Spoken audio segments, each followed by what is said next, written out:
Tes. Nah, ini ada nih. Tes suara. Bentar. Suara.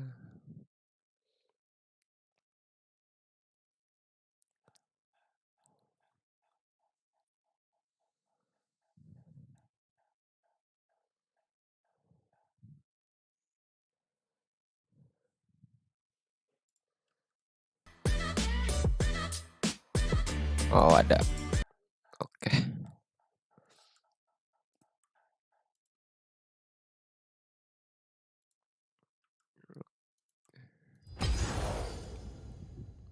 Oke ya.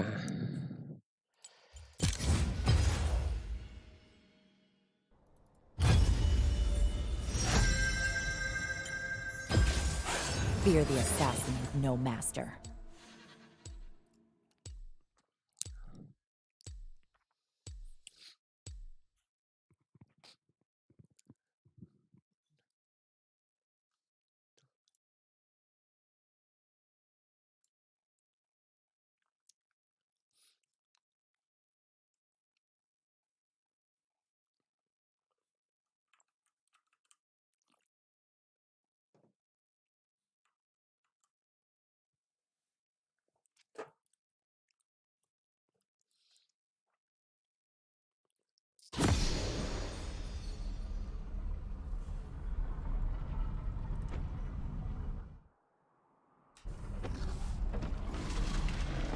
Lancar. I work alone. It's better for everyone.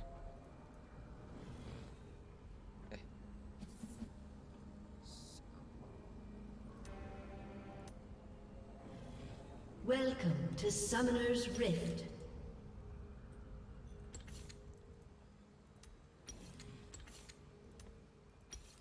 The old ways 30 just don't seconds work. until minions spawn.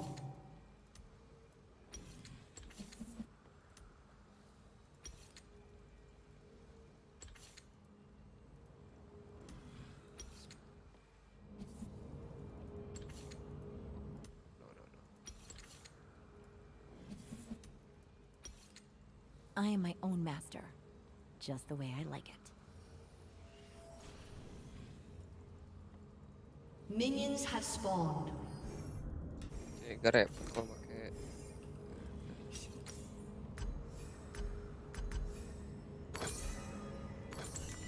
The rules hold you back. Leave them for someone who needs them.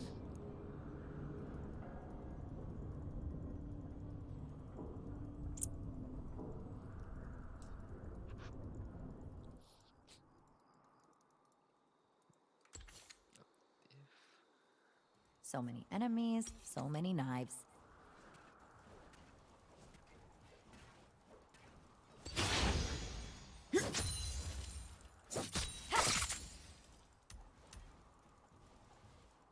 Aneh gitu gerakannya.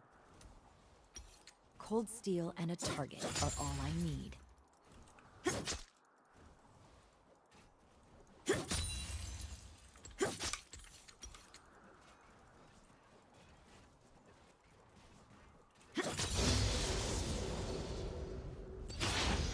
Don't hold back.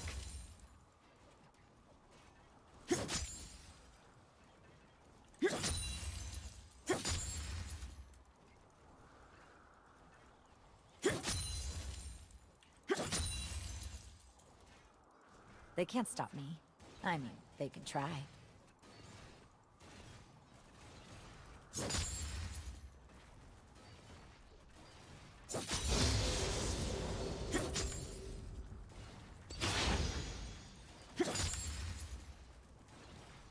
If they're smart, they're scared.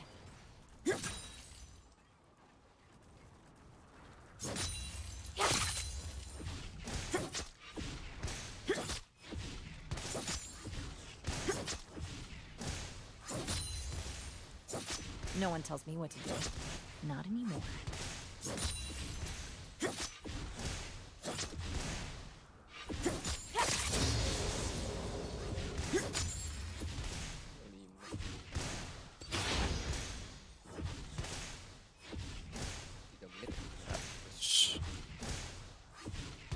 I'm not here to make friends.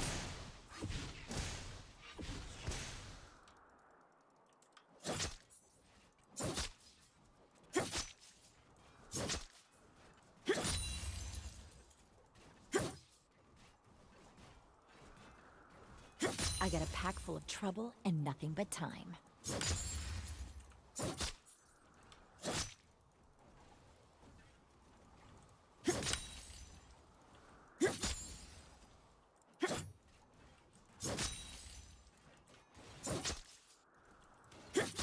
I love what I do. My enemies won't. Aduh, guys. Aduh, 2.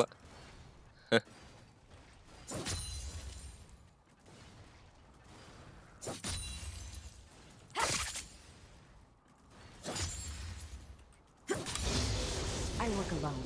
It's better for everyone.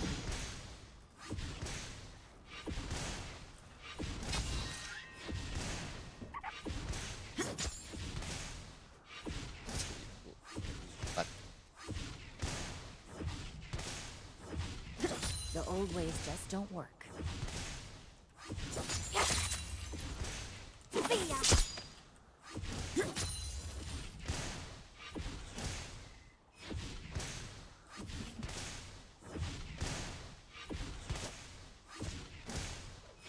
I am my own master, just the way I like it.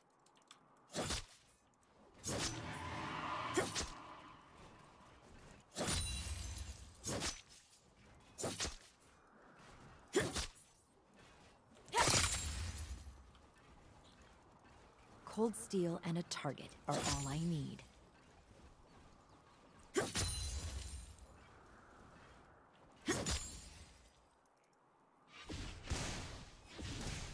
6 menit 5:25. Seharusnya ini udah bisa pulang. 25. Try to keep up.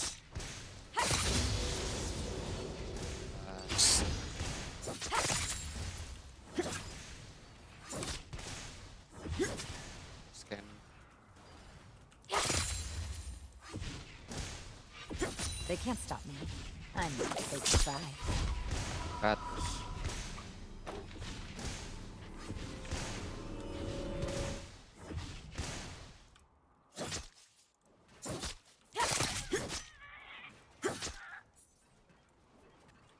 If they're smart, they're scared.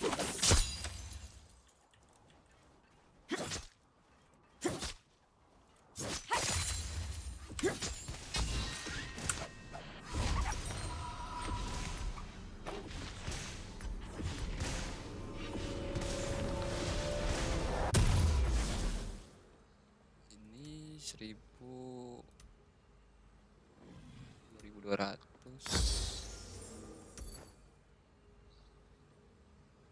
Kalau Ezreal punya mana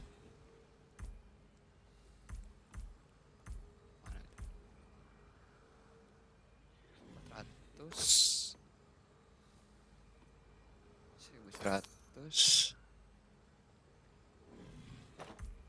Itu mah Triforce ya. 1100. 1400.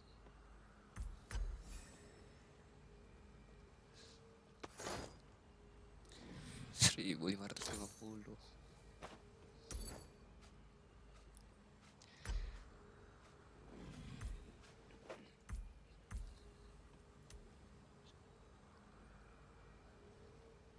Bisa lebih mahal lagi.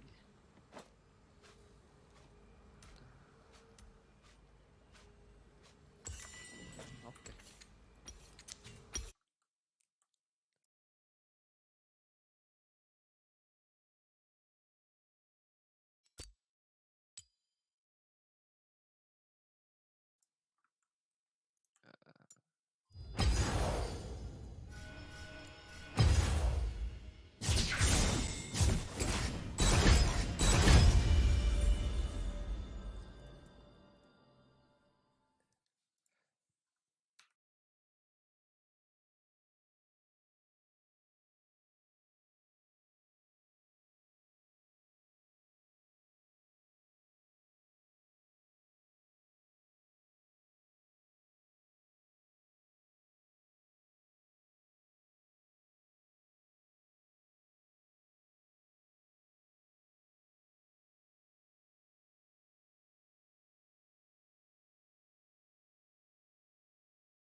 Wait, 400.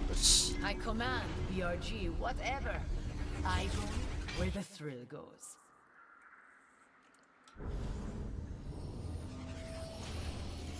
Life's simple. Take the shot or lose the chance. Welcome to Summoner's Rift.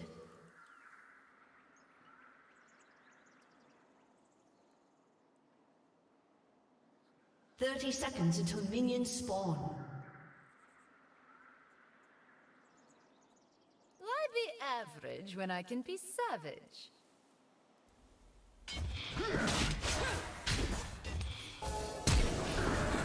Nge-flash.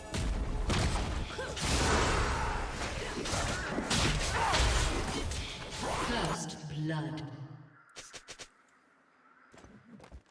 Nge-flashnya ke situ lagi aja. Minions have spawned. Sian amat. Mr. Roti.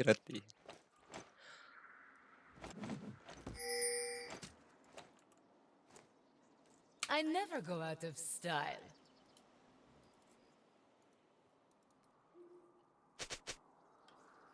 Udah di ping anjir, ngapain lagi.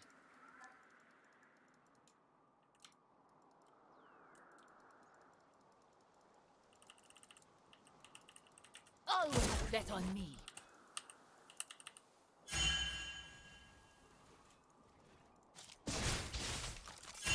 Astaga.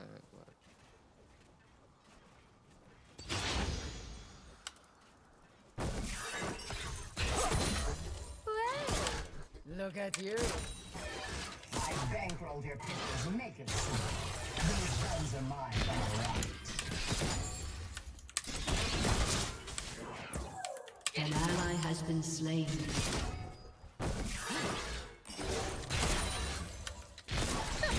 Nothing more lethal than thunder.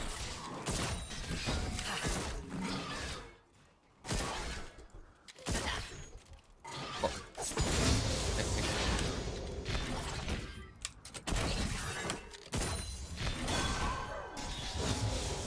Well-behaved women don't make it in Noxus.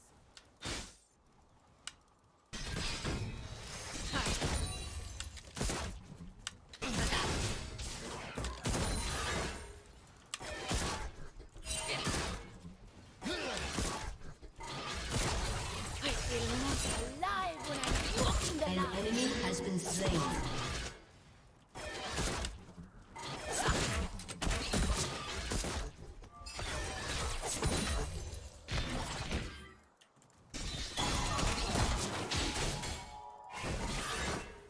Bah, like Teresh me all over.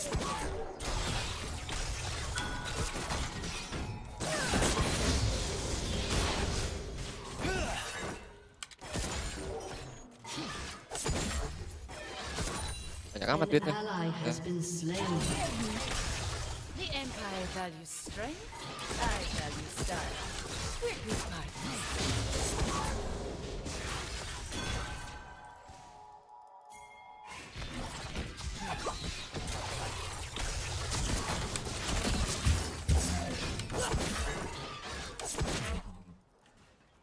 Danger runs from me.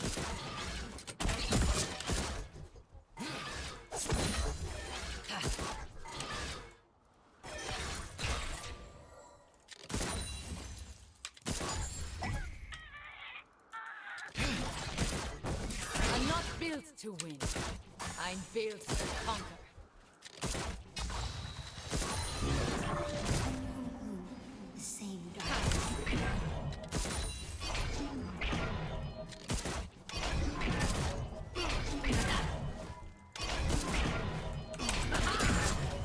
The ascent.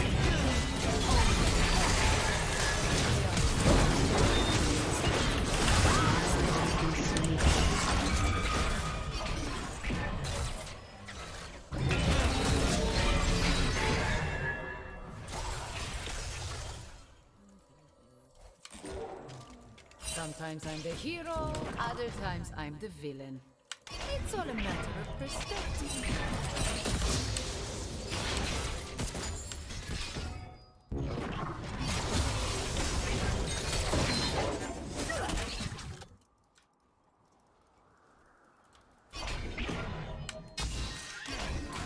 Virtues?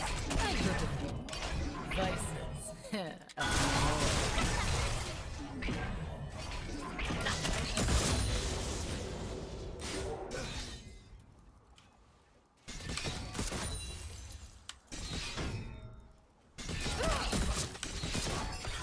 Enemy killing spree. Some choose steel, others bullets. One of both.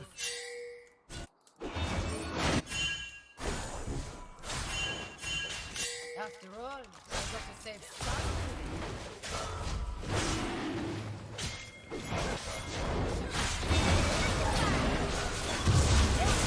Killing spree.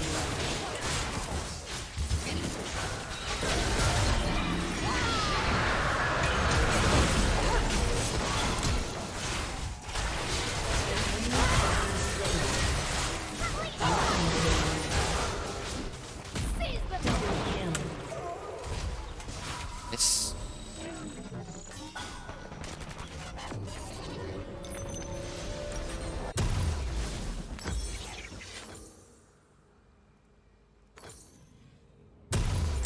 In every girl, there is a queen.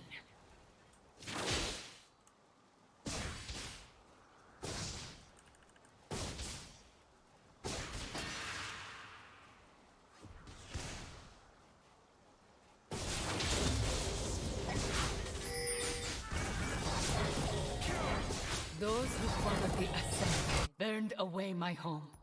So don't expect me to follow anyone.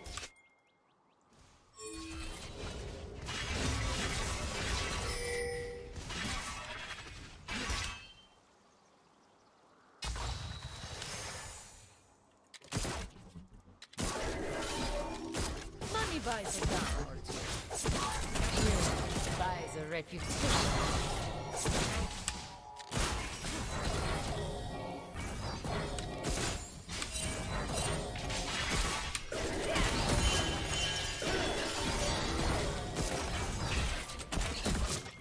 Aduh, pandai nih. I don't work, I slay.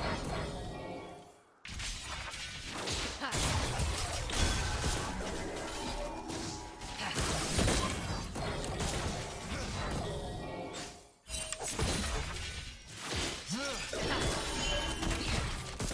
I'm the rose that survived the desert.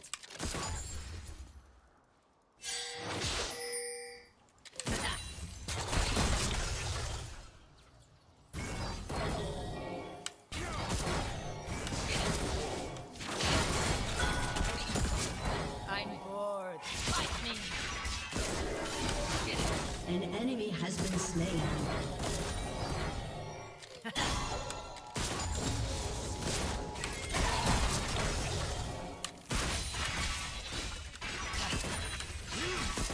Hope I get some blood on this. The color's a bit dull.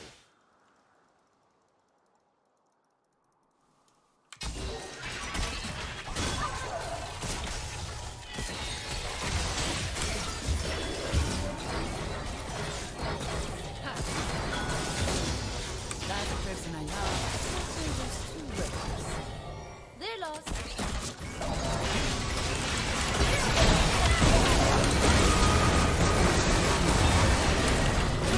Holy shit. Ada Rengo.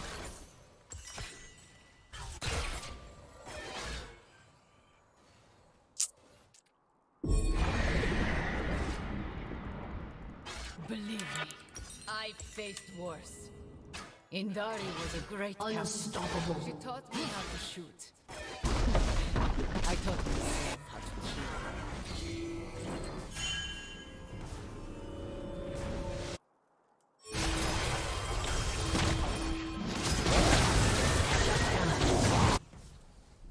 Killing spree. Came all this way, right?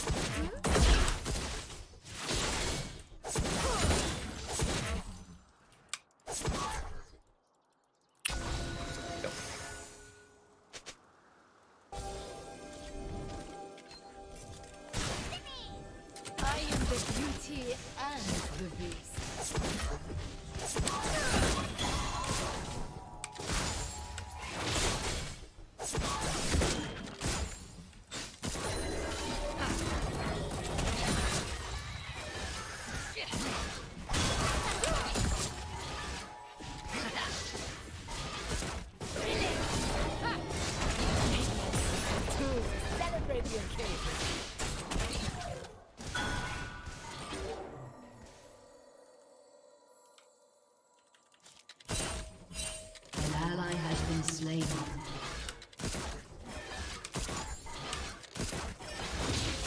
Refuge. That labor is where I draw my strength.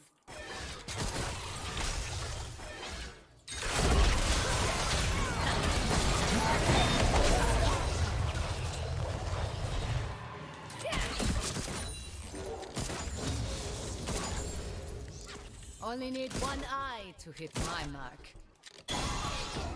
Ha!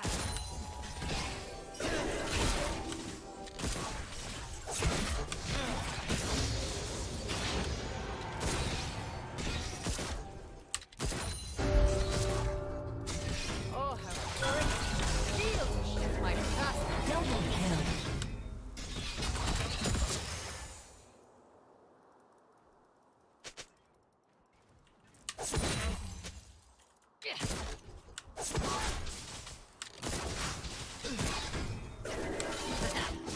I look here. Time.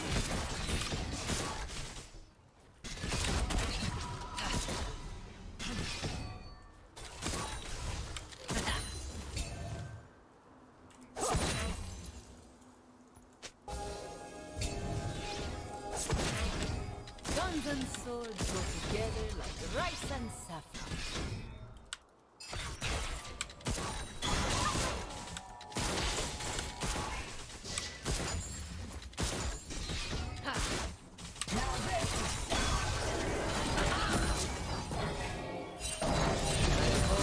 Telling me to settle down. Not my style.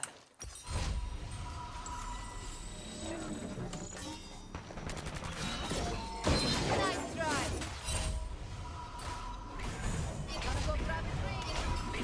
Maybe find some later. The Ascended think they own my people. They are wrong.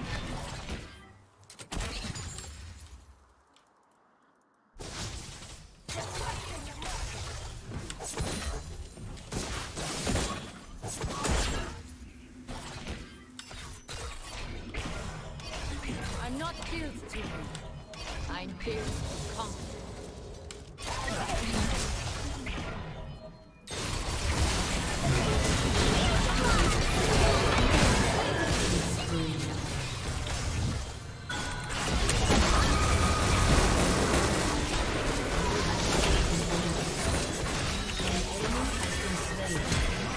Double kill. Lucky for you, the last thing you saw was me. I feel most alive walking the line.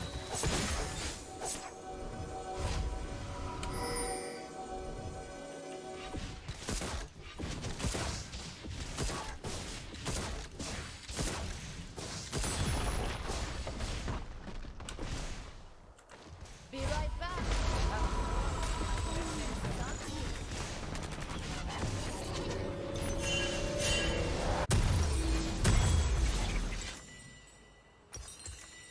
Well-behaved women don't make it in Noxus.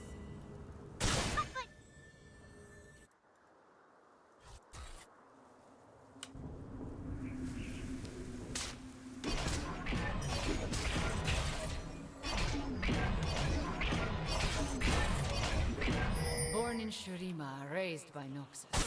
Maybe I'll die in Demacia to make things interesting, huh?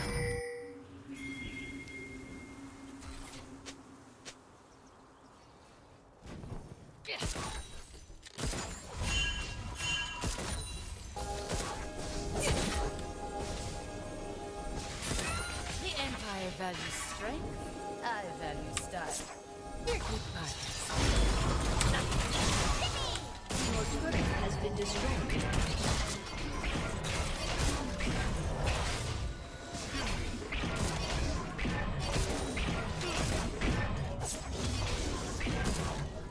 In every there is a queen.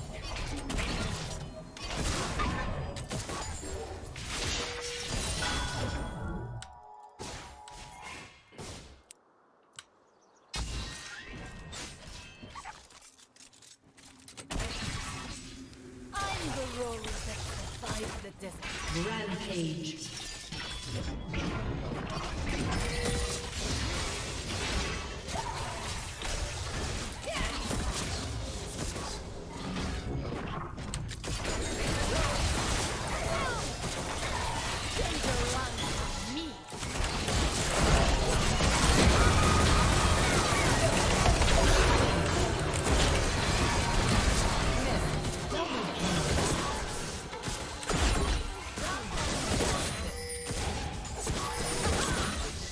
Money buys the diamond. Thrill buys a reputation.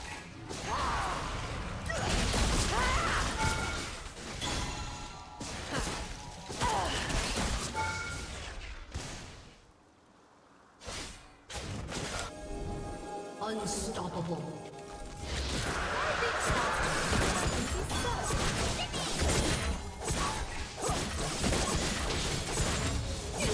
Has destroyed a turret.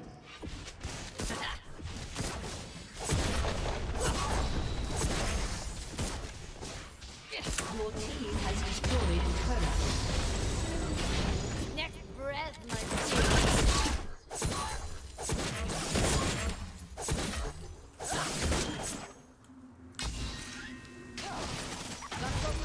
Rampage.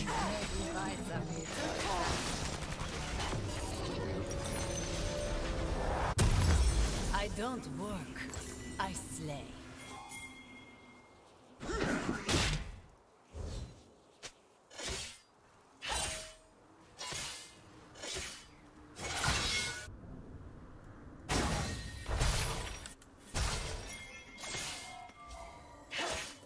And I'm not even listening.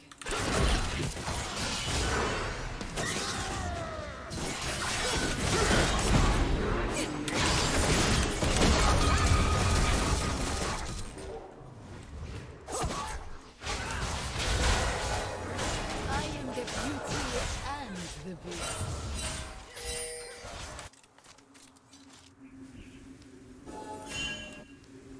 Öldü. Dominating.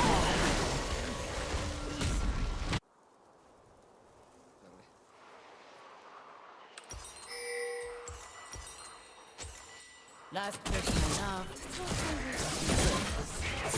They're lost.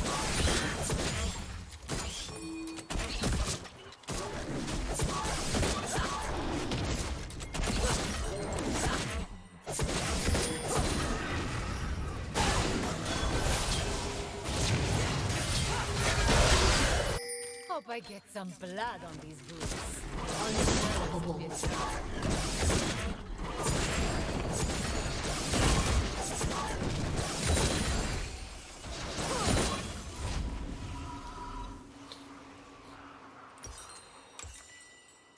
Your team has destroyed a turret. Yep.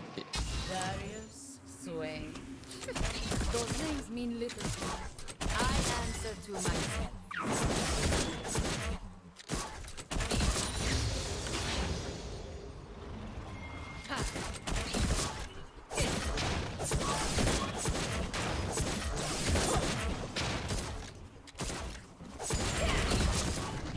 Only need one eye to pick my mark.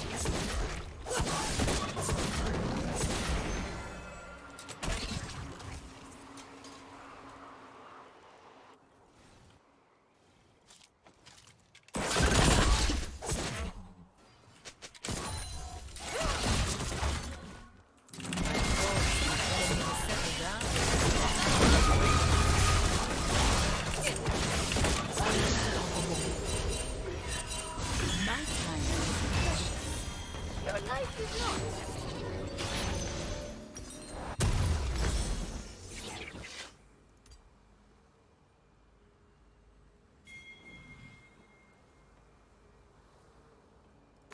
Refugee.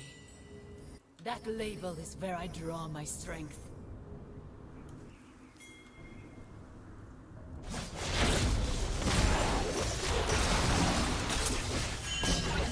Dominating.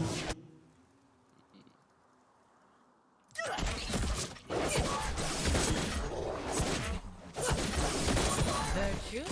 I've got a few. Aynen. Vices? A few more. Your team has destroyed a turret.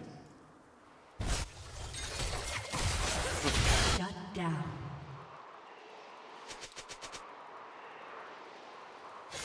Oh, how great it feels to shoot my past in the face.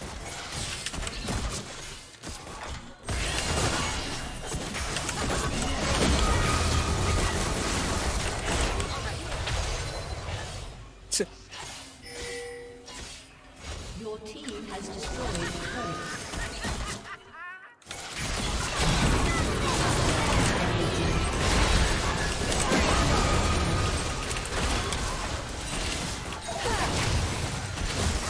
Walah. Mati saja.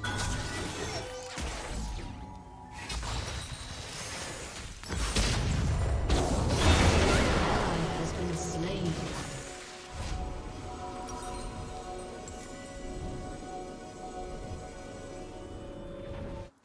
Your team has destroyed a turret.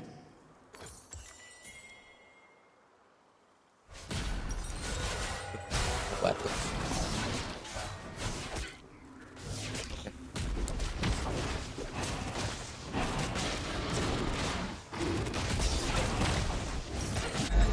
Guys, gals, and other pals. Samira's back. I never go out of style.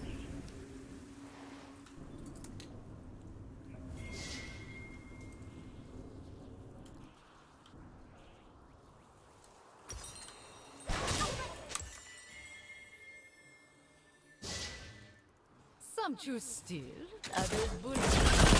Why not both?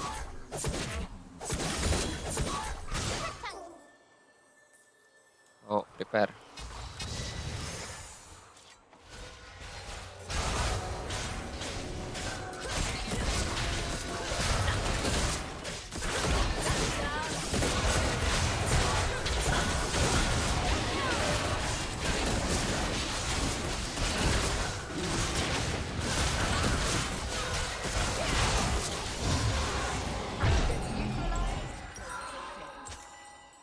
Treat myself.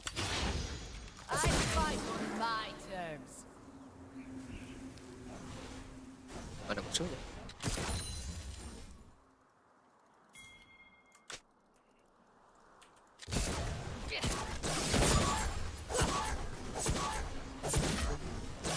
Life's simple. Take the shot or lose the chance.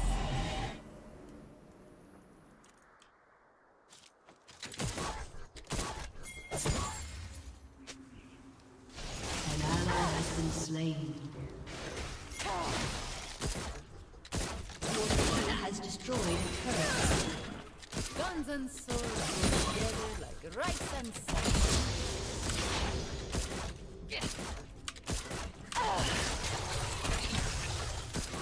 An enemy has been slain.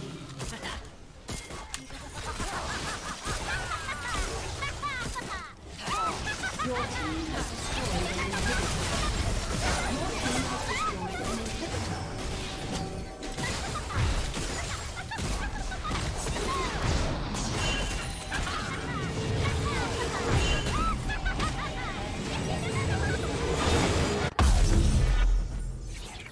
If they think I kill for fame and fortune, ha! They're idiots, just like all the others.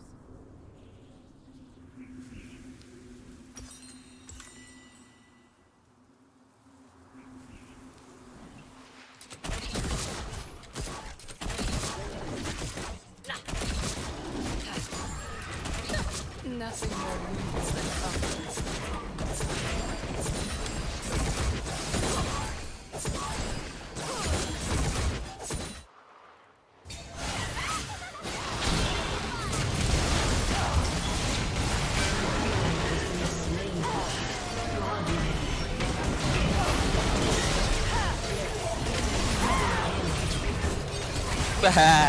Ngulti. Nggak bisa ya. Itunya sisi udah.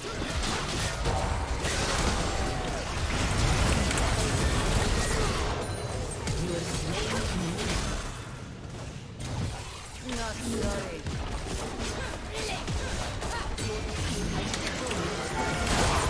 An enemy has been slain.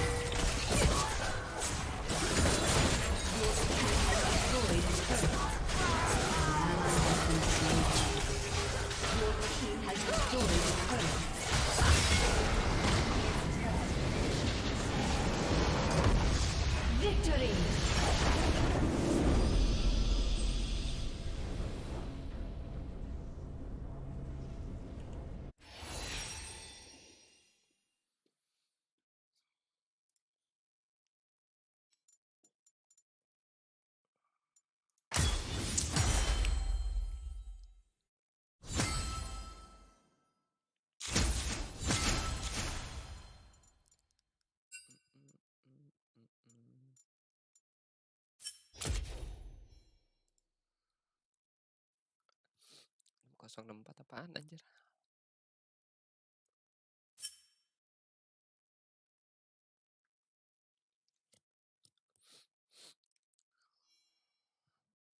Bacot King Yardi anjir.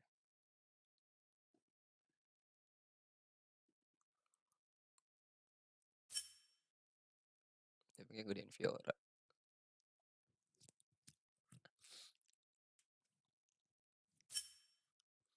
T1 mau mulai ya, ntar. Cek.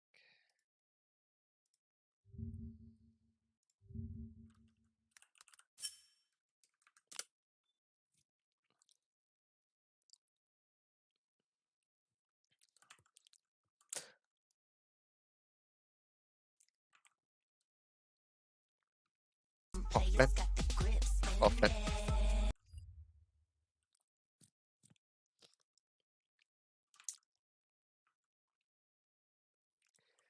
Coba kita setup dulu.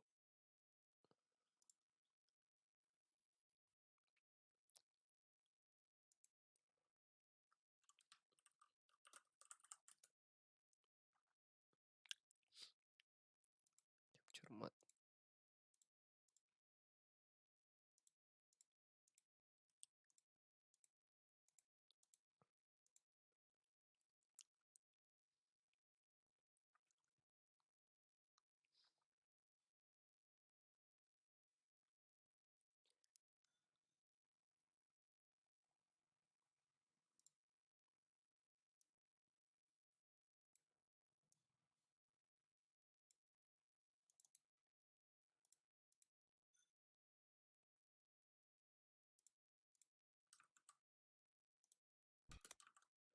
Kalau gini kelihatan.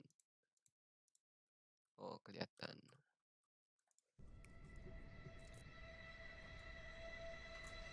Ever since season 3 and I saw Vega win his first trophy, I kind of decided that I wanted to be in his shoes. Where were you when the West rose up? 2019년도 MSI에서는 저희가 무조건 우승할 거라고 생각을 했었는데 Often when you see these two go up against each other, G2 are very rarely the favorite. 생각지도 못하게 패배를 했어가지고 To take the trophy away from him meant the world to me. 2019년 때는 G2에게 MSI 월즈 둘 다 졌지만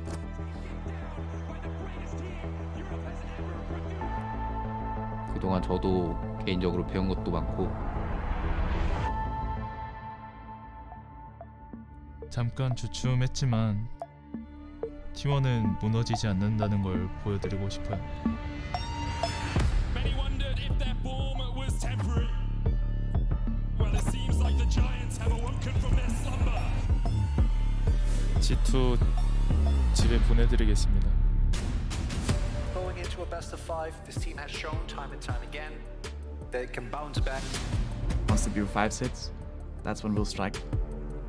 T1 greatest weakness is that they are easy to read. Going down low, double kill for Jaegers already in the team advance, and team fighting this G2 is a mistake. T1 make again. If their hand sleeps even one time, we might just get the momentum. G2의 약점은 라인전이 다 약한 것 같아요. Tarkus immediately going to throw out the exhaust and gets exhausted as well. The flashes coming forward, first blood within the first 2 minutes. Absolutely ruthless. It's easy to forget T1 haven't been able to bring home a trophy in front of the South Korean crowd. MSI를 우승하고 싶은 이유는 저희를 계속 믿어주시는 팬분들 때문에 더 하고 싶어지는 것 같아요. I know we might be the underdogs going into this matchup, but T1, I dare you to underestimate us. We've seen what happens when you do that. G2 제가 지나간 자리 뒤로 많은 꿈들이 깨졌습니다. T1이 세계에서 가장 강력한 팀이라는 걸 증명하겠습니다. We're here for one mission: to reclaim the glory for Europe.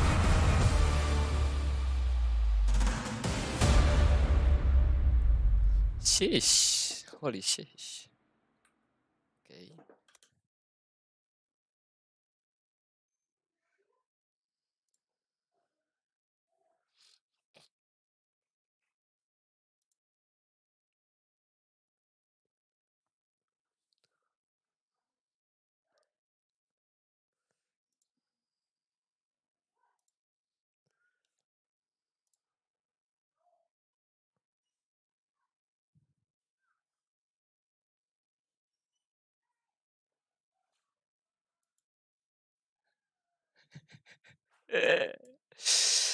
2022 loh.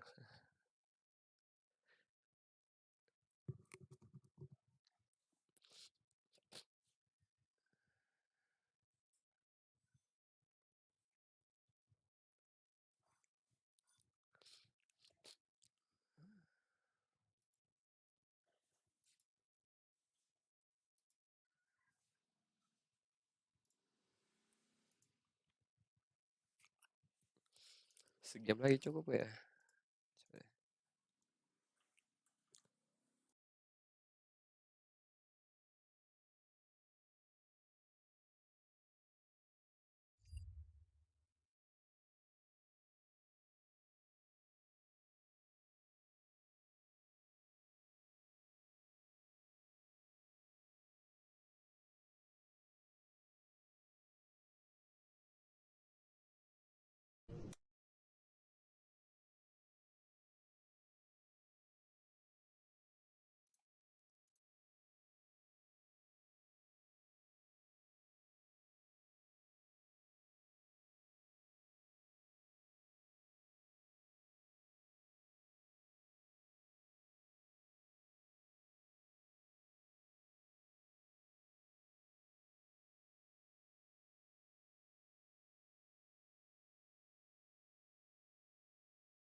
Tes. Nah, oke.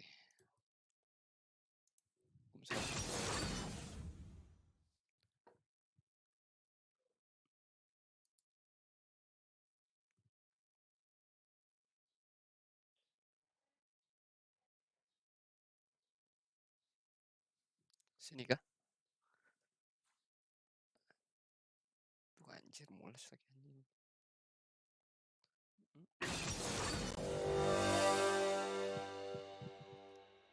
Swain meat atau brand meat? Mending lawan brand. Nggak ada cece.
Kasian amat nggak dapat SS nih orang.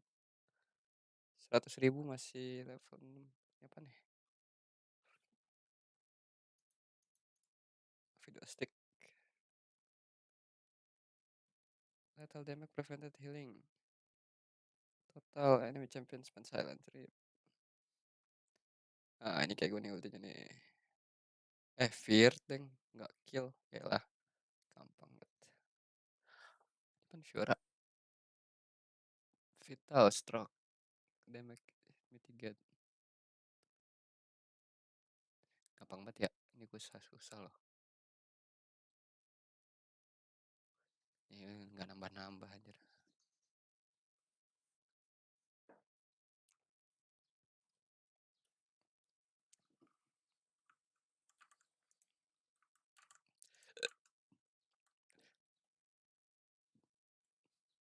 Solo bolo.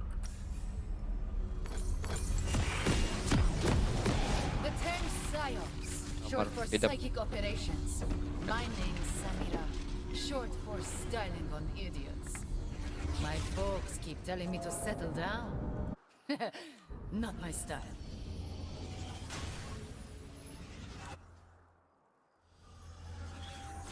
Welcome to Summoner's Rift.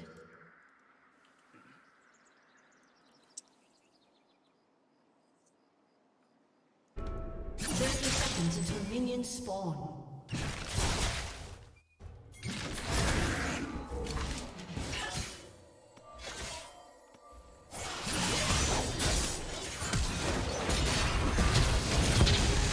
First blood.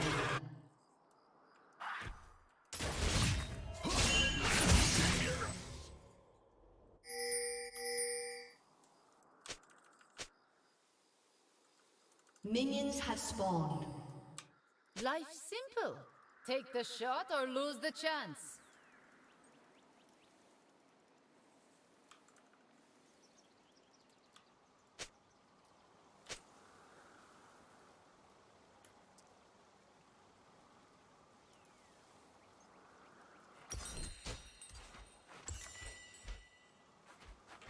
Wherever you are.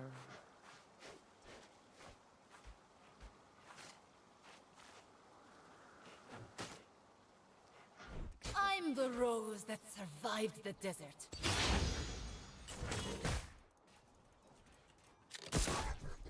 Oh, berikannya. Get a haircut. Trust me. I am the beauty and the beast. Belum ada Q coy.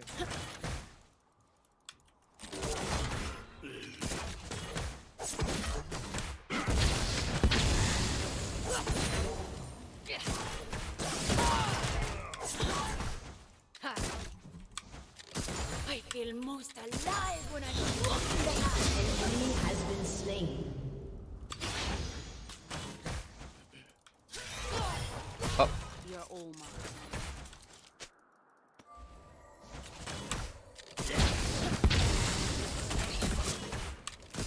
Bah, like territory all over again.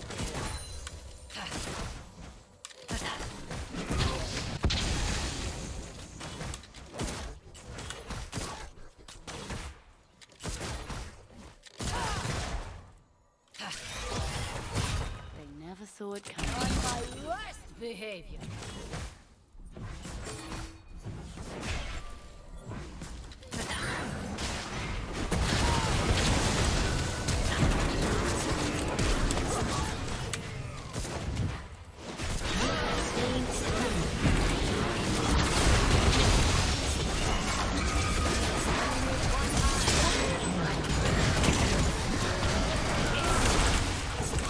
collect coy, gue coy. Oh, gitu. Not sorry. Killing spree.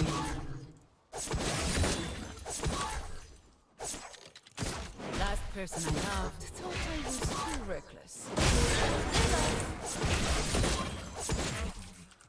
Gonna go grab a drink and maybe buy some new toys. Betul, lagi nge-lag it.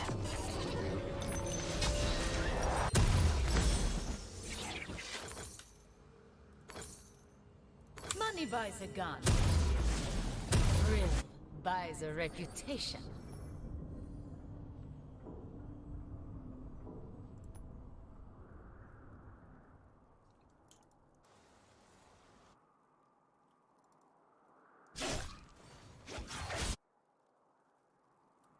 Born in Shurima, raised by Tabletnya juga Maybe I'll go into 3-0, Mafia to 0-3, make things 0-3. interesting, huh?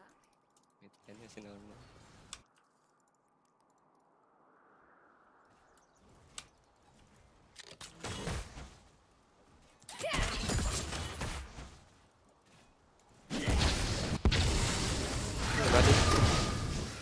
Nothing more lethal than comfort.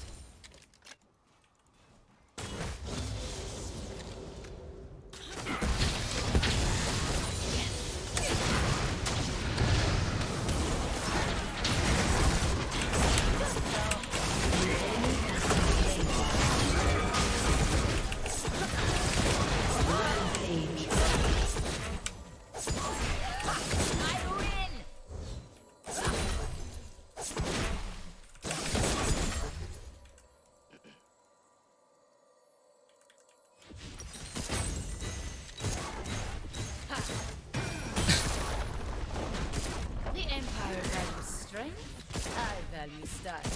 We're good partners.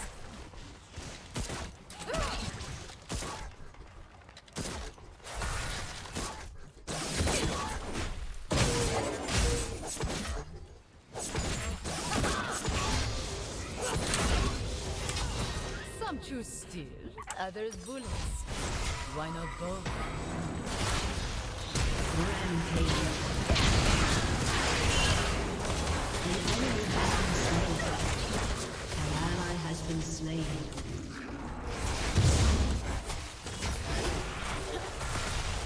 Danger runs with me.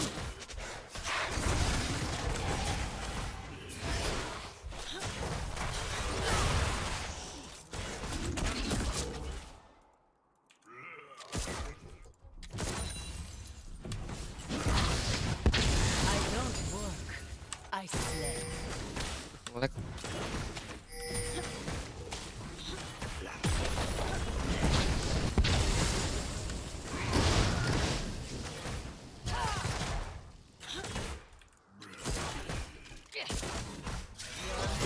Too slow.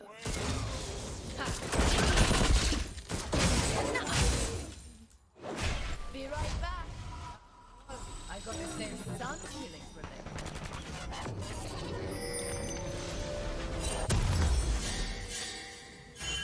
Virtue? I've got a few. Vices? A few more.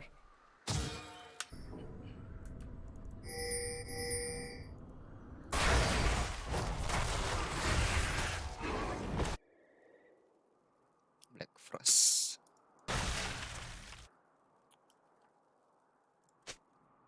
Growing up, my mama taught me one lesson. Death isn't the scariest thing. It's a mother's rage.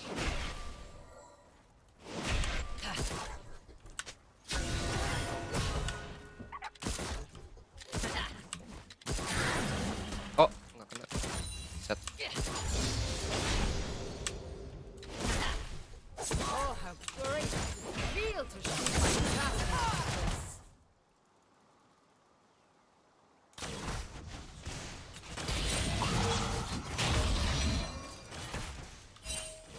Fun banget.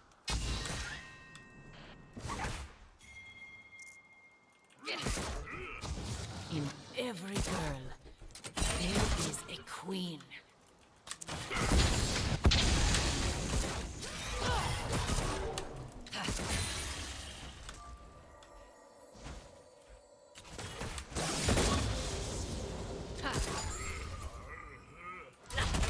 Hope I get some blood on these boots. The color's a bit dull. Gue naik, cok. Itu tuh limit.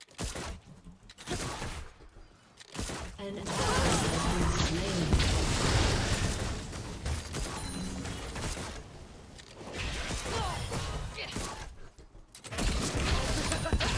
Finally, some action. Target neutralized. Treat myself.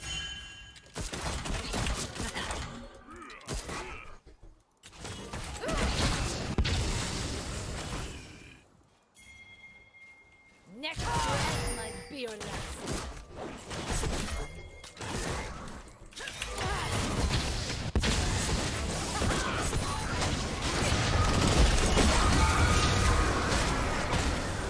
An ally has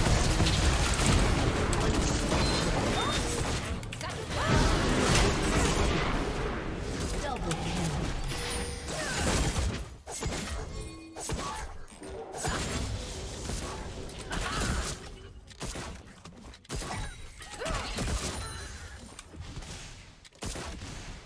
Refugee. That Dominating. will draw my strength. Be right back. After all, I got to save some feeling for them.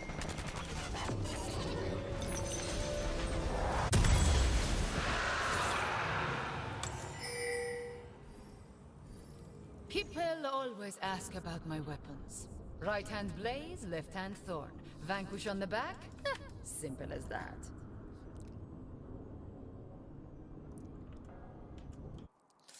Main masuk aja, gue ada Exa anjir. Manian, itu siapa? Guns and swords go together like rice and saffron.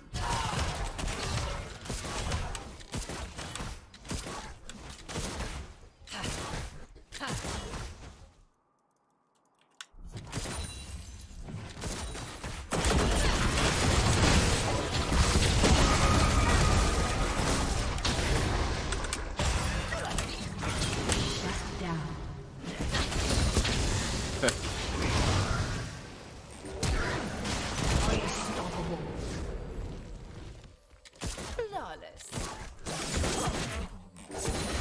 Well-behaved women don't make this Inoxus.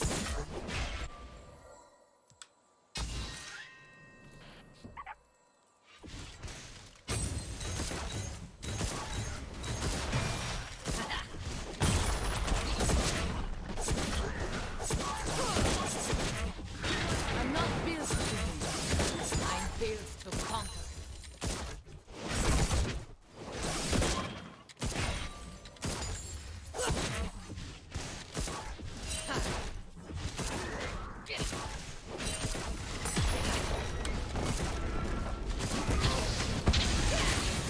I never go out of style. Targets neutralized, credits obtained. Time to treat myself. An enemy has been slain.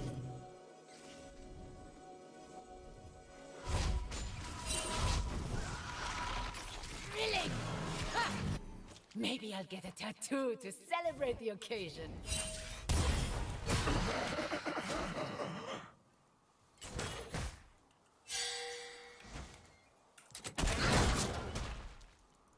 An enemy has been slain.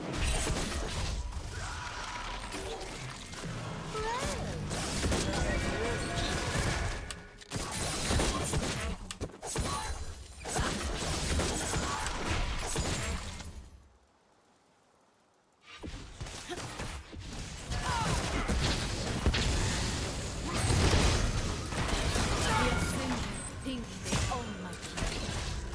They are wrong.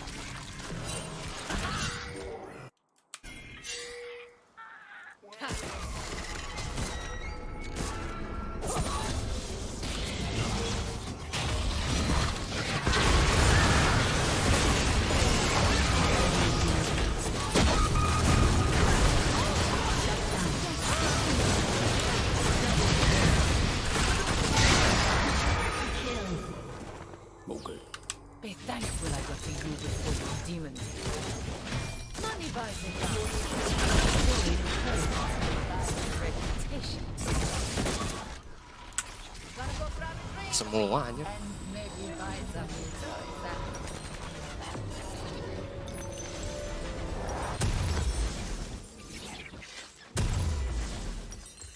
Your team has destroyed a turret.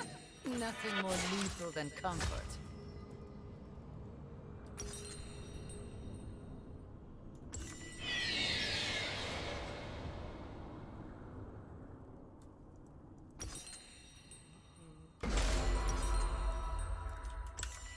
Last person I loved thought I was too reckless.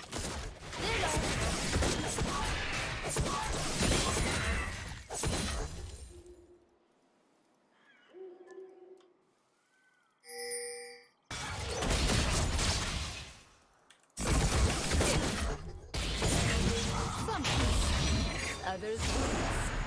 Why not both?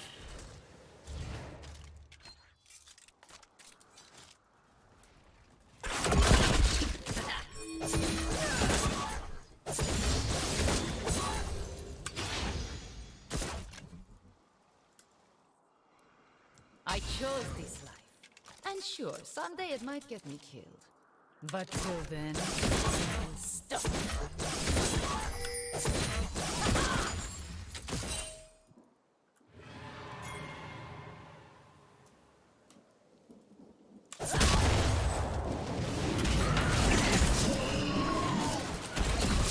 Don't hold back. An ally has been slain.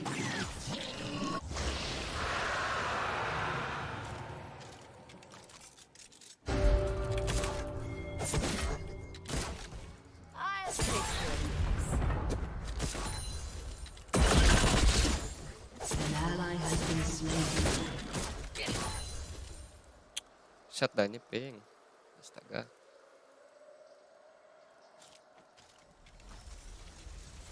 Danger runs from me.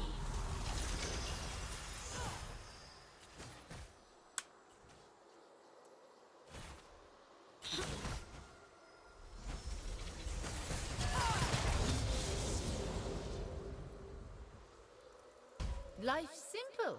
Take the shot or lose the chance.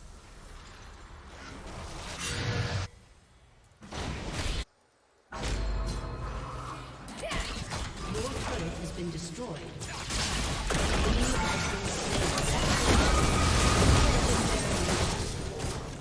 Done and dusted. The Empire values strength. I value style. We're good partners.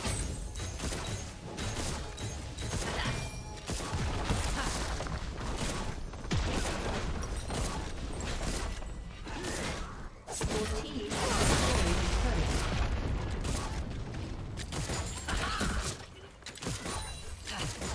Only need one eye.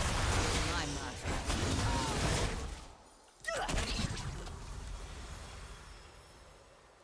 An enemy has been slain.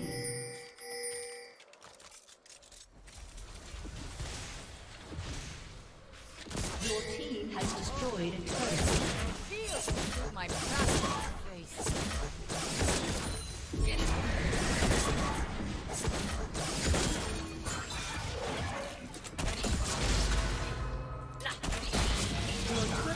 destroyed.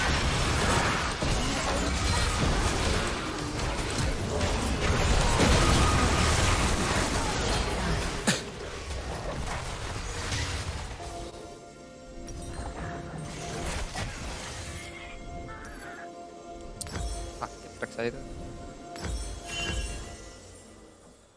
An enemy has been slain. Nice. Oh, nice. An ally has been slain.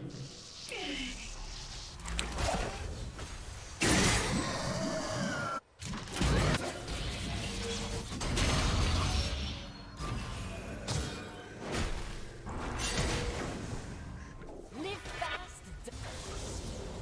Darius, Swain. Those names mean little to me. I answer to myself.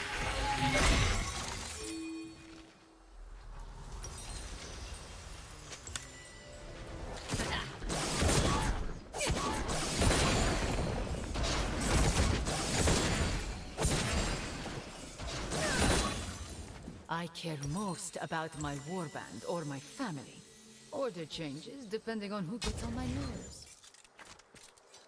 Oh, nggak masuk.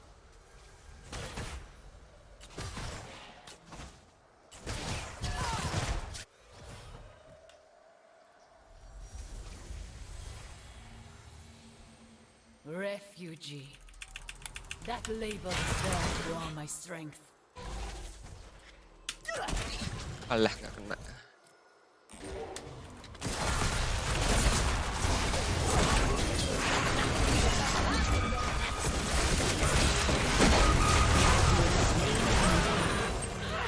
Double kill. Itu siapa, bro? Enemy has been slain. Lucky for you, the last thing you saw. I'm the rose that survived the desert. Siapa, bro?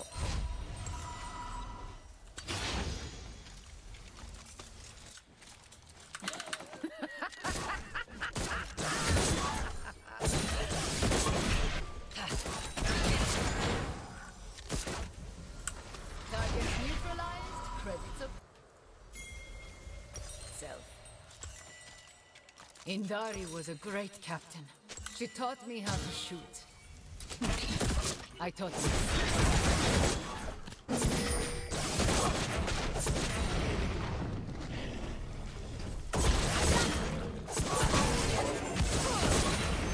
Gonna go grab a drink and maybe buy some new toys, huh?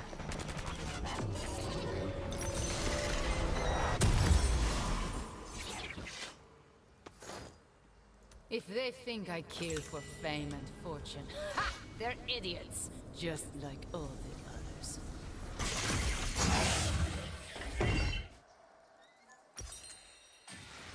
Ah, A summoner has disconnected. Victory!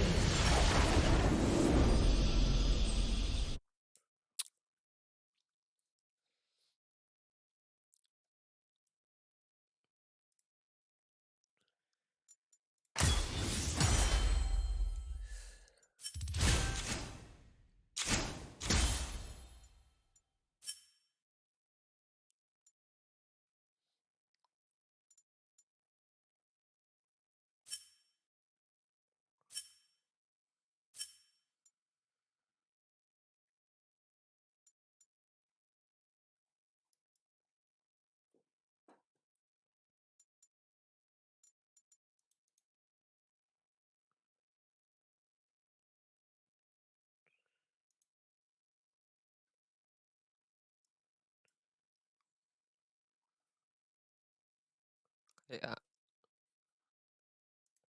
over. Oh iya. Kita cek Twitch. Udah mulai harusnya sih.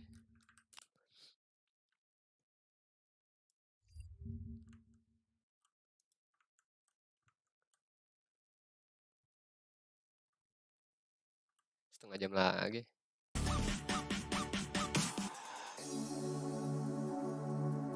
Kamera gue jalan gak ya?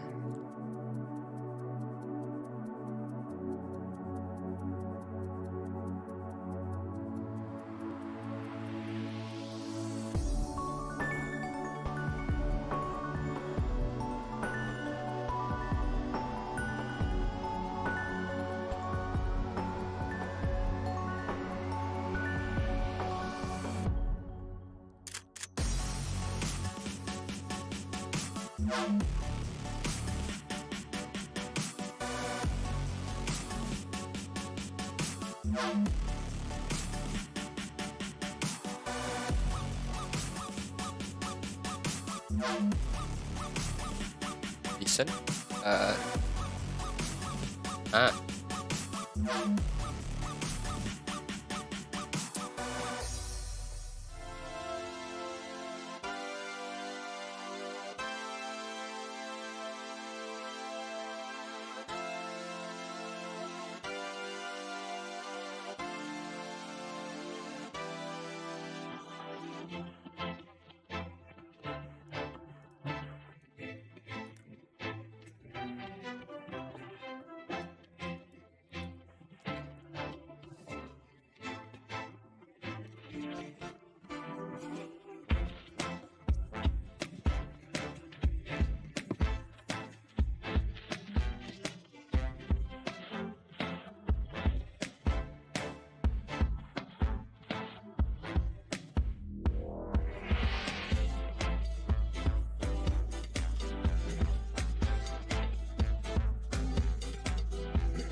Wah.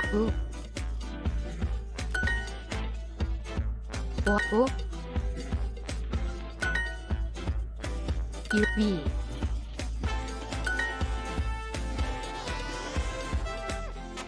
Yeah. Yeah. Yeah. Video. Wow.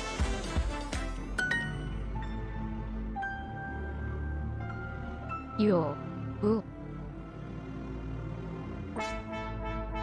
V. Where.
자, 협곡 바텀 백도어 중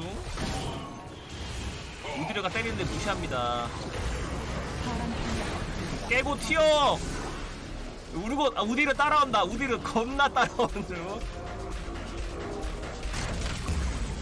우디르 겁나 따라오는 중. 와, 이 거리를 따라오네. 와, 예측. 세상에. 뭐야?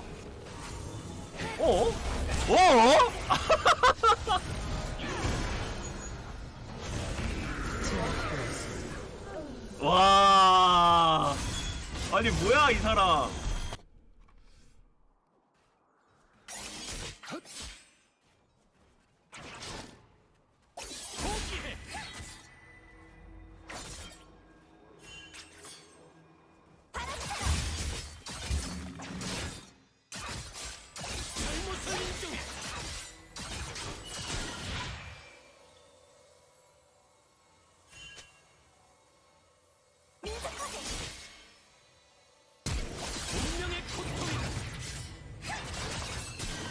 First blood.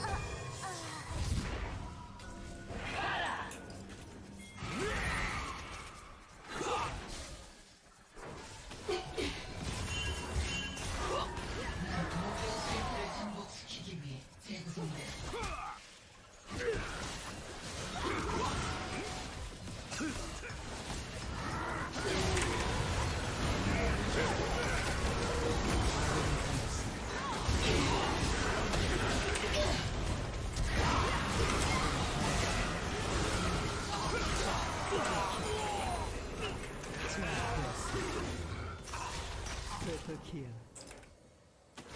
Chop, double kill. Quadra kill.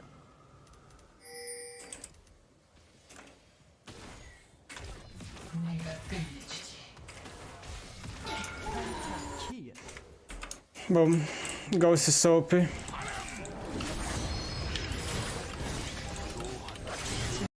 OP.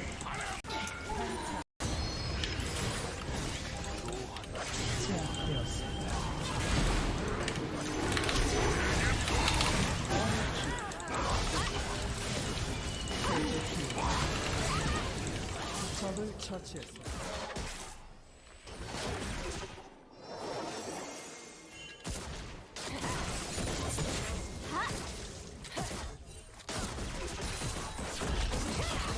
평화가 함께한 가엔나 기리디.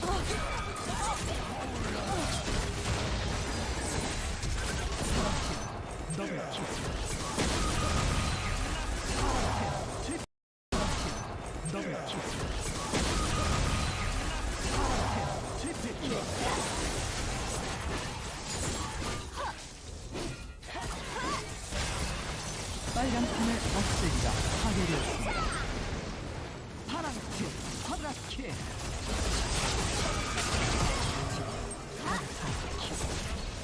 빨간 팀의 포탑이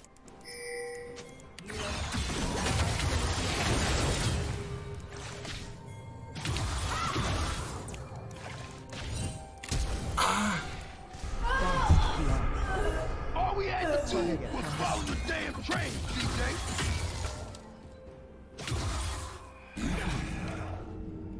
인베하면 안 놔주나?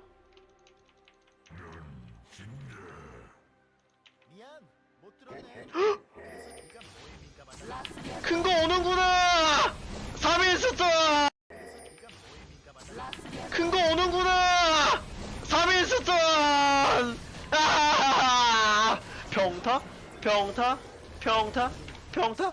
평타? 평타?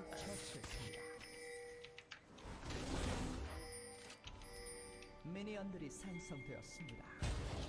적을 처치했습니다.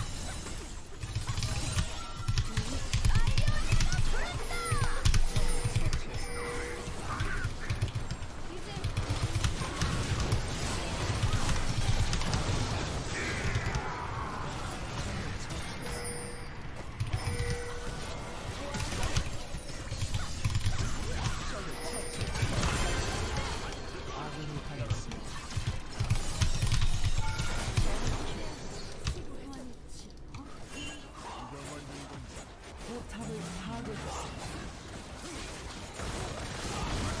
적의 업체계를 파괴했습니다. 그거 재밌는데요? 이유는 중요하지 않아. 인간을 위해 싸워.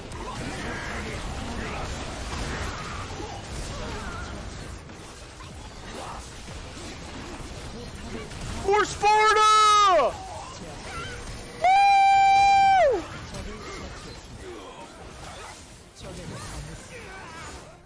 아,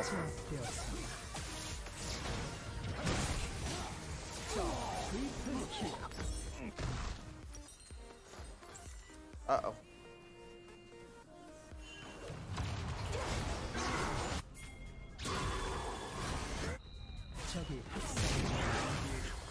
No way on God's green earth end. 난 내던져졌어. 그로 인해 다시 일어설 수 있어.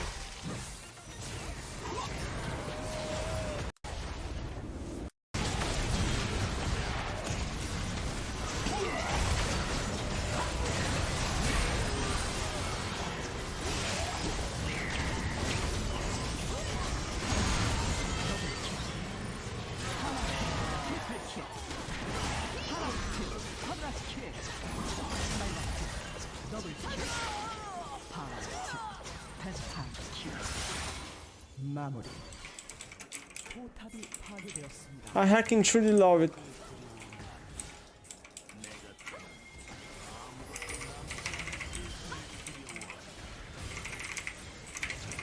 라스리안 본드.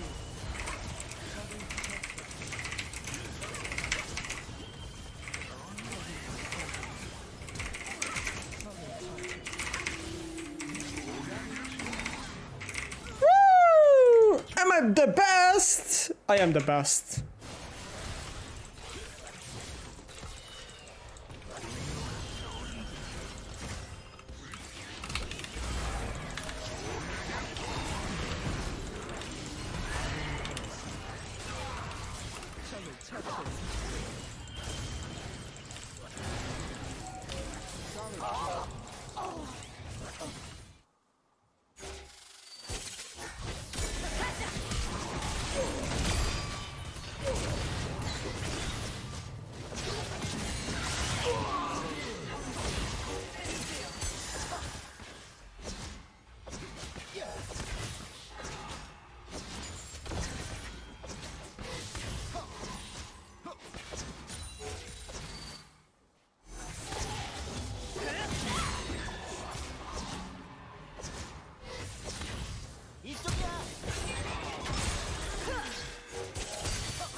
파란팀 더블킬.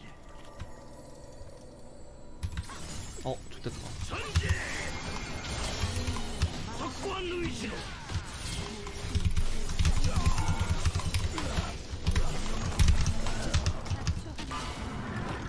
처치했습니다.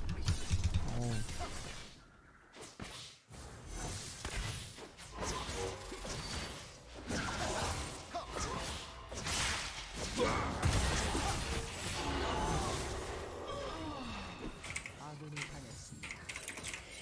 Good one.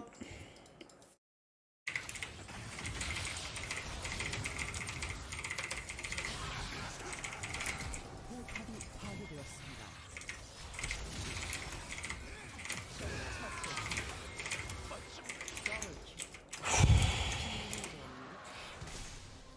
우르프네 우르프. 우르프 탈이 또 악명이 높지. 우르프 탈이. 눈 좀 부실까 좀. 우르프 탈이가 악명이 높아. 3명이 나오는데? 자, 여기서. 자, 스턴. 와, 이쁘게 줄 섰다. 와. 자, 스턴. 와, 이쁘게 줄 섰다. 와. 이거 치속 들었구나. 그래가지고 무한 스턴이 되네. 라이엇!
안. 안. 안. 안. 안.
stand between us and crowning the best team in the world to date. How y'all feeling? I'm so excited. Yeah, you ready? I'm so hyped. I'm so ready. Yeah, you're probably feeling pretty good. You've already got one team that you cast on a somewhat regular basis into the finals. A second team that that you also represent as a shot I love the way through. I came out today and like the stylist backstage insisted I wear the LEC logo. It's like I'm completely not biased here today. You know? I love it. Quick refresher on the bracket, the way things shook out yesterday. Royal Never Give Up accomplished a 3-0 sweep over Evil Geniuses to book their ticket into the finals and that shot at defending their title. Yeah, I mean, I think when we look at RNG, they played exactly as expected, right? Like, their understanding of the way that they can react to, even when EG looked like they were in winning positions, RNG still seemed to have a much better understanding and control over the map. I also really like their responses in draft. Every time that EG tried to kind of throw a curveball at them, they always had an answer. And I mean, it was just exactly what I expected from what I've seen of them. Yeah, and I think it was really interesting to see things like the Lissandra come out from Xiaohu. It's something that we haven't seen a huge amount domestically or even over the course of his career, right? But having that pick come out, kind of him being the more engaged setup, and also just how well he was able to play around the fog of war, like as Emily was pointing out, like spraying through side lanes, then dipping into the fog of war and just finding these quick picks. It was super fun to see how they were able to bring these games back, especially against an EG that looks so good. Yeah, very creative angles on a number of the engages. You mentioned Lissandra, got to call it the Braum as well. That's one of those responses to the MF curveball that was thrown. A 3-0, yes, dominant scoreline, but I think at the same time we also have to recognize, especially those last two games, at times the closeness of the series and the opportunities that EG had here on the international stage. I really love this EG team so much, honestly, because every time I watch them go through kind of a best of journey, they improve with every series, right? So like, even though obviously this series scoreline was definitely not what they would have been hoping for, I think we saw a lot of really good looks from EG. Obviously JoJo had like some highlight moments, and then I think honestly the biggest discrepancy is that RNG just had a much better understanding of the map, a much better understanding of set plays. Yeah, and I'm excited to see how they have improved over the course of time, like what they can do when they actually sit down and kind of review those VODs, right? Because it feels like, as you say, Jojo Pyun, I think him kind of stepping up over the course of the whole tournament, especially when you look at groups, kind of having that, his troubles against Caps and G2, right? But you saw him kind of take those learnings and then grow from that, having those moments where he had the big pop-off performance in side lanes, and then as well as the team kind of went on, like taking team fights against RNG is not an easy task, and they look great. Yeah, and as I think it was you who said it on desk yesterday, but you're like, if I'm EG, I'm actually looking at RNG in the VODs, right? Because I think a lot of the things that EG want to do and want to set up, RNG just do so much better. So I hope that they can really take it as a learning experience to go into the LCS Summer Split, because I can't wait to see them back. Yeah, obviously always things you can learn from your own play, but just as easily looking at the team that beat you and what they did that much better is another great learning tool. Thoughts on RNG though, as they book their ticket into that final to defend their crown as MSI champions? Is this the team to beat, or are we already kind of comfortable calling them the favorites regardless of what happens today? I think they're the team to beat. I think, though, and we've been talking about this, we've been talking about it with Lyric, they're exactly the team we expected to see. I've not seen anything super shocking about RNG. They've played at this tournament exactly like what we saw from them in season. And that means that they haven't had the same like super highs and super lows a lot of other teams have had, which I think has been good for them. Yeah, I mean, look, as the LPL guy, I'd love to come in and go, yeah, they're great, they're wonderful, smooth sailing. But I mean, look, it's the LPL representative, right? At the end of the day, you can see where the issues lie in the early game, how they can be exploited. And I think it's just a matter of time until teams kind of figure out how to go against that. But it's a case of whether you can match up in the mid game. Because like I said yesterday in the desk, it feels like you're an Elden Ring boss, right? You can get through phase 1, but how do you do in phase 2? Yeah, admittedly, I get a little frustrated at Lyric's lack of confidence in this squad. Oh yeah, he was like shaking yesterday when RNG were winning. Yeah, get behind your boys. All right, well, that was yesterday's series. Today, we're gearing up for our second semifinal. It's G2 Esports versus T1. Now, Caps shared his thoughts coming into the knockouts just yesterday. So the Rumble stage has been quite the roller coaster. I think team atmosphere right now is a bit complicated. The first day felt amazing, and the second day felt also really good, while the last 2 days have been kind of a disaster. I mean, everyone is trying their hardest to keep a light mood, but it can be difficult when you're going through a lot of losses at important games. Everyone is upset with their own performance, but I'm sure we'll be able to reset for tomorrow. Winning MSI would mean a lot to me, not only because it proves that Europe is a strong region, but also because when you go through all these hardships and a bunch of losses or a bunch of wins, to finally come out with a decisive win in the end and actually win the tournament, that is such an important feeling, and it means so much. And it kind of proves that regardless of what you go through in life, you can always come out on top. Despite being semi-finalists at Worlds, T1 had a tumultuous 2021. From constant roster changes to the coaching staff leaving in the middle of the split in summer, it was largely a year of iteration and adaptation for T1, only really settling on a roster when they made their way to Worlds. The team in 2021 was largely the same as what you see now, but without the polish, without Zeus for most of the time, and without a split under their belt, playing with their one chosen roster. You may see the logo of T1 and Faker in the mid lane and feel nostalgic for the SKT days, but this is a very different team to the champions of the past. G2, on the other hand, in 2021 had the strongest roster EU had ever seen on paper. In reality, it was mediocre at best, and for fan expectations, it was an absolute disappointment.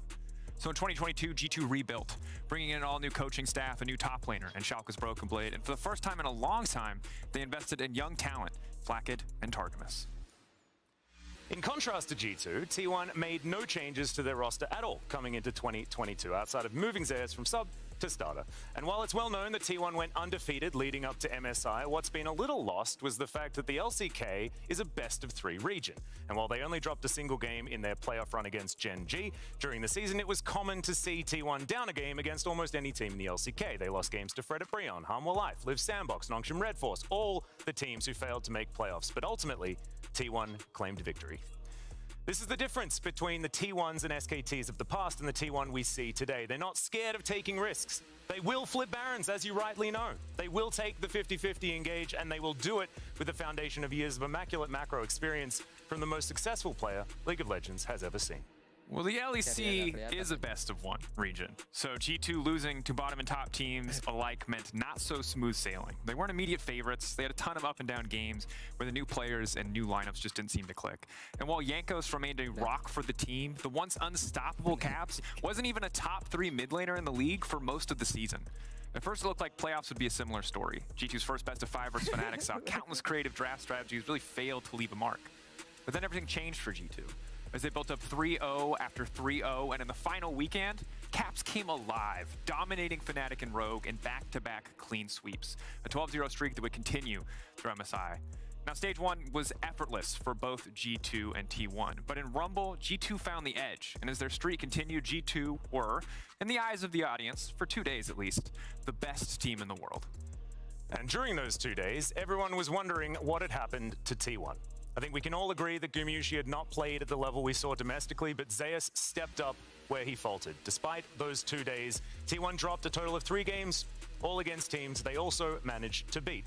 True to their LCK performance in 2022. Even if Gumushi can't find his form, he still has the LCK Spring MVP Keria at his side, the LCK Finals MVP Owner behind him, and alongside them, Faker and Zeus, the greatest player in the history of the sport and the best performing player at this tournament. This is why T1 are so scary. There's always another carry ready to take over.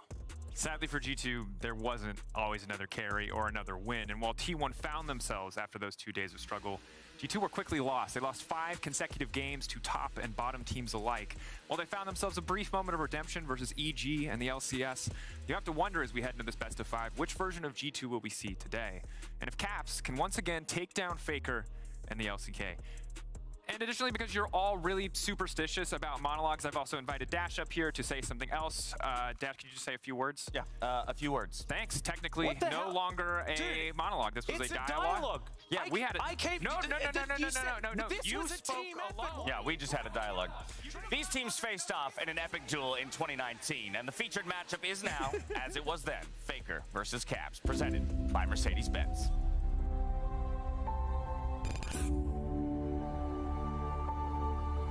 As a mid laner, it is inevitable to be compared to Faker. He is our great one, responsible for the greatest play in league history and carrying home no less than 3 world championships. They will be the Season 3 World Champions! First ever 2-time World Champions! First blood to baby Faker! Being compared to Faker back then was the highest of compliments you could give a mid laner. His skill and work ethic seemed to make him untouchable. He was like big inspiration. That's why I want to become good at League, because I saw him in like Season 3 Worlds, and playing against him now 9 years later is kind of crazy. A rivalry between these two players, between these two teams, used to be unthinkable. Now the pride of EU is looking to step up once again. Caps may be in the running for the best right now, but no one is even close to taking away the title of the greatest ever. G2 Esports eliminates SK Telecom! Truly being built differently is when you recognize and respect your opponent. These two may have opposite personalities and even playstyles, but the respect and drive that fuels them to win is unrivaled. This is it! The greatest team in the history of League of Legends! Taken down by the greatest team Europe has ever produced! In this featured matchup powered by Mercedes, will this be Faker's triumphant return? Can this legendary veteran show he is still a champion, or will Caps laugh all the way to the finals once again?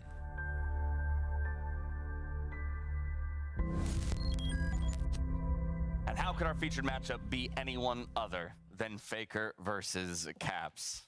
I mean, it's such a storied matchup, right? Like, you look even from Caps, who's always beaten Faker in an international best of 5. When you look at, like, historically for G2, they could never get the best of SKT until Caps joined the roster in 2019. And then you look at how close that, like, run in 2019 was between, like, Worlds and MSI, whereas back and forth over who could get control of this mid lane matchup. And I actually had a quick look at, like, the goal difference of 15 between these two in that period.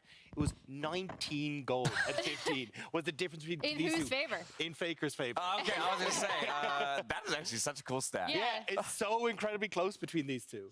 And I think when we look at how they play for their teams now, it's no other team plays around their mid laner like G2 plays around Caps, right? Like, if I'm looking at the way, what they want him to do, he is the primary carry, right? Where Faker is really phenomenal at knowing his roam timings, and he's going to affect their side lanes. In particular, he typically goes top side to join up with Owner for some top lane dives. And I think that is the main difference when you're looking at them on their teams now.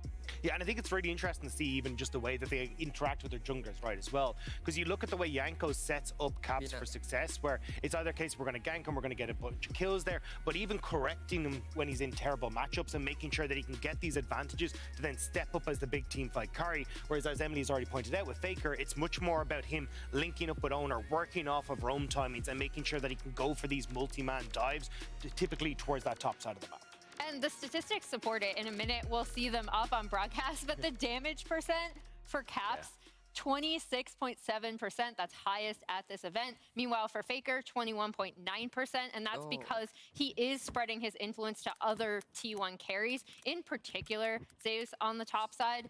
You can also see this reflected in their forward percentage. Just these two teams revolve around their mid laners, but in very different ways. Yeah, Caps owning the head-to-head all time in this matchup, but importantly at this tournament, they stand 1-1, poised perfectly even going into the best of 5. Yeah, but even when you look at like that 1-1, right, it's actually like heavily skewed in favor of Faker in those first 30 stages, right? Like, you're looking at over 1,000 goal difference in favor of Faker for both games in those initial matchups, and it was those late game team fights that really brought G2 back and Caps that success. Now, with that, I got to jump back to your point about how G2 plays around Caps, how integral Caps is to the success and the identity of G2. And we see that play out right behind us in this graphic.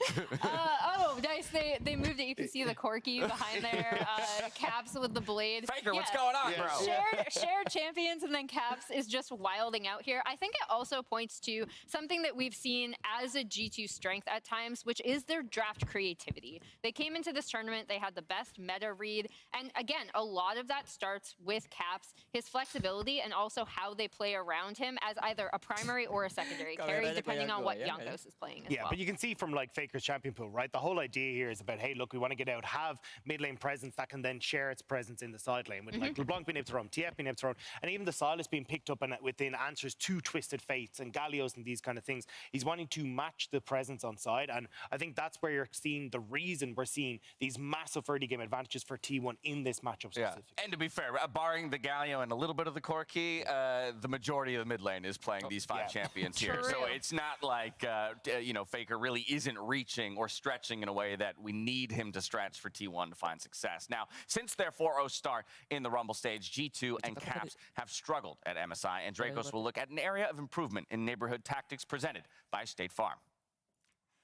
Thank you very much, Dash. Heralds are, of course, incredibly crucial for any team. T1's early game dominance is due in part to how fantastic they are at setting up around Herald. For G2, that has not been the case, and especially against T1. We're going to take a look at 2 Herald clips today, both going wrong for different reasons. Remember, whenever you're taking a Herald, you want the Herald, that guaranteed money, or you want to make a play on the opposite side of the map. And in this first clip, what we're going to see here is that T1 are absolutely set up to take the Herald. And as we zoom in on this minimap, Flacket on the bottom side, you'll notice is coming to this wave late. This means that he cannot get to the Herald first without giving up something in return. That means Tristana is going to move up first. Very easy time for the Tristana to come. T1 are going to have a man advantage at this Herald fight. Now, this means that G2, short of being willing to sacrifice a ton of CS, have no reason to fight this Herald. They have no reason to be there. Their support is level 5 to the level 6 on the opposite side. Now, despite that, as we roll out of the clip, you're going to see what we generally in the business like to call the tourist Herald. Now, I get it. They're legendary heralds. You want to spectate, you're in Busan, but G2 do absolutely nothing in this play. They spend a ton of time, they stand around, they posture, they look menacing, they look tough, but ultimately they lose a herald in exchange for a single tower plate in Flacket. This is a horrible, horrible trade. Now the second game, things get a little bit better for G2, you would think, because now they're moving Flacket up. They say, hey, you know what, we're willing, as we pause it here, we are willing to sacrifice a bit on the bottom side to get Flacket to come to the Herald. They're going to have that man advantage. They're going to secure that Herald. Here's the downside. It's easy to forget with all these new fancy champions, the Kaisas coming back, what exactly Aphelios does as a champion. But I want you to keep your eyes on Gumayusi. Yes, G2 are going to get the Herald. Keep your eyes on that Aphelios. Now, if you know Aphelios, you know this is the only champion in the game alongside Tristana that can never be left alone with a tower. That is 5 plates in the back pocket of Guma for a Herald that will ultimately take 2. Now, as the game continues, they'll move to the top side. Guma will use his newfound power. Before those plates, keep in mind, he was behind in lane. He was dove, he was misplaying, but now he's wildly ahead. He ends up getting 9 plates in this game. He ends up snowballing, and the team absolutely dominates. So for G2, respect those picks. Respect the unique strengths of Aphelios and Tristana. And while it's good to match on the Herald, you don't need to be spectators to it. Fight it or don't fight it. That's it for Neighborhood Tactics. Back to Dash and the desk to talk about drafts. There you have it. I mean, we've talked about T1 all tournament long, one of the best early game teams we have here, and that in large part is the reason why. They've identified when they can go for certain things and when they cannot, and they still manage to find something cross-map when they can. I'm also kicking myself now because that first clip that he showed, very importantly, you'll notice that Keria goes mid lane, shares CS with this mid laner to hit that level 6, which if a fight is to come will be very impactful. And that was something we saw last year, if I recall correctly, at MSI, piloted by RNG, very specifically, intelligently moving their support up and kind of pioneering that entire strategy around the Rift Herald. Yeah, I think especially for Ming was just very good to see him kind of the way they were able to integrate him into not only the top lane dives, but also fighting for the Rift Herald. So you got your setup in top side, then you'd get the presence mid, and you'd move up towards Rift Herald, and some of the T1 do a lot as well, right? You're looking at the way they play around Zeus. Now it's Keria sometimes getting involved in the mid lane push, but it's certainly much more focused around, hey, if we can get our top side ahead, that turns into a massive Rift Herald presence. Well, we'll find out if G2 is watching Dracos' clips soon enough when that first Rift Herald spawns and the teams either collapse or don't for it. From there, though, I do want to go into a bit of a draft-focused conversation because, as we mentioned, that's both where G2 at times has found the most success, and we've talked about very early on in the tournament kind of was defining and pushing the boundaries of the meta.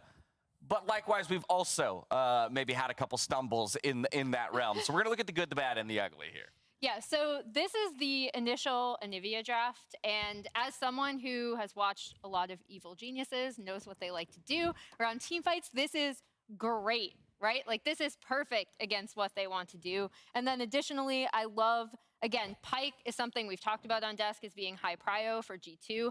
I don't see G2 as like a super strong 2v2 bot lane, right? I think they're best when Flakked is carrying in team fights and Targamas is hitting those roam timers to go mid or top. Yeah, and I want to point out the Anivia here. I was absolutely in love with it because I looked across the opposite side. I was like, oh, you've got Ryze who wants to try and push in his lane, look for roams and side lanes, but you don't really have a jungler in the Karthus who can kind of help facilitate that push. He much more wants to try and farm it out. So when I saw the Anivia come through, I was like, this is genius, right? Because now you just get to full push the wave. You win out in the stronger mid-jungle 2v2 because you got the Graves there. And that Anivia means that she can continuously keep Ryze in check. So you never actually get Jojo Pyun to roam. And even when you have Jankos going for these level 3 ganks in the mid lane, suddenly this Anivia is massive. You get to play for the team fights like Emily was pointing out. It was such a good addition and a cool adaptation we haven't seen in so long coming through from G2. I was in North America, 1 a.m. watching that game. The Anivia pick comes through, and I almost threw my headset across the room. I was like, that's it. That's the end of the game. It was such an intelligent pick to bring really in, good. And it really did feel like it had a massive effect on the outcome of the game. That's some of the good. Let's talk about some of the ugly against RNG. Ta-da! This is the Riven draft. I think the big thing for me is that when I look at Broken Blade, I think he is a phenomenal carry player. So the idea of putting him on something where he's just going to stomp lane, I don't disagree with in terms of his skill, but when I do think of G2's success and when they've been successful, I definitely think it's more in line with him being on something like, I mean, we saw the Ornn come out a ton in playoffs, but then like the Aatrox, the Vladimir, something where he's frontlining, joining up for team fights so that G2 can hit the mid game, again, with strong team fighting.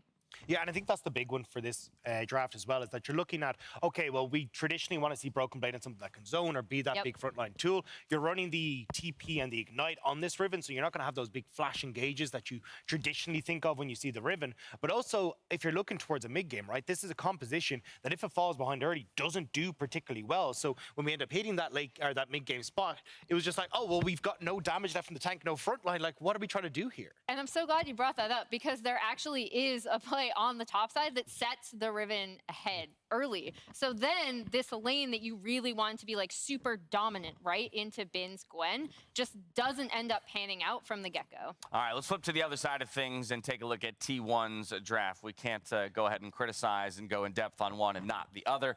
Starting again with the good.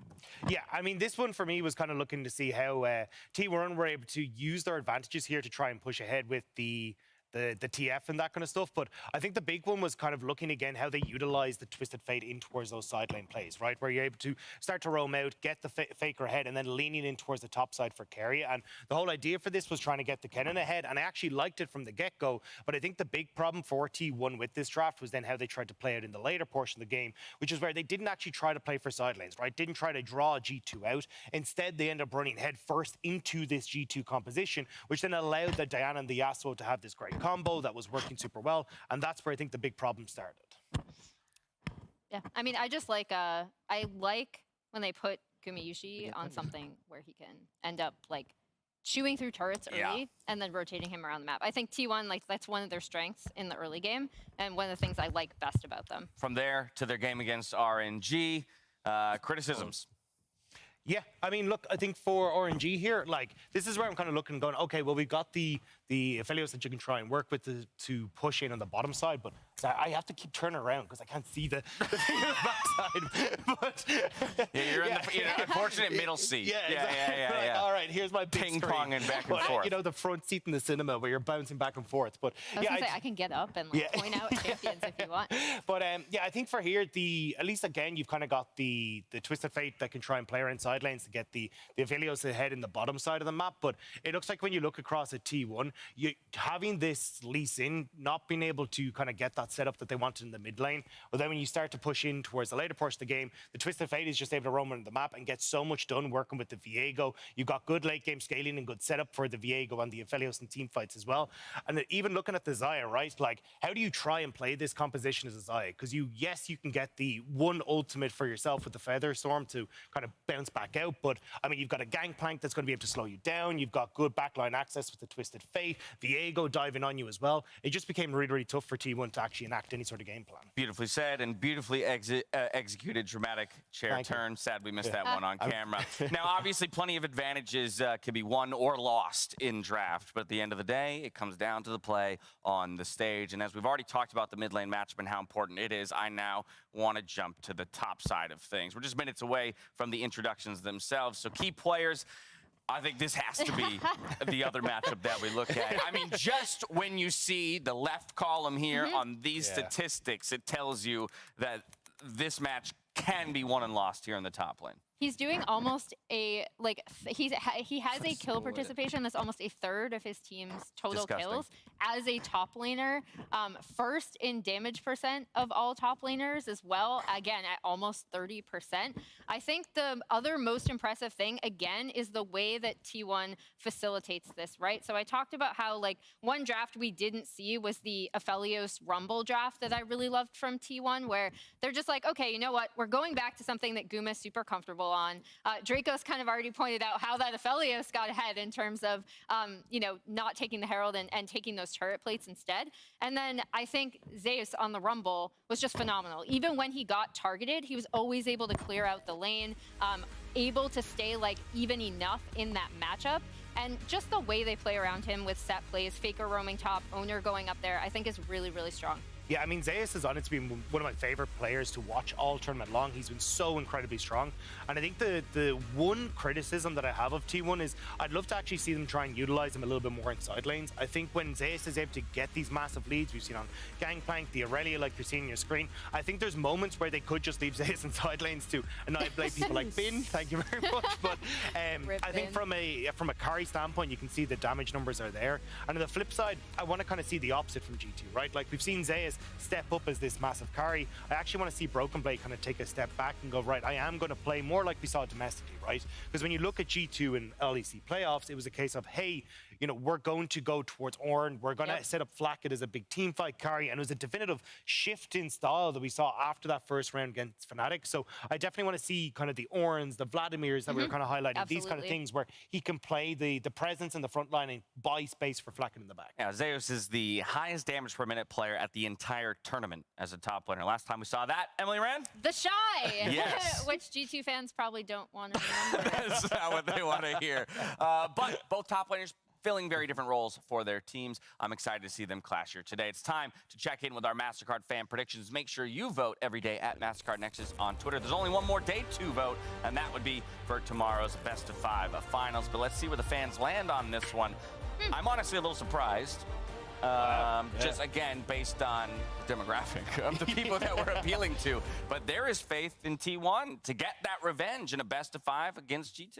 So I'm kind of like caught between the rock and hard place here, because it feels like this is going to be an incredibly close series, and a lot of it comes down to, you know, how the early game for T1 pans out, how they manage their mid game, and if G2 can kind of solidify that advantage for Caps in the mid lane and then actually play towards their mid game strengths, right? Because it feels like we've seen time and time again that T1 have this fantastic early game. You look against basically both games that we had against G2, T1 have been able to run away with this in the early stages, but at least in that first game, because G2 had that great team fight comp, they're able to come back to it. And that's where I kind of lean on maybe G2 being able to find their advantages is in the mid game with team fighting, because we continuously see these T1 Baron flips. All right, a lot of smart talky things. And is this correct here? Yeah, that's a 3-2 3-2 G2 is the and call. I'm wearing the badge. I gotta go.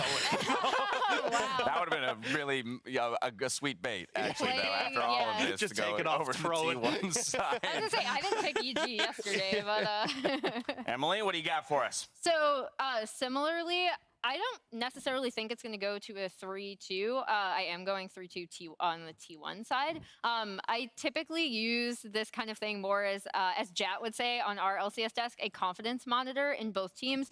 These are two teams that have shown really, really strong like highs and then have had some lower lows in their games at this event. And they are both teams that are stronger in best of 5s, which I think is another very interesting thing.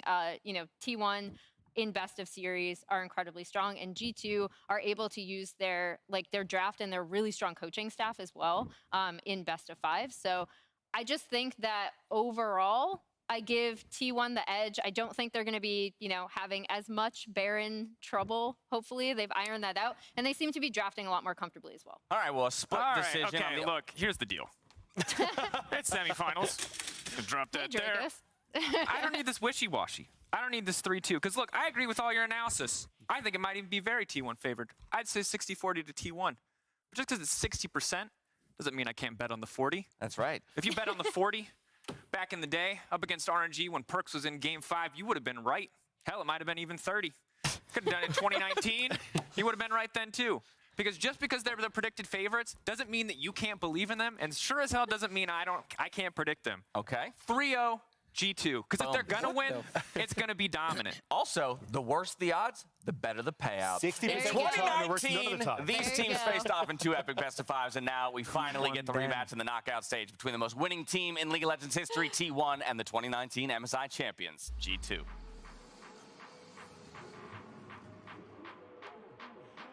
Welcome to Busan! Welcome to MSI!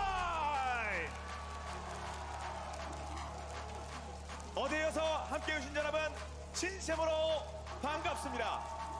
바로 대구에서 펼쳐졌던 너거 스테이지 1차 대결 RNG가 EG에게 3대0 승리를 거두면서 내일 있을 파이널에 진출했습니다.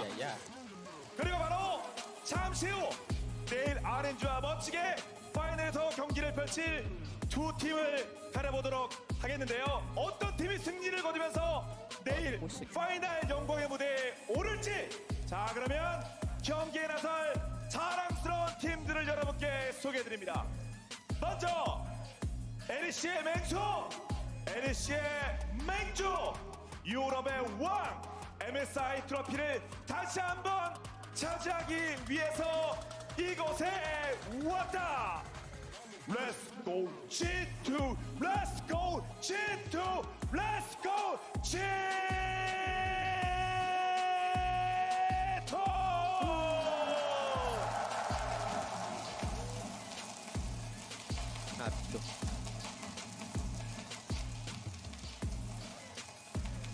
타 캐리형 탑 솔로 포큰 베이.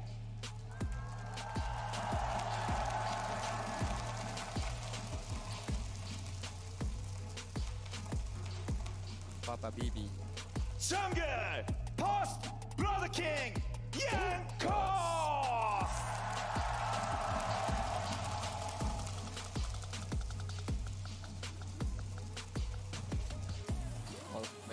미드 서양 최고의 슈퍼스타 캡스.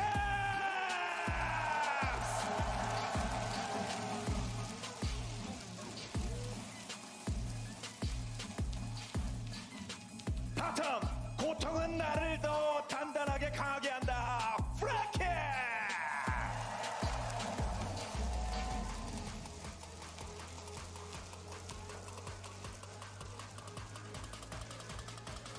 서퍼 로밍의 대가 타르가마스.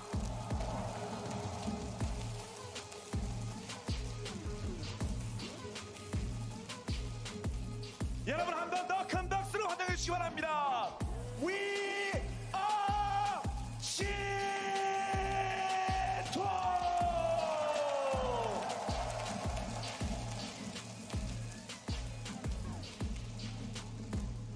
이제 두 번째 팀 소개해드립니다. 사실 우리에게 이 팀에 대한 소개는 필요 없습니다. LOL 역사상 최고의 팀, 이것으로 충분합니다. LCK 전승 우승, MSI까지 제패하기 위해서 왔습니다. 여러분 만약에 홈 어드밴티지가 있다면 이럴 때 써야 하는 것이 아닐까 싶습니다. 여러분 함께 외쳐주시기 바랍니다. LCK 대표 T1.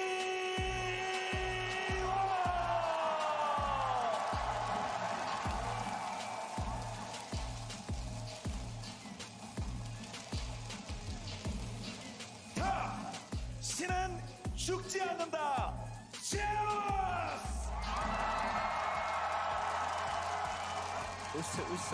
제우스. 정글 정글의 정석을 보여주마. 오너.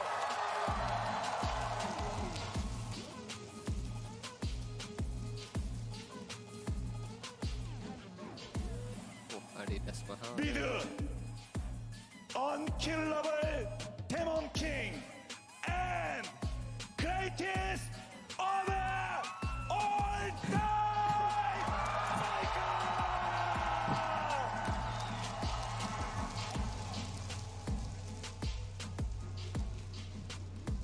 Faker!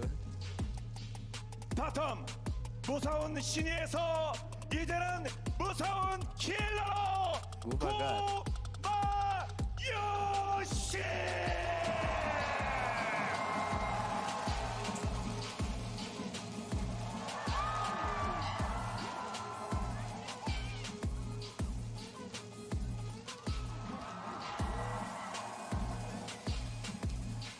끝으로 역대급 천재 괴물 역전괴 캐리어.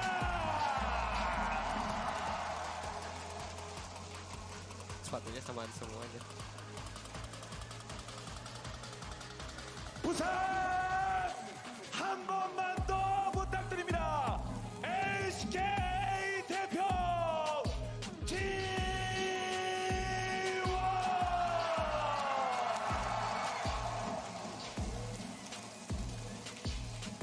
절대 무너질 수 없는 숙명의 라이벌 G2와 T1, T1과 G2가 벌이는 대결 바로 달려봅니다. 렛더 노가웃 스테이지 비긴. 지금 함께 해주시는 많은 여러분의 뜨거운 바로 함성과 함께 2022 MSI 노가웃 스테이지 2일차를 시작하겠습니다.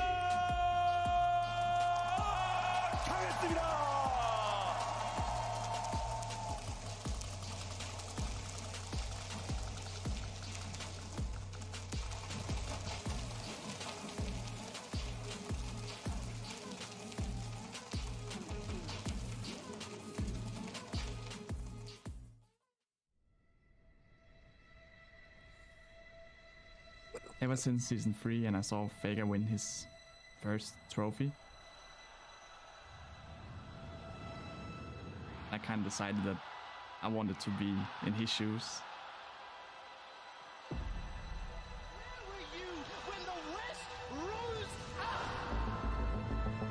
2019년도 MSI에서는 저희가 무조건 우승할 거라고 생각을 했었는데 Often when you see these two go up against each other, G2 are very rarely the favorite. 생각지도 못하게 패배를 했어가지고 To take the trophy away from him meant the world to me.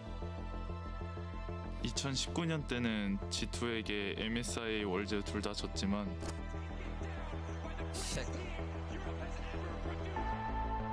그동안 저도 개인적으로 배운 것도 많고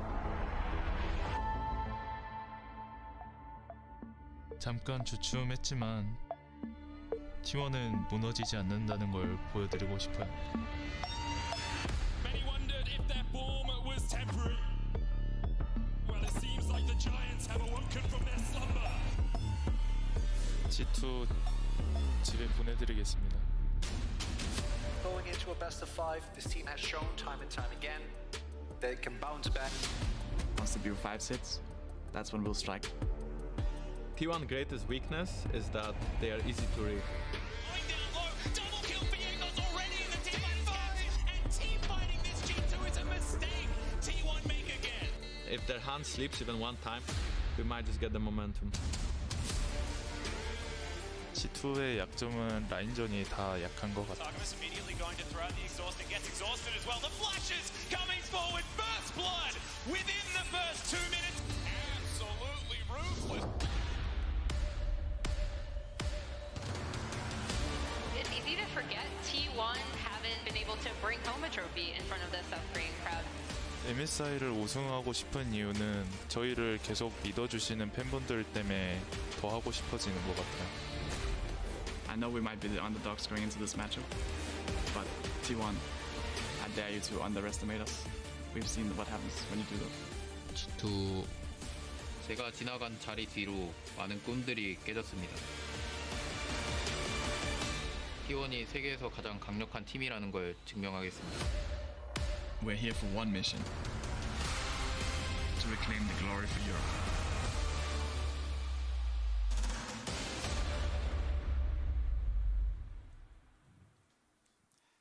I can't believe that after such an incredible streak, G2 still managed to come in the underdogs. It's absolutely unfair. T1 also did a little bit of losing, but they came back, and now we have to intro with T1 being the favorites once again. And as the LCK representative, it makes me nervous. Vedius. I mean, why would it not? Of course. I mean, this was a similar situation to what we had in 2019, but I feel like that we're in for a bit of a closer series. At least that's what I hope, because as we've seen strengths and weaknesses from both teams during the Rumble stage.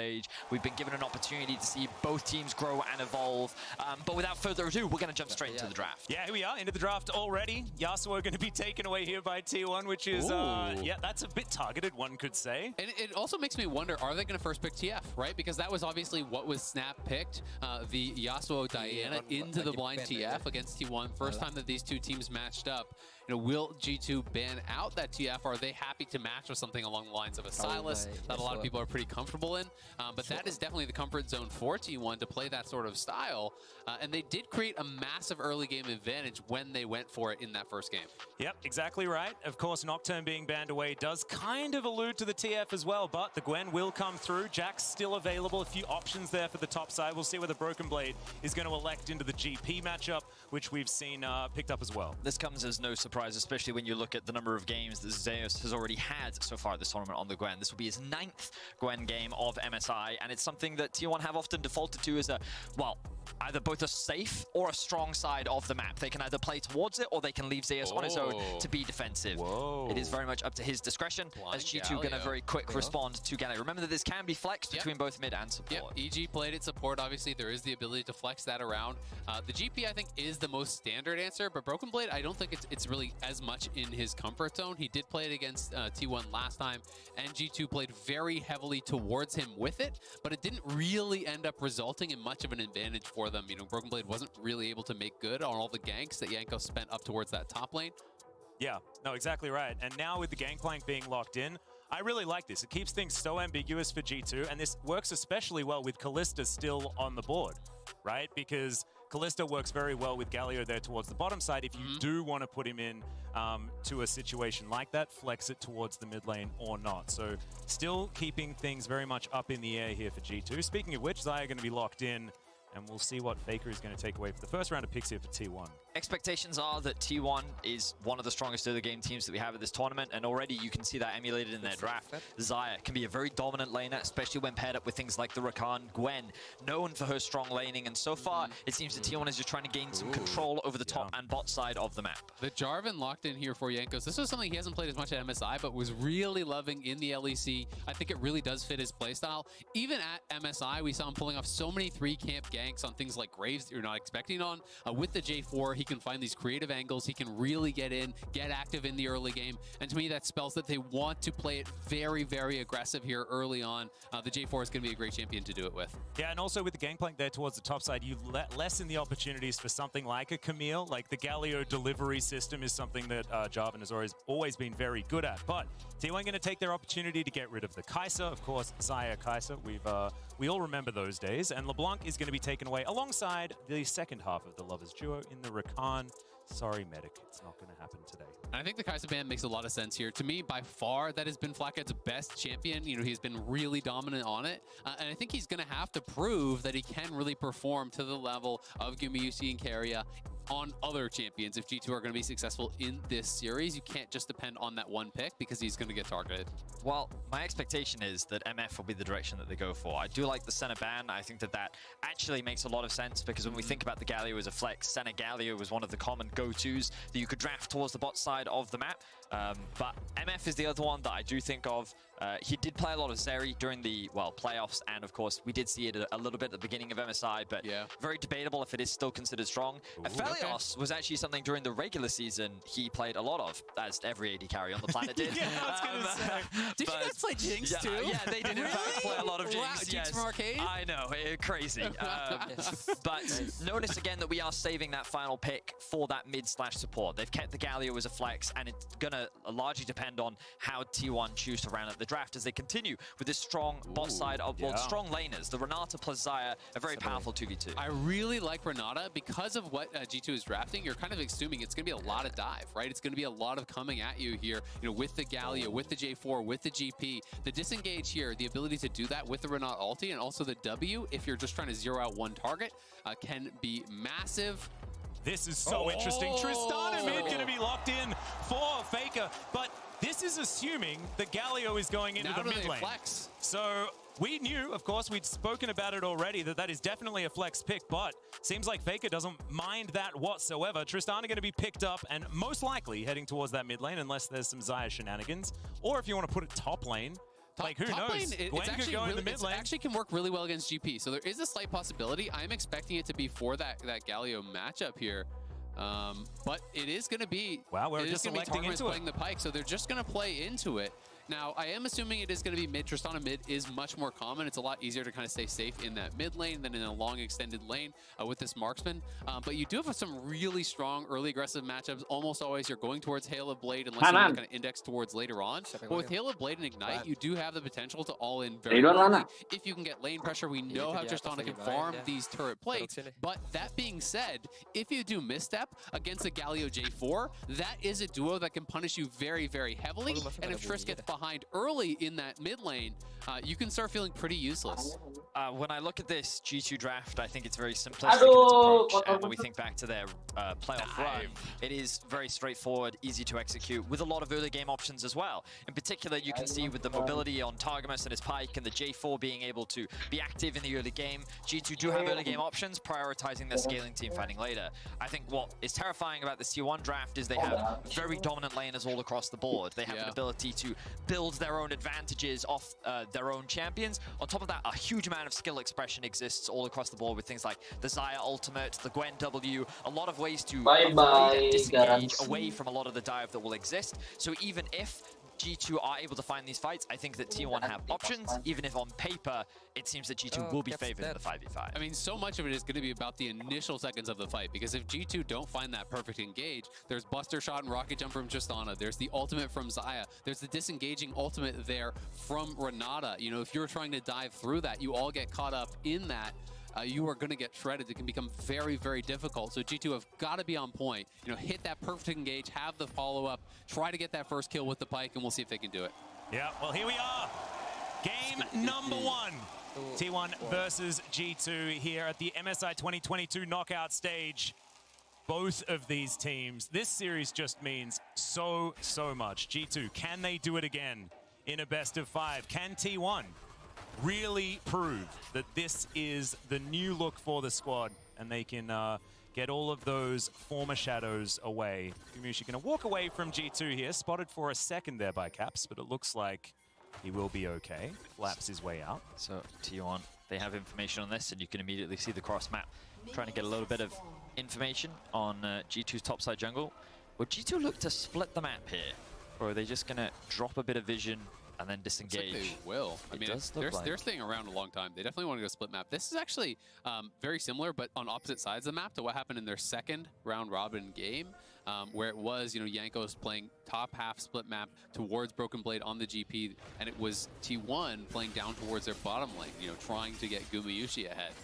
So we'll see now, with Jankos playing more towards that bottom side, T1 have the info. We are very likely going to end up in that cross-map situation, and we're going to have to find out how well can Broken Blade really withstand the onslaught, because he's the one that's going to be left to his own devices, trying to survive up there. And we've seen it's been difficult on both sides of this matchup. They are certainly knowing this one very, very well.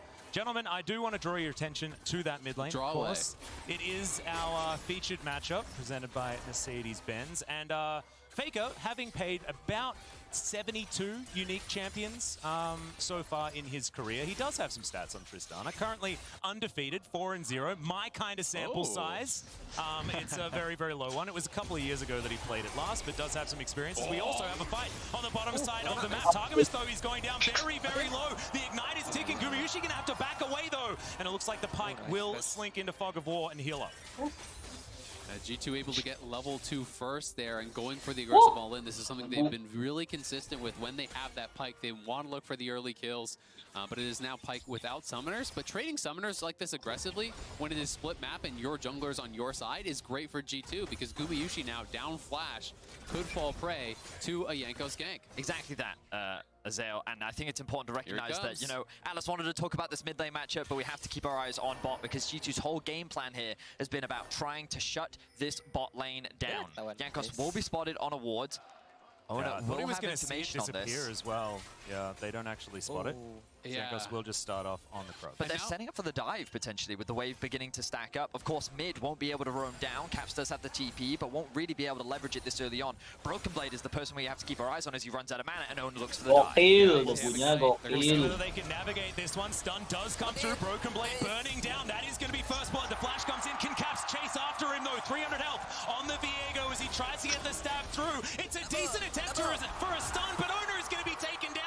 There's no flash, of course, and Caps is going to walk it out. Meanwhile, on the bottom side, Flacker takes down Gumayusi. What is happening down here? Carry is looking for the last shot. Fake is going to pick up the kill in the end, and that's a double for the best player in the world. It's madness across the map here. 5 kills, 4 minutes in. T1, G2. We have to take stock of everything here that has happened, though.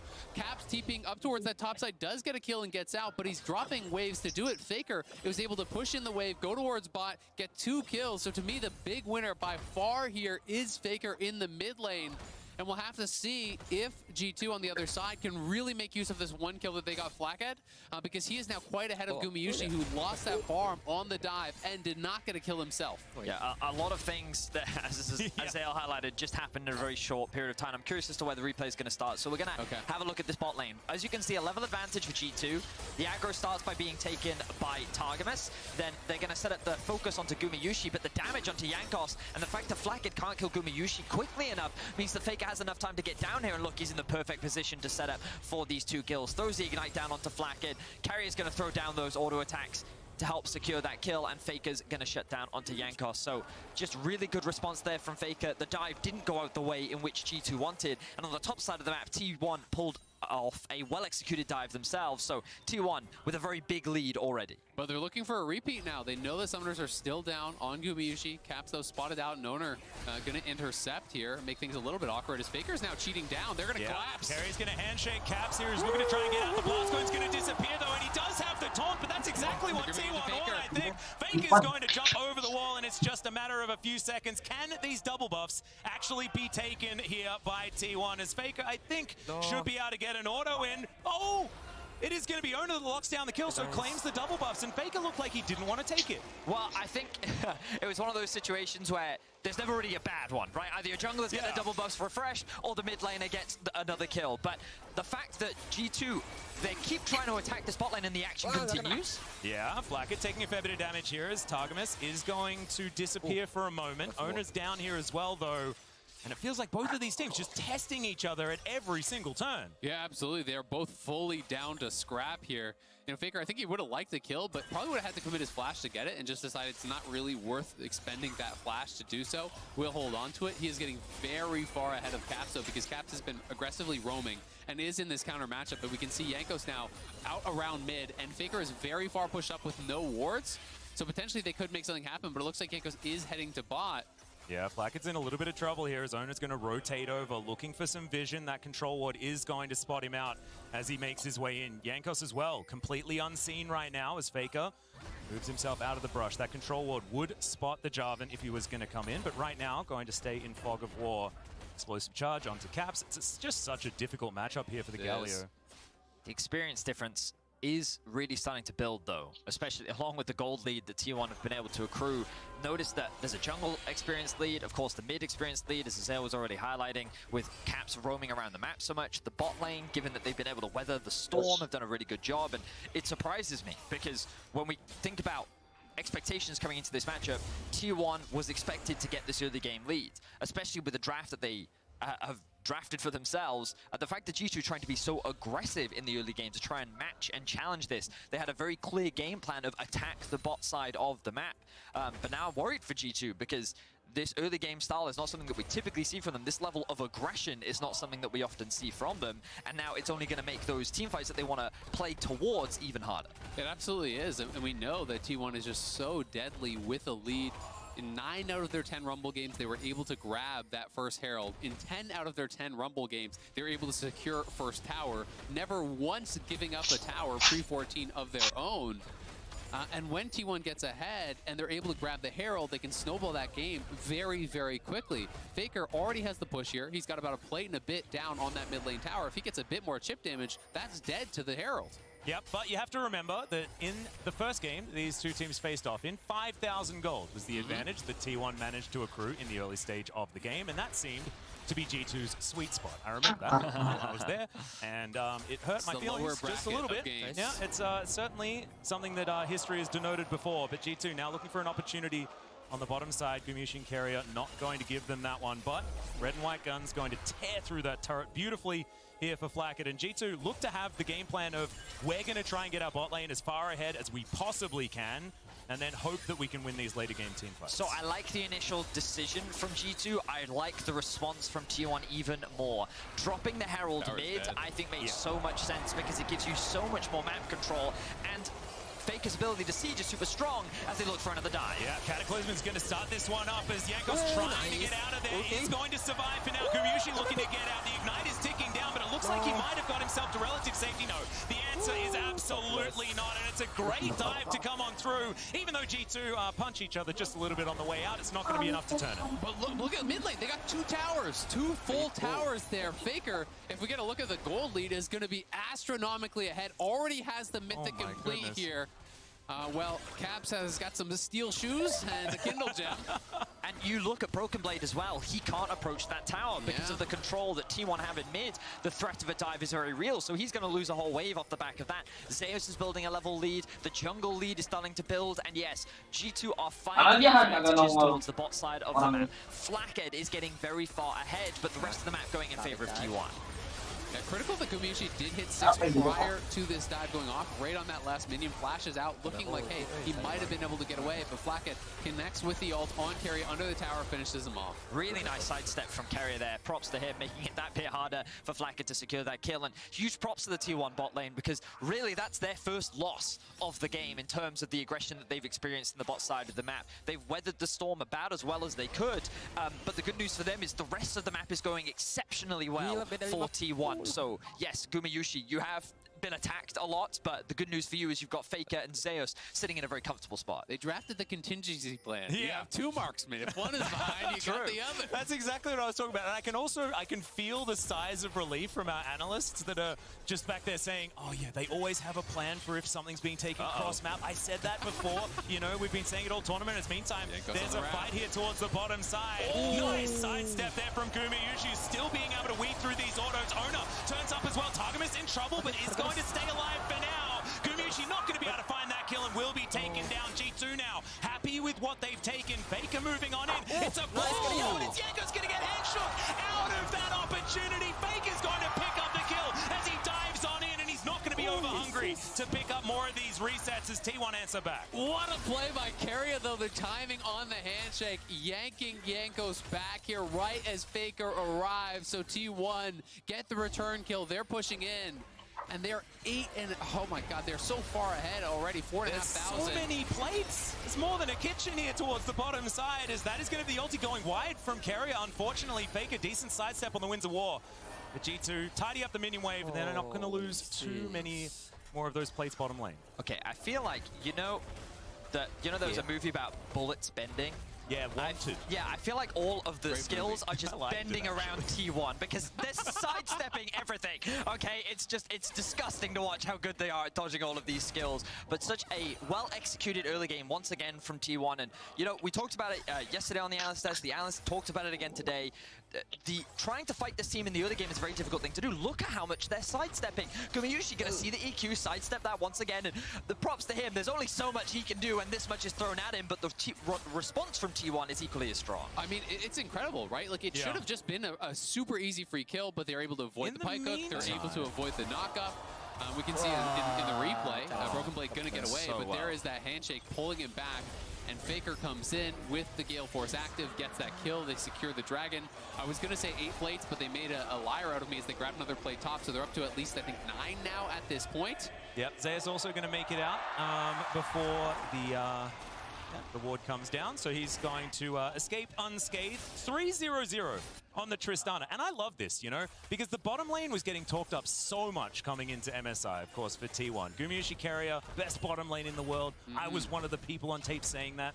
And it looks like G2 got the memo. They're like, well, we're going to take down this best bottom lane in the world. And you know what that means? That means Faker's 3-0-0 with a billion farm left completely on his own to wipe out every plate on the map. It's absurd. Gets another full tower here on the bottom side of the map before plates go down. And it's just such a smart pick. You know, coming into yesterday's series, I was thinking if we were going to see this kind of matchup, it would be against Xiaohu because he's such a Galio guy. He's known for it. You can imagine they were ready for the Galio matchup, right? Yeah, exactly. But we didn't get to see that. And then here, you know, G2, I think less expected that they would just be slapping down the Galio this early. But T1 very clearly ready with the game plan. It has worked out incredibly well. Both their marksmen now on Gale Force here. You can see despite all of the effort to put Flakked ahead, Gumayusi is right up there with him. He is 600 gold down, but he has the same items in inventory right now.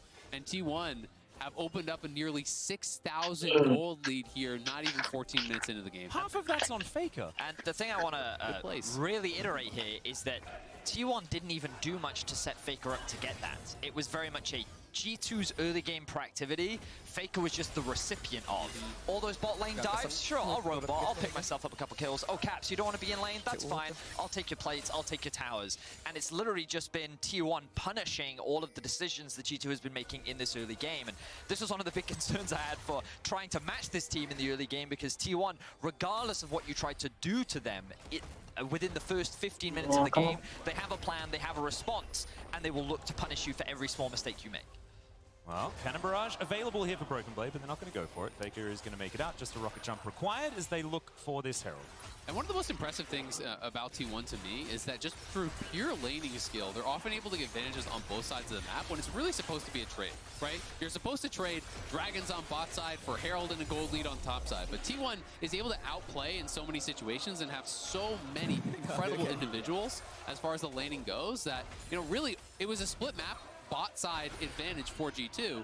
All Owner did top was one quick dive and then a left Zeus alone, and then he was just covering bot on the other side of the map. You know, he was able to really reduce the advantages that G2 could get because he was so efficient with his gank top and so effective with his pathing towards bot. Yeah, and this is actually what Faker is doing here with the mid lane Tristana. Is what we see so many Tristanas do. It's very similar to why Caitlyn is so popular in the LCK. You rotate her to every lane that has a turret that's accessible, and you destroy all of them. This is something that DRX was very good at doing alongside Deft. They would just move. Is it just he's a demolition machine. That's all the Tristana is supposed to do. And then Faker hoovers up all of that money, and that trough that we talk about doesn't exist. He has 11 items by like 20 minutes in the game, and then it is over. And so far, that game plan has been completely unhindered. So, the thing I now have to kind of bring our attention to is this T1 mid game. You are quite familiar with it, Atlas. Post 20 minutes is a danger zone. That's why I was getting in all my positives. Yeah, exactly. I'm looking at the clock. But you know, it's my time to strike. That's the thing. And that's the thing I want to keep reminding people, of course, right now, T1 look very much in control. And on paper, the argument would be, this is T1's game to lose. And I think we can all agree with that, especially with their position and their ability to siege. So the question is, can they do it cleanly? Because the criticism and the reason why they looked weaker during the first stage of the Rumble was because they would get these leads and then they would get overeager to try and force fights, they would rush Baron, they would flip Baron, became a bit of the meme during the Rumble stage, and so as we transition into this mid-game, scrutiny and the eyes are going to be on this mid-game and T1's ability to use this lead to close out the game clean. I think one of the most atypical and interesting stats from the Rumble stage was that every team that took a Baron against T1 was actually behind in gold when they did it. Not one team took a Baron from ahead in gold, and that kind of speaks, I think, to some of the problems that they were having around Baron. Also, the vast majority of the kills against T1 post 20 minutes also at the Baron pit. So they definitely had some troubles there. But we also saw in the last match that they had against G2, they kind of used some of their faults at the Baron to bait G2 into actually face checking them, right? Because everyone was thinking, all right, well, G2, here they go. T1's over at the Baron. Time to get a free ace in a Baron, get right back into it. And T1 didn't even start it up in that case. they really played into the fact that they had made those previous mistakes. So we'll see if they can actually do that again and remain very, very clean, because they are just monstrously ahead. 7,000 gold, 17 minutes is a shellacking, and it's going to take some real playmaking from G2 to try to crawl their way back into this one. It's certainly a toughie, but I was going to talk about like the down 6,000 gold power spike for G2 and things like that, but it's, you know, moving ever further towards closer to 7 right now. That is 2 Drakes behind, as well as the Hextech Soul coming in. I got excited for a moment, but then I was unexcited afterwards as the clouds you could feel dissipated. the wind in your hair. I certainly did, you know. That was me, actually. I was just breathing. Oh, okay. I was going to ask you whether you felt it as well, but is that how you breathe? I was blowing on him, you know. It's just a little. Yeah. Cooling but down. I liked it. I'm really excited if NA wins the game. Yeah. Well, we'll So see what the time is. Just going to surprise. Yeah. Distracting you guys calm with a little down, bit. Calm down. It's okay. Zeus now should be able to swag his way out of that one totally fine. But you can see how much control T1 have over the map once again. G2 is looking for a pick here and there, but I don't think Targamas wants to take that fight.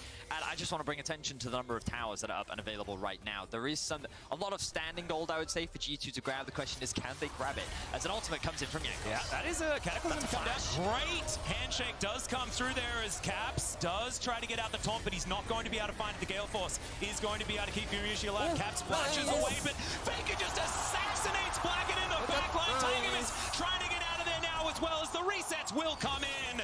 Jankos is lying on the ground, and this taunt is not going to work. The Heartbreaker is going to come through, but Oner's going to get taken down. Caps goes golden again at exactly the right time. Zeus now wrapping around Carrier, moving in, flashes forward, doesn't get the handshake though, as Broken Blade melee range against this Renata, but it looks like Carrier doesn't really mind. Zeus is so scary, but the top lane, they're losing everything. This is why I keep casting team fights, and the whole base is exploding. T1 are winning on the other side of the map. A very scrappy fight here between G2 and T1, but T1 taking the Hex Gates, they grab that top inhib, and they are getting further and further ahead here. Really close fight, but you can just see the gold lead for Faker.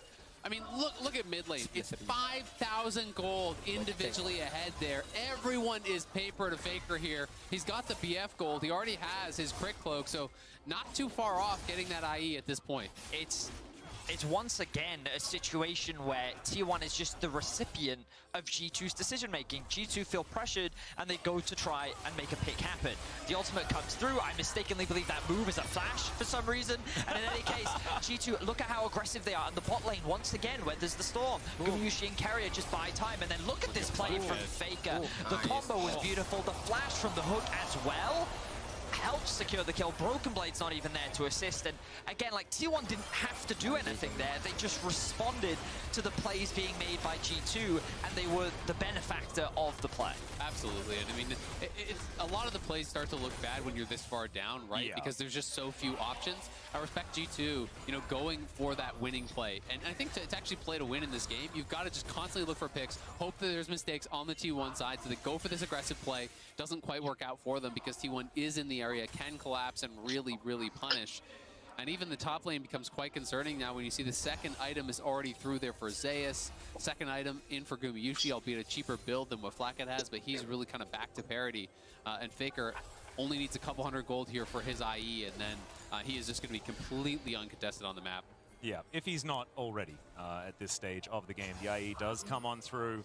Oner also sitting on a couple of items. That is a full completed item ahead of Jankos on the other side of the Rift. This is getting, the amount of surmountability is not very high for G2 at this stage. 8.5 thousand gold in the lead. But this is exactly the time that G2 might have a chance as T1 are ripping through this Baron. Jankos is inside the pit. Can he make it a 50-50? No, he can't keep himself alive. The ult from Renata will make sure no one can answer. The Baron comes through.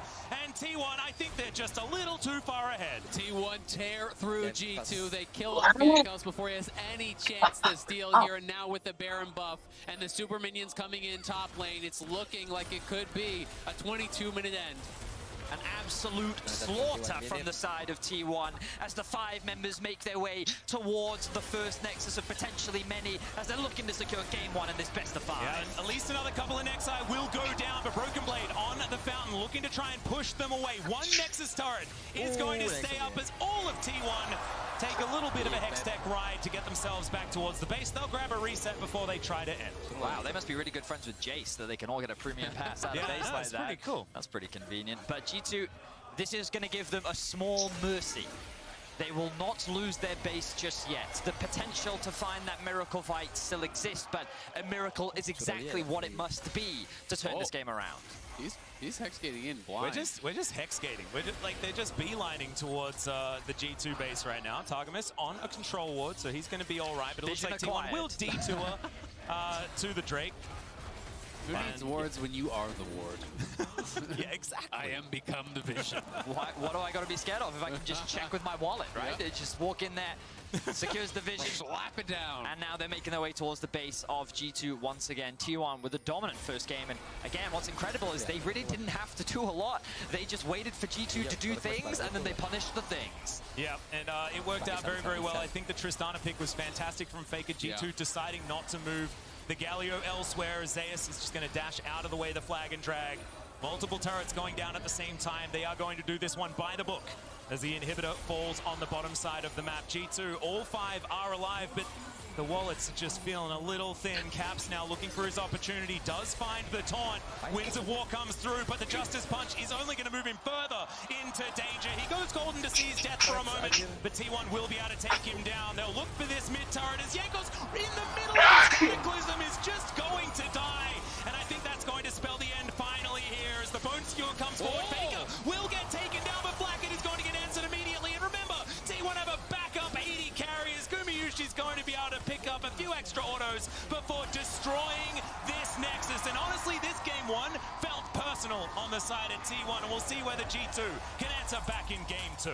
The game plan was very clear from G2 in how they attacked the bot lane, but the bot lane of T1 did a fantastic job of mitigating, buying time, weathering that aggression, and sure, they didn't come out of it unscathed, but they did their very best, and while they were doing that, the rest of the map was just being dominated by T1. The control they had in mid, the control they had on top, the use of the Herald to open up the map even more, make it harder for Caps to roam, was just a flawless early game. And G2 tried to go toe-to-toe with the best early game team in the world, and they fell short. Absolutely. And I mean, I just think so much of the game was about the Tristana pick because it's so punishing on the roams. You're always going to be under your tower. Caps can't just do nothing with this pick in the early game. He can't just sit there and trade farm. You're going to slowly lose your tower. So he decides, all right, the play is to just drop waves, move towards the sides. That guarantees Faker a CS advantage that guarantees him the plates. And then insult to injury when he comes down towards bot, picks up 2 easy kills. Now all of a sudden, he has perfect farm. He's taking the plates, and he's gotten the kills without having to expend much time roaming. And then really the only thing G2 can do from there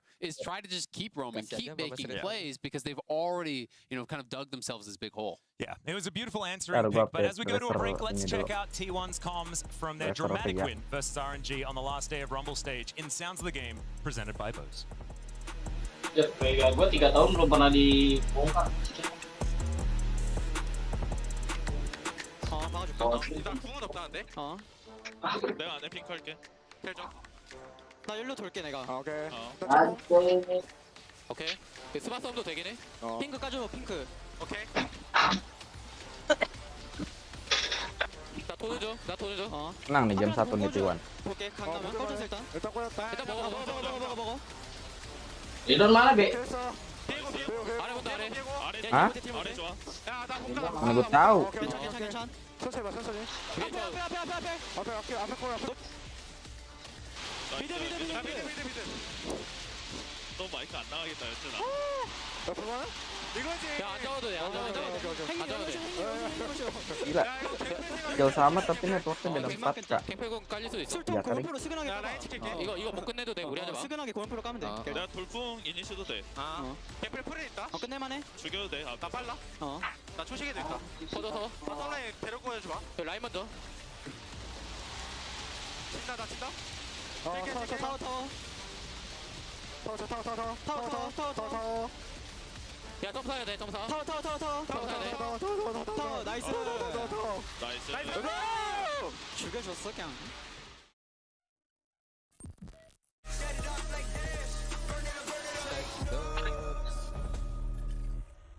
The world is watching. Get on board. Check the lanes. Pay attention to the best. Join the ranks. Be the challenger. All in for the trophy. This is for all senses. This is for all players. Oh, gue PCIe 2.0. Masa 2 sih? PCIe gue 2.0 ya? Speednya berapa ya? Gue aja 3 anjir. 61 MK kan? PCIe 3 tuh yang kali 16 jagung. Iya.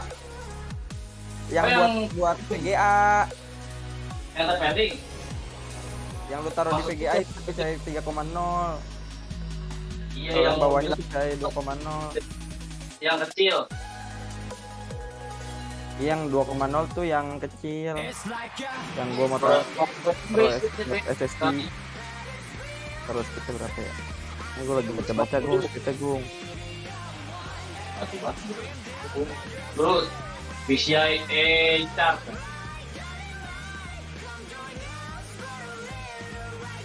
$250 MB. Wah, kalau misalkan jauh SSD lagi. 500 MB Gung, bukan kalau yang 2.0. Yang kali berapa itu? Kali 1. 200. Sering. Iya. Kalau yang 250 tuh yang ini. Yang satu PCIe yang 1.0.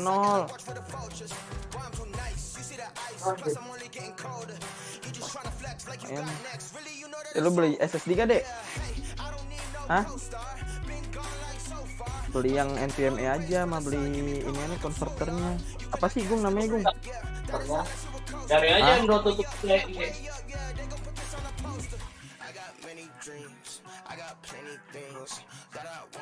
Tapi lu bagi-bagi sama anak-anak. Dekova siapa?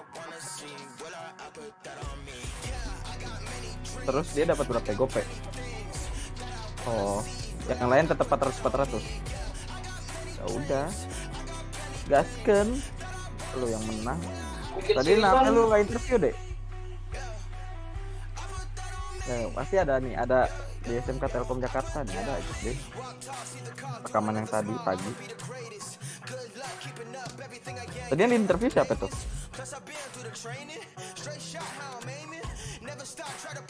Dek, tarik bilang dek. Apaan? Tarik itu.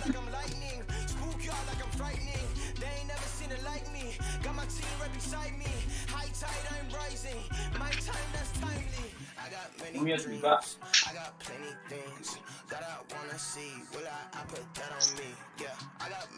Ada.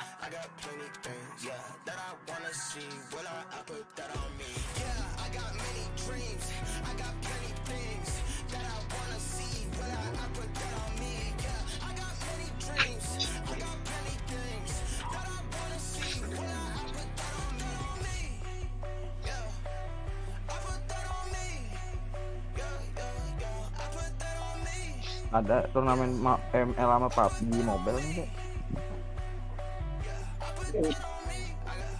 Oh. Iya pas yang lu nggak di zoom MVP lu deh. Ini nggak di zoom tapi ini aneh.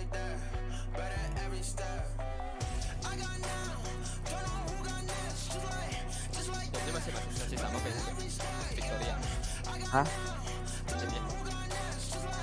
Timnya ayah ada Victoria. Tapi kemarin pakai nama SMA anjir gara-gara temennya.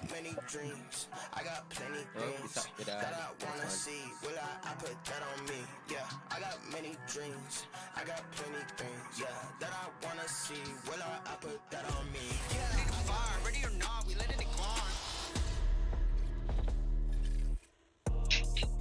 What's up, everybody, and welcome back to the State Farm Analyst Desk. After a blistering start to our Best 5 series, T1 taking game number 1 and in fairly dominant fashion. Emily, I'm going straight to you on draft, because we had plenty of draft conversation about both of these teams. At times good, at times bad.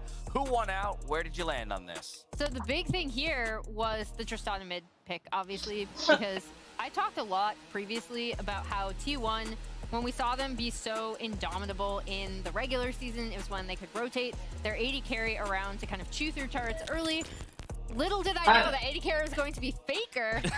Not Kumayoshi. I just think it was a great response to what G2 had locked in, both in terms of the lane, and also we saw a little bit of a role reversal with Faker taking a carry role and Caps trying to spread his influence to sides. Yeah, Dracos, I want to say it was so big brain of us to make that our featured matchup presented by Mercedes-Benz, but it really just couldn't have been any other way. The two mid laners going toe-to-toe in game number 1. Yeah, you see it in the draft. The just straight Masa up kayak blind anak pang Galio gitu dah. call out to me. Yeah. Because Faker's champion pool has been, they banned away Krishna. LeBlanc here, keep that in mind, but like, Mana, he has dimana, been dimana? about facilitating, it's never been about mid lane. So I think Gue Caps was share just expecting like, oh, get a handshake on just doing nothing in the lane, and he's like, oh yeah, have you seen Enggak, jadi di pinggirannya botak. draft where at least to me, Enggaknya ada it looks like rambut. maybe they're debating flexing the Galio so Right. they can get a powerful. But the thing is, Mulet. Tristana is so good in the mid lane. It's actually Mulet. really hard to find a champion who can outpush her early game. So G2, they have to split the map. They make some things work, but Nah, ultimately, I think Sabar they were just dulu, not gue ready lagi for Faker to reskan pull out a inian. lane dominant pick sekarang, that is dominant as right Tristana here, here, right and it's now. very clear in what happened in the game As soon that as Faker possible. just made this work. Yeah, and I think T1 as a whole had a really good understanding of what G2 wanted to accomplish with this draft, right? Because Instagram. you look at the Galio and the GP, I personally am never a big fan of Telkom. having like Nggak bisa lihat. GP with like a Tadi. Twisted Fate or Galio, because I think personally it just means that you don't really have the opportunity a lot of the times to play towards that top Tuh, side of tuh, the tuh, map. di They're very XDA, focused on the bot side. So T1 basically read this and said, Tuh, okay, yang suruh cool, well, nyanyiin Mars we're going Telkom to have nggak? this pushing bot lane Mars as well. Adiputa. We're going to make sure that we have Mars Faker on the itu mainnya Tristana, so nego every time you end up trying to make plays nama on the bot partai side, either partai Faker's Kristen. taking turrets in the mid lane, or you end up in a Perindo, situation Perindo, where you anjir. actually just can't get the push on the bottom side. You can't actually play with the Galio towards that bot lane and feeding Itu the di Aphelios turret XDA, plays like you XDA want to. ini I XDA WhatsApp. 1000% know that this is not the point you were making, but all I kind of heard there is there is such a thing as too much global. Yeah. Yeah, not No. the case. Exactly. Yeah, I know. I was like, Emily would be the first one to be like, absolutely not. Give me more of it, please. Well, once again, it was our featured matchup presented by Mercedes-Benz, Caps, Faker. A curveball already in the draft, but then it's about how does it play out. And there was action across the map early on where both of these mid laners are finding ways to get involved for their team. Yeah, and I think that when you look at a lot of these plays, like some of the initial early aggression from G2 is really positive. They split the map, they play towards the bottom side, it looks good, but ultimately Caps is Ini losing temen lu individually deh, in Meka. lane, further Reva. exacerbated by him roaming, trying to make plays, trying to get kills back. Reva yang And while, yeah, bukan some of the dari initial 23 kills kan? look positive, the kill trades are even, Faker's pulling ahead in CS and still making just as much impact, and he has Mana to katanya make Radit plays. That's ada. what sucks for Caps. If he sits in lane, Faker wins, Faker gets plays Yep. anyway. If he roams and makes a play, maybe he gets something back. So there's no winning, there's just degrees of losing for Caps in this position. Well, it's not like Faker, as you said, was just sitting in Siapa? mid, right? Like he was responding, when Caps Dia was kepala maybe sekolah, top. He anjir. actually was already rotating before that happened down to the bot side to Oh, respond iya, to the iya. play there. So it wasn't just that, oh, he's on Tristana, this lane dominant champion, and then he gets that double kill in bot lane early. It's also that he still has an incredible understanding of side lane pressure. Yeah, and that was the thing, right? Because you saw the play going in towards the top side of the map from T1, and instantly Faker started to move down.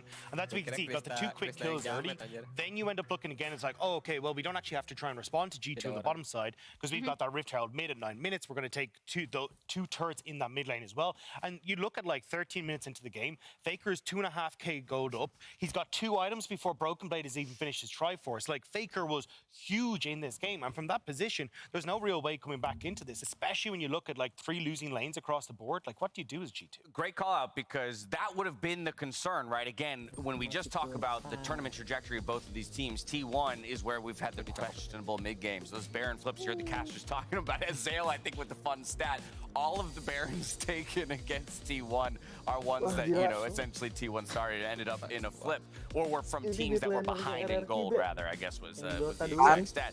G2, a couple looks, trying to get back into it, attempts by Jankos and Caps to find the plays, but just too little too late. Yeah, and they kind of have to, right? Because like you're put in a position where, as Dracos already said, you do need to make plays. You need to try, like, you're kind of out as like, oh, maybe we set up an engage, we looks like it's in our favor, and Flacke gets some kills. And that one, you just see the Tristana come around the backside of the fight, and he gets assassinated pretty early on. So, but I don't mind G2 going for those plays, because what else are they going to do? And I just think that as much as it's cool to look at those and be like, oh, maybe this is the turn, that game was by all accounts over, because unlike some of the other games where the gold was a little bit closer and T1 were probably throwing, T1 probably just win if G2 do anything that involves losing multiple members in that circumstance. So I think at G2, you just stop watching after the draft in the early game. That's the reality. Because two things went wrong here, and I think it's mostly around the draft, and it's also around, I think, the fact that G2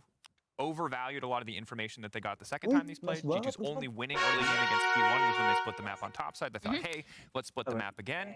But the second that Tristana pick came out, that plan went into the gutter, and G2 clearly went kan on. bertiga Akbar di Tresa itu ini Let's do kan. the same. Let's look forward to game number 2. What are the learnings here from G2 as they hop on over to the blue side? So they want to switch up priority in the draft immediately. So at least for me, it's kind of having multiple lanes you can try and play around. I feel like when you've got the GP on the top side, you're going, hey, we're going to play weak side. Very definitively, we're going to play around bot side. And T1 with like early ward control, everything that's set up to try and cover that. So I think having a bit more flexibility when it comes to how you can try and play the 우리는 20단에 갑니다. and then also go back to the game plan we were talking about in the test. I want to see Broken played on things where he is a bit more of a frontline tank, like play for your team fights. Make sure that you're actually able to get yourself set up correctly here at G2, because the win that they got against T1 was through team fights.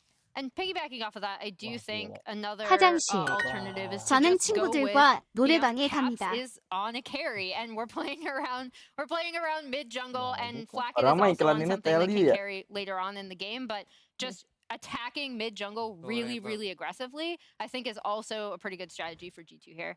I just think there's a lot of holes right now in the G2 game plan. Too many people need too many specific things. 학생들이 노래방에 같이 갑니다. Which is kind of what we'd 학생들이 노래방에 같이 갑니다. 학생들이 노래방에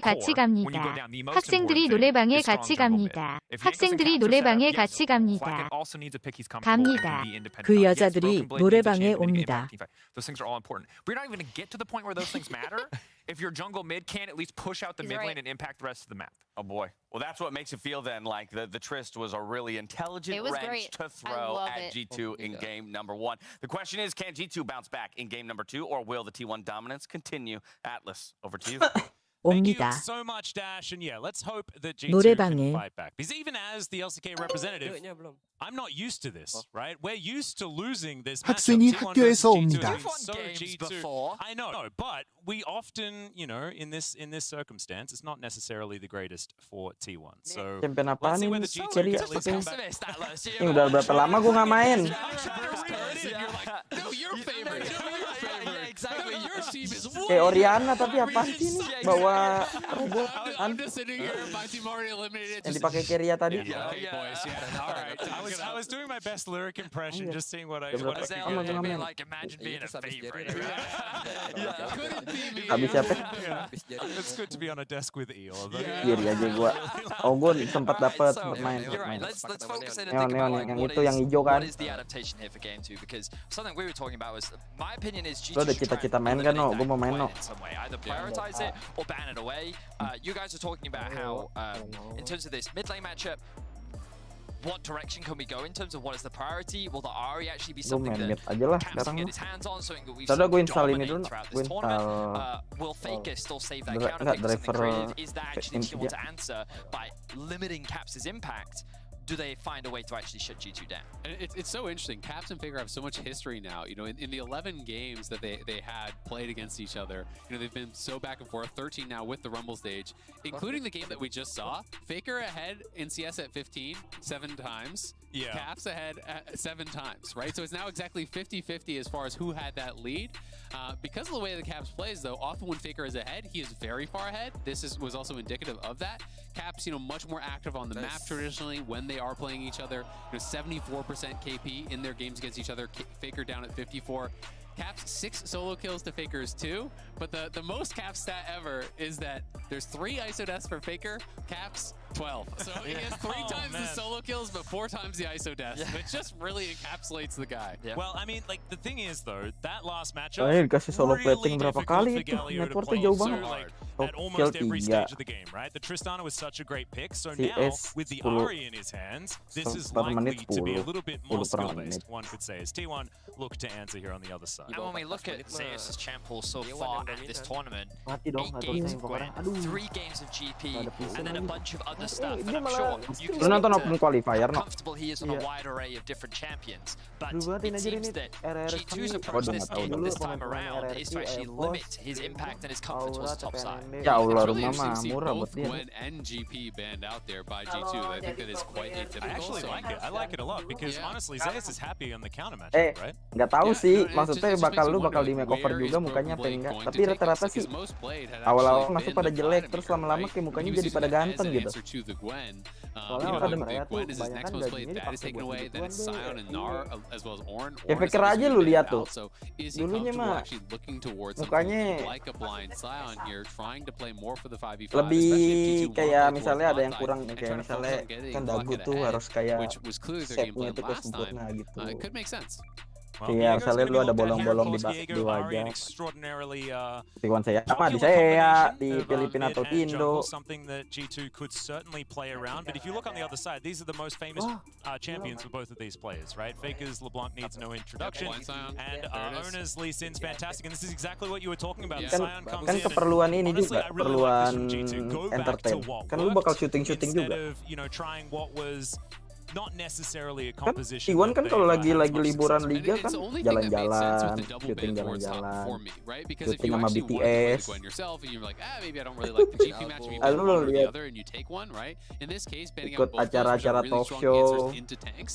And now we have to see, where does Zeus want to take us? Because after Apaan the acara Gwen and BTS waktu GP, itu? he's just played one game Yes, on a tadi number Windows of 47. different champions, right? He's Oh, at the Rumble, acaranya the BTS Jax, gitu. the Jace, the BTS. Kennen. So, you know, he could do something like Runner. Kennen if they want to go for 5v5, you know, just try to have early push and then move towards the 5v5, look to play towards the bot side. If you want to go lane dominant, you're looking more at some of these atypical picks, things that are strong into tanks like a Fiora or even like Vayne top type counters. And moving away from the top of it, I want to focus in on the support, mainly because I think the Nautilus pick is very smart here. Not only because it is a very good champion into LeBlanc, typically, so it's a denial away from G2, but now as T1, you also have the freedom to remove a lot of the good answers into Nautilus as well. Renata is something that Targamas did actually play a lot of during playoffs. It was his go-to answer against things like the Nautilus in particular, and I thought that they would even look to remove the Leona as well, but for anyone that knows Targamas, he doesn't really play Leona. It's one of the few supports that he typically does not go towards. Now, does that mean that he can't play it?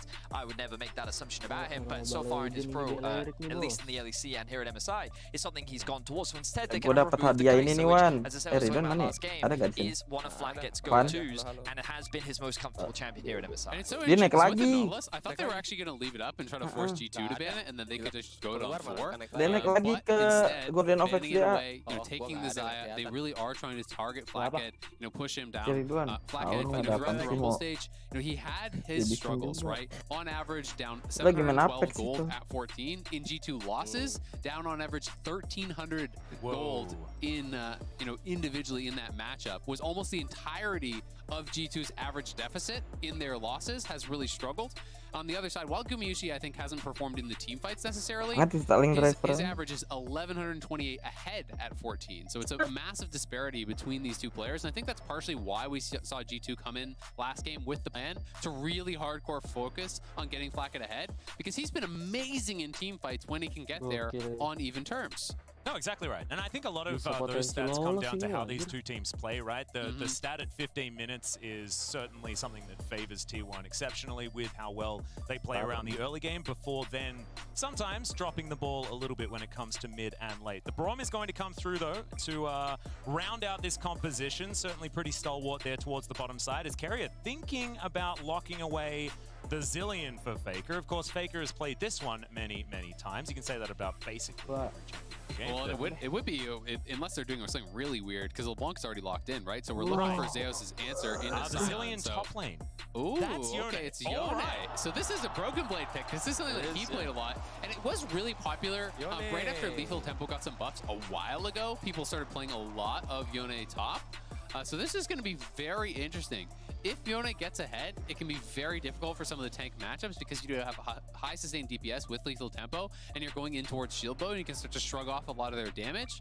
But Yone, one of those really kind of high risk, high reward style champions, if he's put down also, can be pretty useless. Well, I think one of the great things about a Yone into a tank matchup like this in particular is the expectation is G2 won't play around this lane, right? Normally the Sion gets left in isolation because not only is he a difficult champion to like bully out of lane, but also he's a very difficult champion to dive thanks to his passive and just what he does as a champion. So I would be surprised if Zeus really saw much attention, but when you have a mid-jungle with this much agency on the side of G2, we'll see how much they impact the map, because my expectations are a lot of brawling in the mid-jungle. LeBlanc Lee Sin versus Ahri Viego, that is spelling like whoever gets that advantage is going to look to try and snowball on the rest of the map. And it's going to be really interesting because if T1 cannot put Broken Blade down, the only magic damage that T1 has drafted is LeBlanc, right? You know, that is a burst mid. You're not going to have to build MR on the Sion. It's Lee Sin, Yone topside. If you can get through those first early levels, get towards Tabbies, get towards Frozen Heart, your mythic item, you're going to be really tough to actually take down. Yeah, every single cloth armor is just one. so good for this Sion. Yeah, he's just going to have shirt after shirt after shirt. Wearing so many. I hope he's playing Lumberjack Sion. It's not only my favorite skin. Ooh, there it is! All right. That's a dub. Hell yeah. That's shirt number it's one. All tied up. Shirt number one's on. We'll see how many more shirts he's going to place on after that. Here we are under the Rift for game number 2. G2 looking to reset against T1. Picking up game number 1, but I don't think that there is a team more tenacious than G2 when it comes to best of 5s. Now, we're all oldies on this desk. We've all been casting and following the scene for a while. Yeah, a few years. But there are many viewers that haven't. Okay, and so I want to bring them back to a fun fact about Faker in particular. How fun? Out of 10. He does not use skins. He doesn't, right? And this is one. Bear in mind, he has did 3 once of or them. twice. Yeah, There was, once or like, twice. once or There are twice, exceptions, but Faker does not use skins, right? And so Carry is flash level 1 though, so we're just going to hold it there for a moment. That is going to be the charm hitting, but it doesn't even really matter. Carrier going to get taken down low. The flash from Jankos, but the stun comes in. Carrier's still going to die, but it's going to take a little bit longer. There is the Winter's Bite just to guarantee the assist, and a few extras there for G2 as they answer back. Absolute madness. T1 just coming out swinging here. Carrier flashing straight in on Caps. And even flash value though, right there. That is crazy, man. You know, and they get the Ignite off Faker, of course, but it's both flashes from mid and jungle. They're from G2. This is so worthwhile, I think, for T1. We talked so much in the draft about this mid-jungle matchup being super important. Now you've gotten the flash out And from then Caps, so you can look to attack that at level 3 already. The moment that you have all the skills on Faker available, the moment the owner hits that level 3 mark, they can look to just shut down Caps. Yep, and it's a very volatile matchup anyway, right, between LeBlanc and Ahri. This one can certainly go either way, but let's have a look at it again. The absolute insanity here from Carrier flashing level 1. Yeah, they're all around there and just coming out of fog, flashing in. There's no way Cap was expecting it, and then the chain to follow up. Owner connects through. Yes, Carrier is going to go down, but it's not just the flash off of Caps. It's the flash off of Jankos. It's first blood going on to Owner. The one kind of wrinkle there is that it is going to be an E start for LeBlanc, which is not what you want to have. So you're expecting the push to go towards Caps. I'm not sure what skill he actually leveled, like if he leveled Charm to try to defensively peel for himself or something like that. But assuming he had Q, he should have the push, but of course he doesn't. So it may be that he actually skilled Charm. I didn't get to see. He did, yeah. He did. He That's why Carrier died, right? So then, then that is kind of even on all accounts, and it's going to mean Faker has a significant advantage here. And if he could bounce the wave, you know, have that coming out towards him, there is always that potential of killing off Caps. We'll see how it's going to go. Even as the dust settles as far as kills are concerned, T1 with a little bit extra from that first blood and everything else. But like you were talking about, Summoner Spell is very, very important in this situation. As Jankos, I mean, the Bramblebat follow him for a while. The owner is going to get spotted out. Jankos also spotted out as the Sonic Wave will connect. So both of our junglers just checking one another. Gumayusi slowed down there as Targamas is going to stand behind one of the minions, but we don't know whether that's exactly what he wants. Great dredge line is going to come through there from Carrier, but immediately they switch over to Flakked, unable to actually get any kills, but still weakening the G2 bottom lane a lot. Oh, that was so big, and now Owner coming in here. They are low without sums. They could look for a dive here. He was spotted on that ward you see at the top of your screen, so G2 know it, and Jankos is rushing down here. So they won't go for the dive here. Will just be the reset. If Owner bases too early, they should see Jankos. So they have all info now. So he's going to cancel the recall, make sure that they can fully crash this. But that was very close to going more towards G2 because they were one stack away from proccing the Braum passive. But Gumayusi, was able to get back, and it felt like G2 almost got a little bit over baited in because Gumayusi still had his cleanse. So even if you do proc that, yes, the trade starts going your way a bit more, but I don't think he was really ever in danger of going down. Huge props to Carrier as well. I think he played that phenomenally, and obviously we sing his praises a lot as a support player, but in that situation, you could see that G2 was looking to posture, try and get the last hit off, and then the moment the Braum decided, okay, that's enough, I'm going to disengage, he immediately hooked him back in, forced him to flash. That also forced the heal out from Flakked, but because he flashed away, Flakked is now left isolated, so what does Carrier do? Immediately turns his attention onto the AD carry, manages to land the passive auto attack, and then all of a sudden this becomes a very advantageous 2v2 for T1. So huge props to Carrier because he is the one that's making this lane very difficult for G2. Absolutely, and that's one of the things you always have to be so careful about when you're playing against Glacial Augment support. Right? Even if the initial part of the trade goes well for you, if they proc Glacial, you can't really get out very easily. You take so much damage on the retreat, so you have to be very confident that the trade will go well for you when you go in.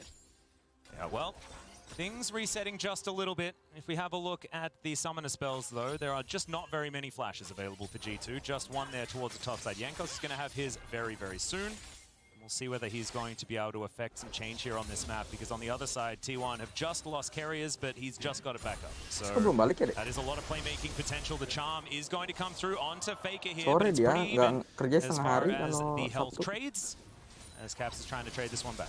The scary thing, though, with Ignite advantage being on Faker's side, you always have to worry about that for the potential all-in, especially when Faker hits 6 here. If Caps is getting chunked down, he's got to pay a lot of respect. As the Electrocute proc comes back up, that plus Ignite plus 6 does mean there is kill threat. But Jankos here hovering around has not been spotted yet, I don't believe.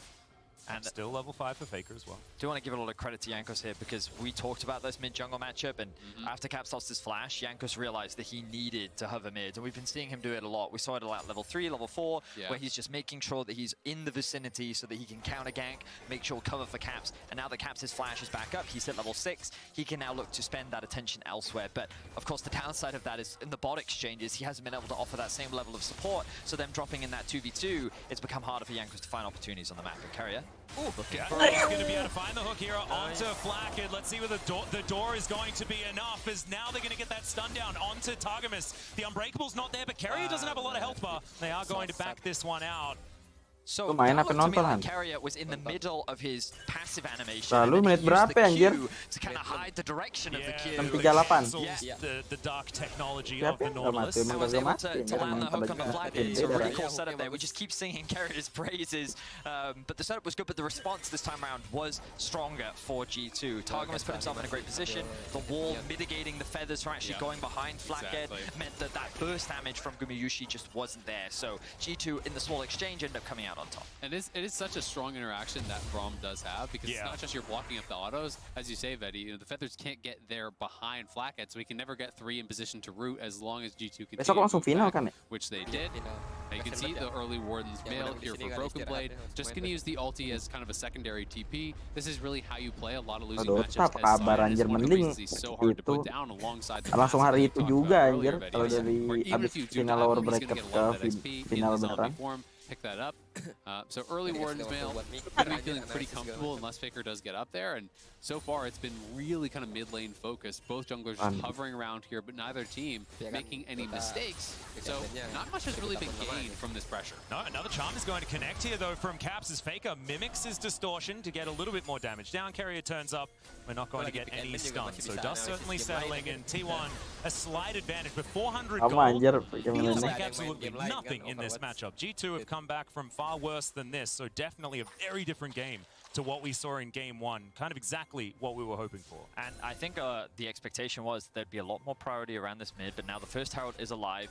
Have a look at the top lane. It is Zeus that has the push for now, but Flakked has joined the rest of his team. T1 leveraging this control very well to give themselves good position, but I think G2 is aware. Here comes Zeus. Yeah, Sonic Wave not going to connect there from Owner, and that's going to mean that Zeus di sini roomnya nggak kebaca ya? going to be able to take this, and I like it. T1 not actually opting in for the fight, but they might have one here as the Winter's Bite's going to go wide after Carrier hooks his way out. So T1, once again, going to be absolutely fine, although still Feels like we're like a breath away from a fight. I'm telling you, the skill shots just bend around. They just don't connect with T1 players.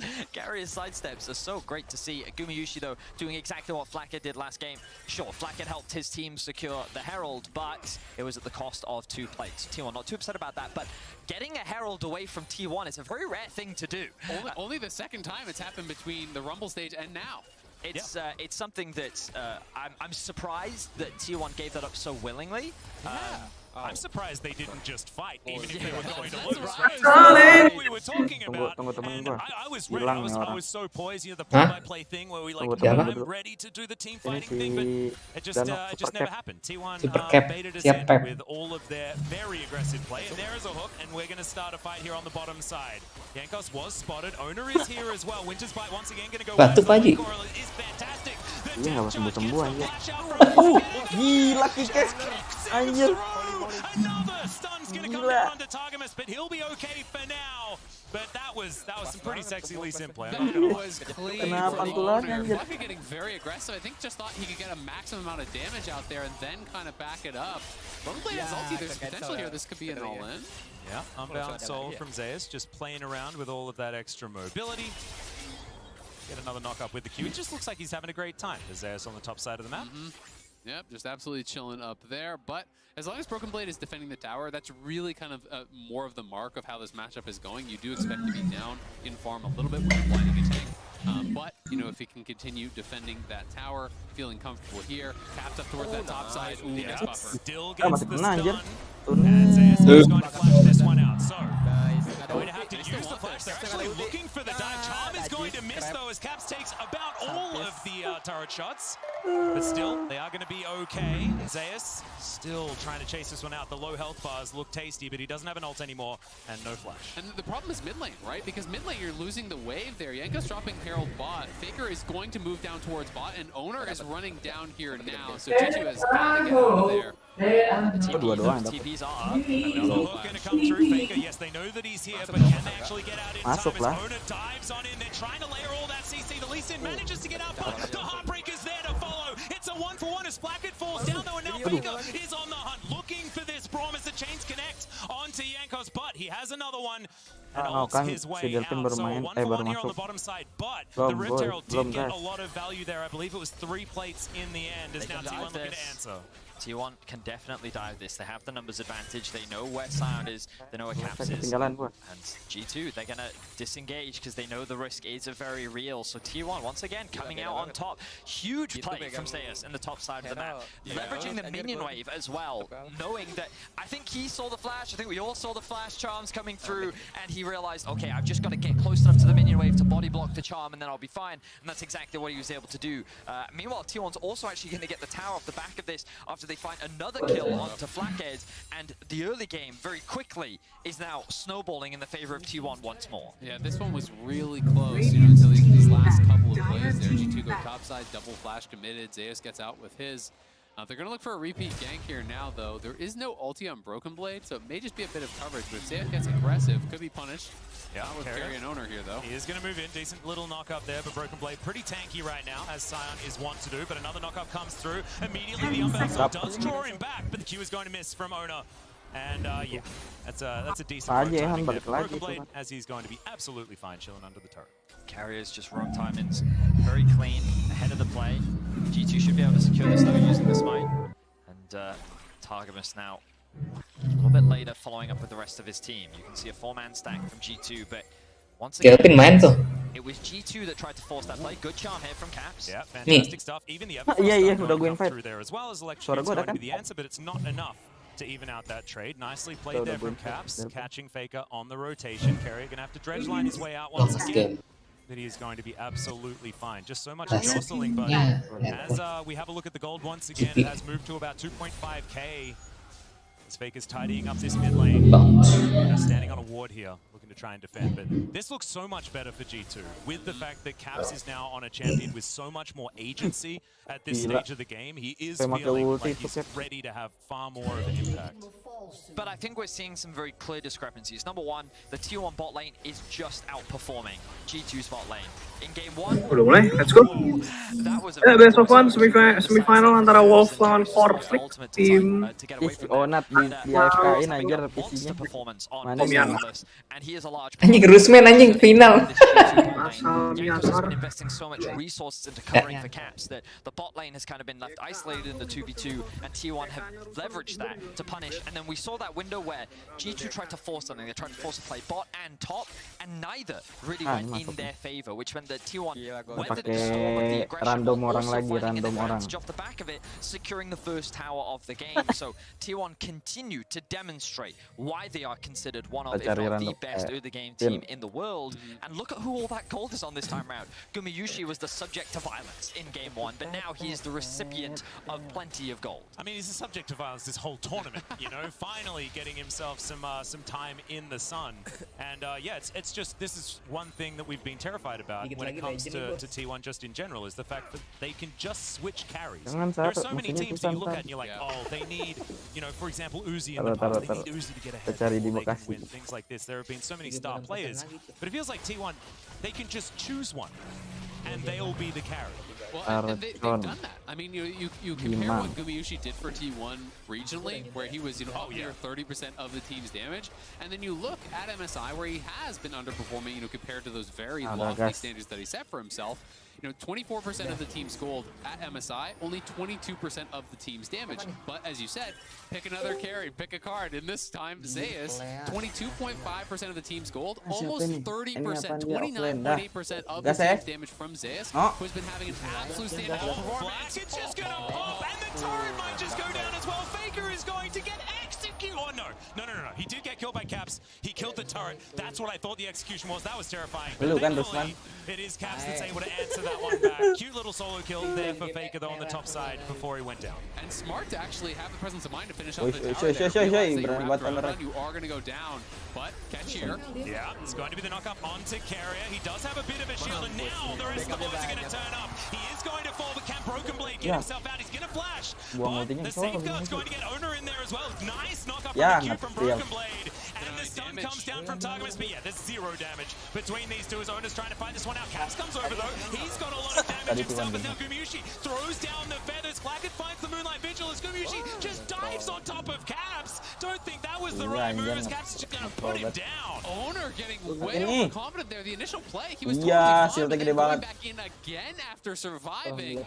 Flacket arrives, Caps arrives, and Owner goes very deep, goes down, then Gumayusi blowing summoners and getting killed off. All of a sudden, G2 with some signs of life here. Ininya deh, item berubah.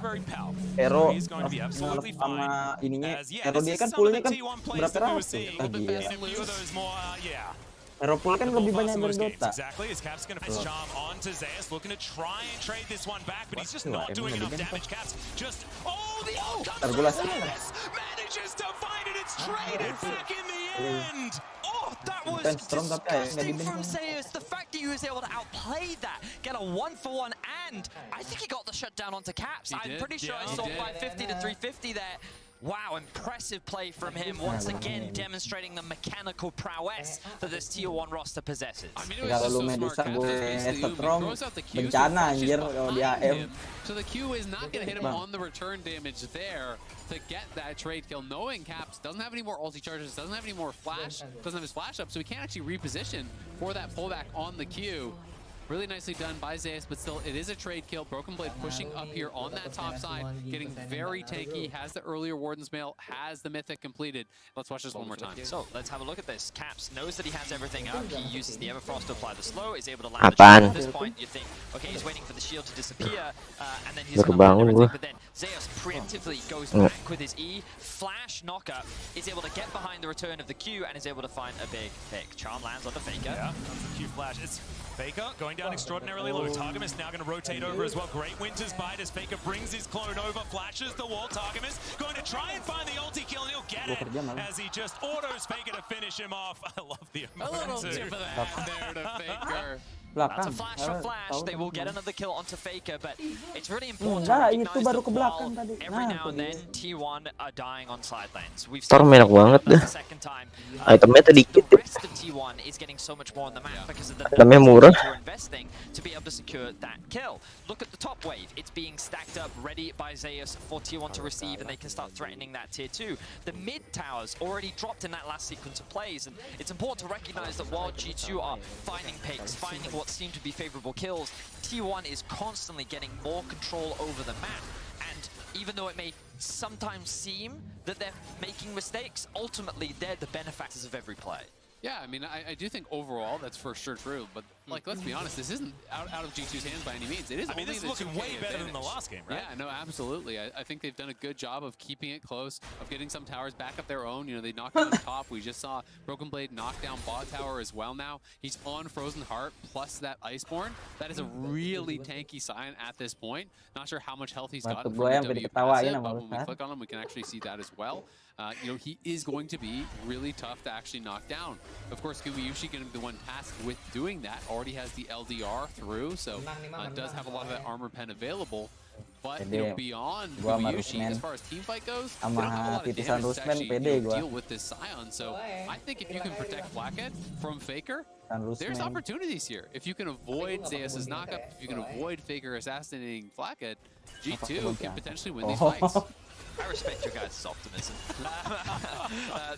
The thing that concerns me, which maybe won't even come to fruition right now, so I'll probably have to bring it up later because it's G2 that have set up around the Drake. But when you lose these 2 towers, and you have a tier 1 tower of your own, contesting Drake can be very difficult because you can start pushing in bot, use the bot push to gain control of the jungle, which can then guarantee you a very deep mid push, which makes it very difficult for the opposition to contest Drake.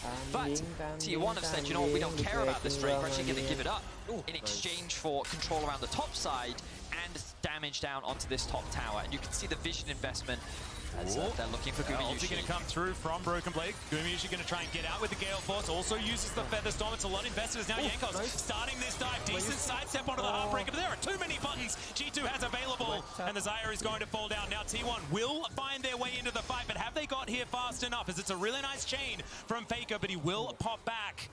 G2, now can they get out of this one is the question. Oh, just dives into the knockup. The setup was just beautiful from Broken Blade as Faker goes down. Now T1 desperately trying to get out. Good flash from Carrier, but Owner's not going to be so lucky. Charming is Caps as he puts him back towards his outer turret there in the mid lane. So Owner is going to be alive, and yeah, maybe it's Baron on the table. I think you started, you just got flash off Owner, you know he has to go back to base. Okay, they're not going to go for it. Caps was moving up, so I thought they might. Instead, they're just going to take the smaller win here, clear out some vision, as T1 does have a lot, but that was huge for G2. Really smart stuff. Broken Blade, priming up the queue, expecting someone would be coming over that wall, whether it was Faker or Owner. There was a lot of ability to do it. This was the first time this series we have seen T1 fall for the bait. The juicy kills on the side of G2 were a little too tempting. And Broken Blade, he may end up losing his life here, but look, Velios is lying in wait behind the corner. Zeus, are you overcommitting here? Broken Blade has the ultimate. Not gonna invest it though. But so far this game, we have seen a lot of the plays. Hang on. Yeah, that's the ulti as Flaggett actually goes back and just says, no, I will leave. Multiple times this series, we've seen G2 force a play and then T1 respond. And look at how many they're committing into getting a kill. This is something we've seen from G2 a lot this series of like, okay, we don't have much control over the map, so let's just try and force something. And typically, T1 would cross-map somewhere. They would trade somewhere else on the map, but there was nothing for them to trade for. So instead, they chase into a 4v5, knowing that Caps has TP, and they see a bunch of low health bars and think we can get this kill, but it ends up falling short. This is just beautiful. He has the anticipation. I mean, someone is going to come over the wall, right? You know, it's Lee Sin, or it's LeBlanc, or it's even potentially Zeus there who had the ultimate available. So there was 3 options that someone could have come over. Now also, they're not quite able to finish off Owner. I think they would have gone for Baron for sure if they could have. Does sneak out, and G2 ends up saying, hey, we don't need to flip it. We don't need to go to Baron. still feeling relatively comfortable in their position in this game. You know, Caps is getting strong. Flathead's on 2 items. Broken Blade is only going to get more and more difficult for T1 to deal with. So I do think, yes, T1 are in the advantage. They have the run on the map, but G2 have a very straightforward composition here with 2 really beefy boys in the front line and some strong carries to protect. And we've been highlighting it this whole game, right? Faker has been very over-aggressive on this LeBlanc, and the more he gets put behind, you already said it, he is all of their magic damage. There is so much on his shoulders for trying to make sure that their damage profile isn't too skewed, and it will become more and more difficult the further behind he gets. And he's on Void Staff Merc Treads, right? Like, he's not going as solo AP. You generally want to see Sork Shoes and Shadow Flame, you know, full flat pen to try to one-shot Flacket. But, you know, there's 0 MR on Flacket, 0 MR on Caps, and we have a Void Staff and, you know, on Faker, which means his burst is just going to be lower. Sure, he's going to do higher damage to Sion, who's building some MR now, and to Braum, but, like, that's not who you want to hit, so who cares? Yeah. Well, T1 now trying to get this push on. It feels like things have slowed down just a little bit as Hexflash comes in, and I bite my tongue. Q connects as well, but it's Targamas. Remember, this guy's pretty tanky. They're still going to go for the fight. Buddy breaks his stopwatch. Faker now looks for the double distort, and he'll pick it up. Stand beside me. Not going to be enough. Targamas' first death of the game could mean a Baron for T1. Really good Hex Slash from Carrier, and the follow-up from T1 meant that G2 was caught off guard. Look, that's 3 members towards the bot side of the map. Broken Blade does have TP, but with the small vision, or small amount of vision rather, that G2 have, they recognize that, you know what, T1's not going to push anything, so that will just be a death. I think that was just the flash burn from Targamas, nothing really invested elsewhere from T1. But I think we're really starting to see some of these mid-game struggles for T1 where they're really good at cross-mapping, they're really good at trading objectives on the map, but when there aren't as many objectives to trade for, it seems that they struggle a little bit to know how they should respond to the aggression, and G2 are relentless in terms of stacking up as a 4-man and looking to try and go for a pick, try and fight a 2 versus 4. I mean, I think they were maybe expecting to get more advantages out of the side lanes, and they do have a big CS advantage, but once Sion hits a certain point, you just can't really pressure him much anymore as the Yone, and he's kind of reached that point. So, yes, they're getting a CS advantage, but they're not really knocking down towers. And it's the Baron Force. This is the Baron Force. Yeah, but it's on vision. They didn't even put down a single pink ward. They're sweeping out the vision now, but it's fully spotted.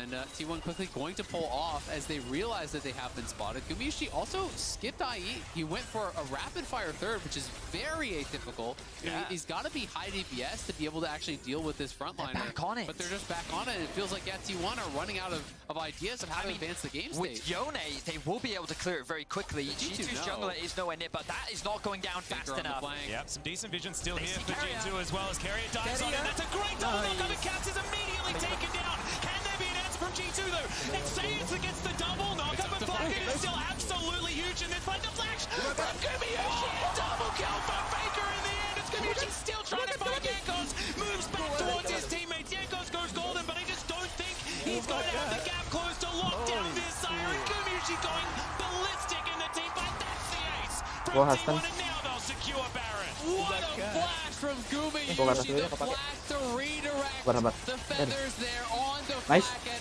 Absolutely erases him as T1 find the turn. Carrier and Faker deal with Caps, and Gumayusi puts Flacket 6 feet under. They grab the Baron here. T1 get that big advantage they've been looking for. Great utilization of the Baron this time round. We've been criticizing them this tournament for forcing it and not being able to find a good fight, but they're able to create this flank with Carrier and Faker. Even though Carrier gets spotted, he doesn't care. Fully commits onto Caps. He gets one shot from the fight, and at this point you think it's over, but then things start looking a little bit closer as Flacket and Jankos get that return kill. Absolutely, and then Flacket here, they're going deep onto Gumayusi. You can see the Gale Force forward to get behind him for the Feather Pull, but then Gumayusi recognizes it, Flash E, pulls it through, erases him. Flacket unable to flash in time to react to that. And it started to look close until you realize Faker is still full health, still hanging around. T1 playing that very well. The CC chain from Carrier, unreal. Flash over the wall, passive auto, into hook. The ulti was already buffered there. Everything is overlapped. Caps never got to play his character. There was nothing he could do from that initial engage from Carrier, and that makes it so Faker cannot possibly miss any of his skill shots. It's just a beautiful turn. Yeah. We've said it before, we're going to keep saying it.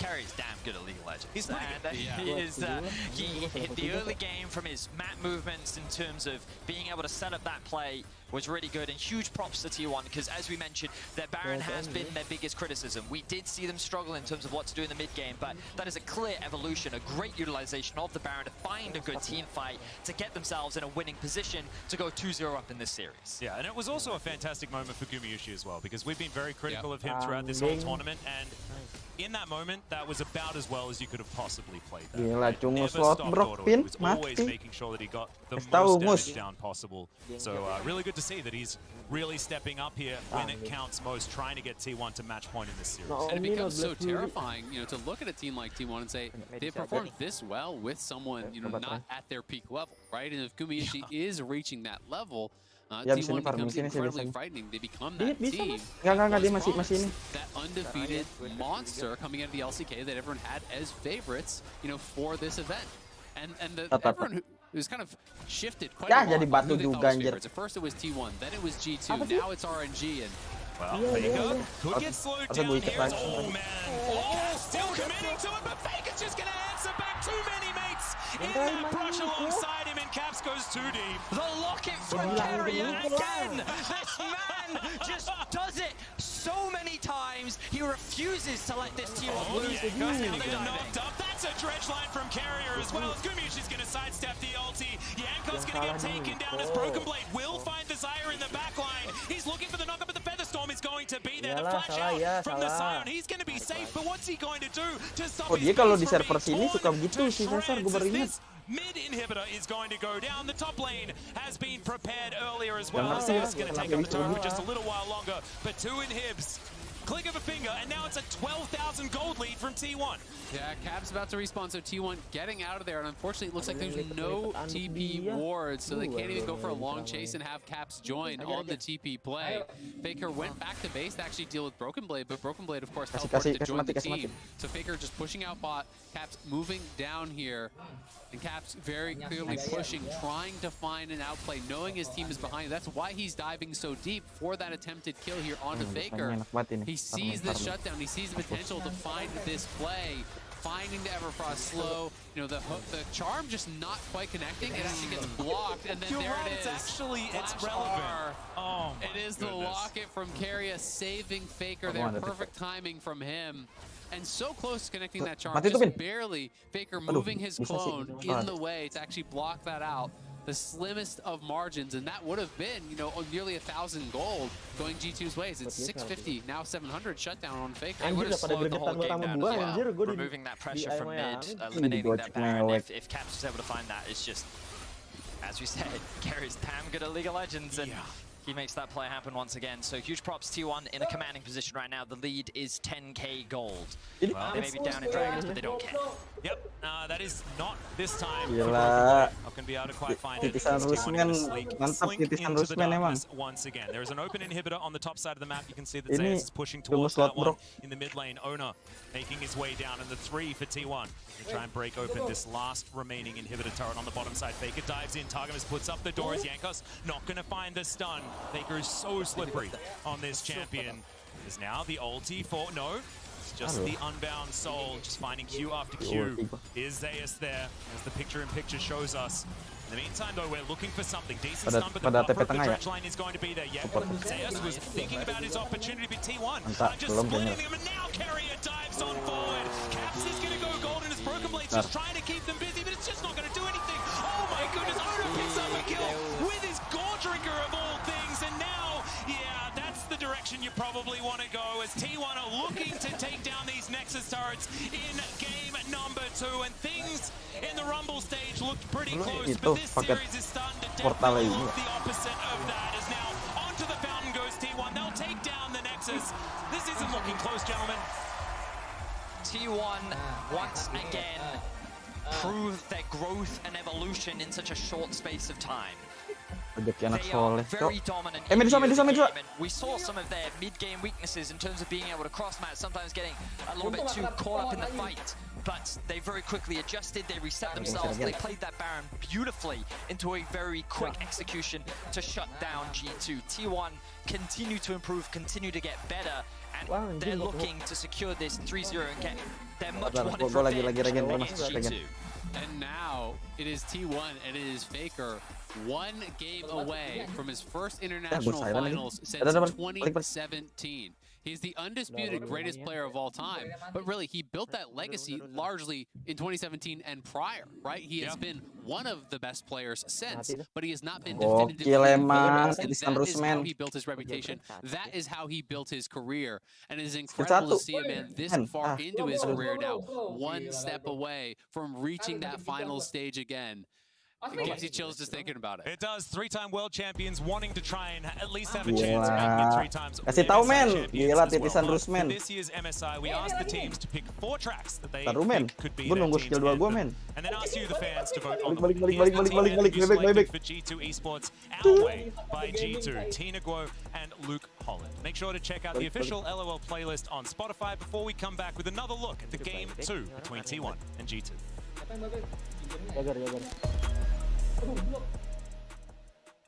1-for-1 team of Targamas low. Stopwatch. Here's Broken Flame. Can he win the 1v4? Going in for damage. Could be the turnaround. Flag at the launch. Shieldful looks good, and Bay will fall. G2 on the map. Zeus onto bin. Yep.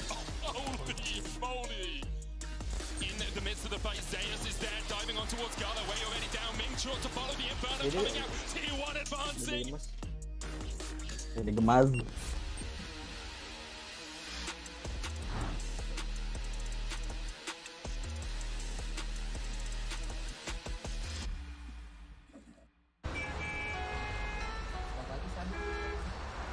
Taruh nih habisin mid dulu. Smoke cari medus sih. Ini.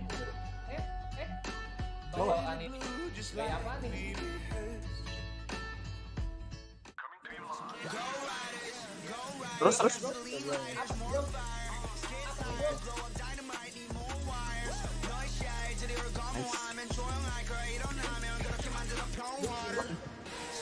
Ya miss. Dewa gua. Ada.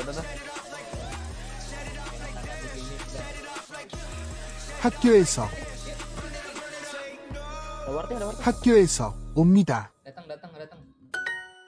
우리는 회사에 갑니다. Porto udah di net belum? Kurir ada ward di sini. Ini nih. Sar.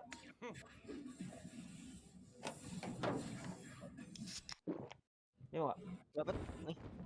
Red Bull gives you wings. Nice. GG nggak ketik bos GG. 우리는 회사에 갑니다. Rusmen batu-bat nih, didikan Rusmen nih. 회사에. Red Bull gives you wings. 우리는 갑니다. 그 여자는 지훈 씨의 회사에 갑니다. Streaming subscriptions were starting to add up, so I decided to cut back, and now you're my guy, so play better.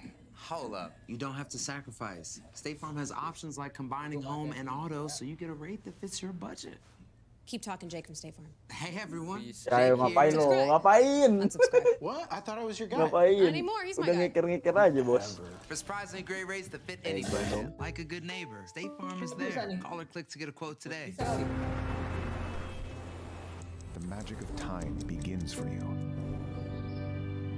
회사에. 민지는 식당에 갑니다. At your fingertips, time blooms and unfolds beyond boundaries. 여자들이 화장실에서 같이 옵니다. Temen kita ngapain sendirian di atas? Born to be with you. Busan. Ih, si nge-kill dong dia. Orang ini. Medus. Orang ini. Ya, antum buru-buru sekali. 화장실에서. Udah habis. 화장실에서. Loh, ada kita. 옵니다. Lu ulti aja, Sar. 같이. 민지와 선아는 식당에서 옵니다.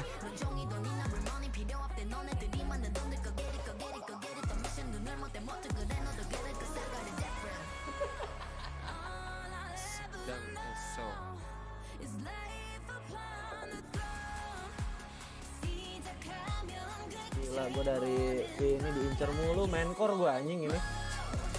식당에서 옵니다. 그 여자는 미국 회사에 갑니다.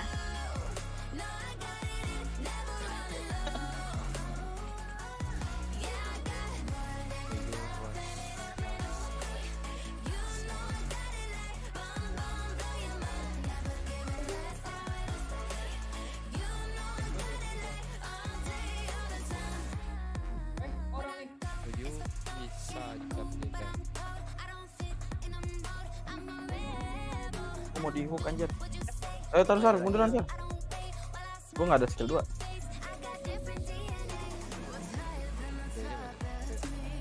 Tuh. Satu. 저는 친구들과 노래방에 갑니다.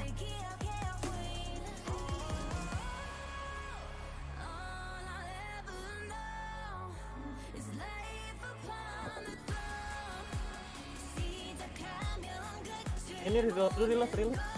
Reload.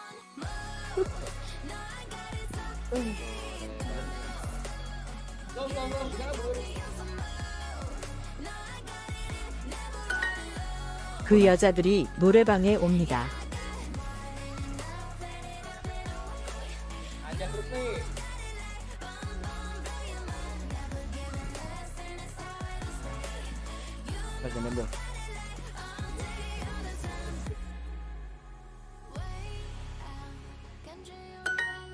여자들이 화장실에서 같이 옵니다.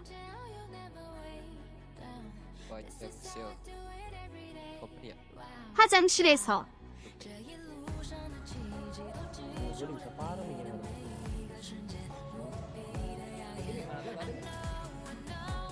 Ya nggak ada mana cok. 그 여자는 미국 회사에 갑니다. Regen pakai apaan? Hello and welcome back to the State Farm Analyst Desk, where they've brought out the emotional support couch for Dracos here. Don't worry, buddy. I feel so lost. I just keep wondering how T1 keep getting away with such good drafts. Yeah, it's a good question, to say the least. Game one, you were LeBlanc was banned, left open in game number 2. Faker is going to go for it, entering this game. Ini baru di observer nih. Baru mau di observer tadi. On it, exits 46 and 10. I'm convinced to watch this English broadcast because we came in, and again, it's like everything we said in the Mercedes-Benz future match was just like, no, sorry, I am still the center of attention. Like, it was cool. I gave Zeus and Guma their chance, but no, it's back to being the Faker show now. Thank you. I mean, for me, the story of this game was actually Keria. Also, Zeus was having his first career Yone game, for people that didn't know. And just speaks to the flexibility that he also brings this team in draft as opposed to last year's T1. Love the Keria call out because level 1. He goes to the mid lane. He says, "We got Faker LeBlanc. We got to set it up now in the right way," and he does just that against Capsazari. Dash, you're familiar with the Nautilus level 1. Down, Ya Allah, di-dagger anjir.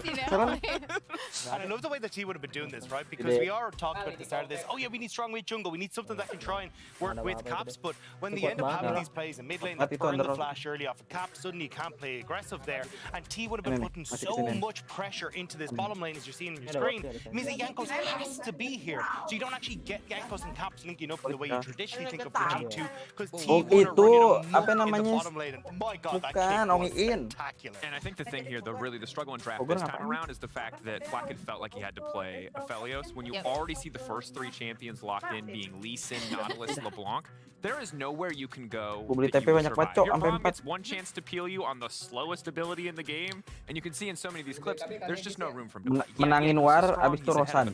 But it's so hard for G2 to get anything done. Yeah, and I mean, I do want to bring it back to Keria because I feel like if you're not familiar with him, we haven't seen like his Apex at this event, right? But like when I think of him, watching him in LCK, I think of this like super aggressive, like Tom Kench play, Nautilus. T1 is just so good when he's engaging and the rest of the team can follow up. Owner on Lee Sin is also something I want to call out because initially T1 kind of shied away from that pick. Maybe they weren't used to it on the high ping, but now that he's a lot more comfortable, it's just a champion he's so comfortable with, and with those two able to control fights, it's just amazing. T1 off to the races, but as we know, every second counts. And thanks to the reliable Cisco network, Zeus not only escapes the 2v1 top lane gank, but later gets the 1v1 revenge kill against Caps as well. It's a twofer here in our Cisco play. And look, this is just a fantastic display of mastery on the champion, especially for a first game. Again, you are unstoppable in that ultimate animation. You cannot be interrupted. So yes, he's still technically stunned, but he manages to get distance, quick flash on the way out, some fancy feed to end it. Overall, just again, representation that he knows the champion, that he's comfortable to push his limits. Further exemplified here as we go into the second clip, where this man is clearly watching enough Demon Slayer to master water breathing, because he's absolutely untouchable. Dodges through, Caps gets good damage, but the disjoint here, the only questionable decision for Caps is he's the Q a little bit early, potentially missing damage, but full confidence here in the limitations of this pick. Anyone who's played against a fed Yone knows this misery, and Zeus is doing it to perfection. And I'll give it to Caps. That was a shutdown, so he comes out ahead on the play, but it was still a very cool display of mastery, as we said, in his first professional game of Yone on the stage. Zeus, as much as Faker is going to try and direct all the eyes to the mid lane, he's given people a couple reasons to kind of peek to the sides every once in a while. Yeah, I think he's just been absolutely insane. And I love the fact that we're getting to see what Zeus is capable of on these like international stages, because obviously rookie coming onto the international stage, we're kind of going, hey, look, you know, how does he end up faring up against some of the top teams that we have at this tournament? And honestly, he's been the best top laner that we've seen all tournament long. I'm very excited to see that he has these kind of cool picks in his back pocket that he can bring out and feel comfortable just popping the hell off against these players. And that's the flexibility he brings to this team, right? Because previously, you know, Kana was in, and I know Chronicler has talked about this so many times, but the flexibility and his understanding of what he can do with his champions, and then also where the enemy jungler is just so strong, especially for a rookie. And even when we were talking about like, you know, T1 are struggling, I think Zeus was consistently the top performer for this team. And I think the big thing for me is that the #1 question for T1 coming into this was one draft preparedness, which we've now seen is fantastic. And on top of that, individual player performance, because Zeus got better over the course of the Rumble stage, but that first game against G2 made a lot of individual mistakes. Guma, similar story. Both these players absolutely, well, not completely flawless, but significantly better than what we saw in Rumble, and that is a terrifying process. One final thing I want to take a look at, just kind of to set up how difficult this comeback is going to be for G2 to mount, is of course T1 around the Baron. One of our biggest points of criticism for the team all throughout the tournament, and this time around Dagda, very clear from their setup. They have the intention from start to finish to turn this, and they do it well. Yeah, especially when you see Kerry and Ari on the side. But I love this from Flakked, right? You think, oh, I'm going to bypass everything. I'm going to be totally safe. He even has the flash in this scenario, so he's like, I'm completely out of this scot-free. And you get that phenomenal flash coming through from Gumayusi. Sets it up beautifully. And this has kind of been the story of this, is that we're actually starting to see the members of T1 that we've been waiting for a while to actually come to the main stage, actually stepping up, with Gumayusi having these big performances, Keria looking immaculate, and now we're getting Zeus as well. It feels like across the board, we're getting that terrifying T1 that we got. By all accounts, this is very much looking like T1 dominance and moving very quickly towards a possible straight-up clean sweep. But I do want to talk about how G2 comes back. There are a couple glimmers of hope throughout this game, a couple moments where T1 oversteps, and G2, of all teams, I think is uniquely suited to taking advantage of teams that do overstep. I mean, this is the thing we've seen from T1 across this entire tournament. They literally cannot help themselves. They want to fight at all times. Now, I think they played on that expectation in the previous Baron exchange. G2 maybe expected them to just be fully committing for that, but T1 will get over-aggressive. I can't entirely say why, because a lot of these fights are just objectively bad choices. But they're going. I feel like Faker is Thomas Shelby, like, no fighting, no fighting, no fighting, but the boys are out here, and they're just going for it. And look, in games where they have the tools to win the fights, where they fight around the Baron like we've seen in these first two games, it's been fantastic. It's been super good. But that tendency to make mistakes is still there. Yo, also, highlight friggin' play right here. Oh my god. The timing and the prediction on Faker coming over the wall by BB. You love to see it. That kind of ingenuity is the stuff that they're going to have to continue to bring out on the Rift in order to take down a formidable T1. Yeah, I mean, from the get-go, it actually looked like, oh, this was heavy T1 favor, but we got G2 starting to fight back in the main game, right? And I think there's a couple things that I want to see them try and like fix, so they're having a bit of an easier time in the early stages, like putting higher priority on the AD carries in draft. I think if you can get the earlier, like Kai'Sa or something like that for Flakked, it feels like then he's actually got a little bit more mobility, a little bit more of his self-peel tools that he can then provide himself that bit of safety in the bot side. All right, well, it is do or die now. It's now or never for G2 Esports to start an incredible reverse sweep. Can they take the first of 3 steps? Atlas, back over to you.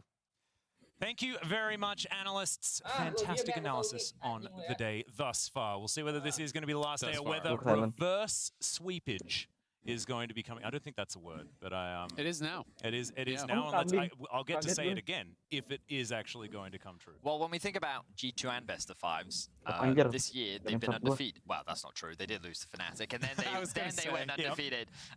In the games that they won, they did win them all. Yes, exactly. In all of the games they won, they were undefeated. And it's still the case. It's one of those things where I kind of looked at the player G2 is experiencing, and you can really see that pressure starting to mount, in particular on players like Flacket. Like, he is still a rookie. There's a lot of pressure on his shoulders because it's not just him playing in his first international semi-final. It's the weight and responsibility of G2 versus T1. And anyone who's been a fan of League of Legends knows about this rivalry that has been building over the years.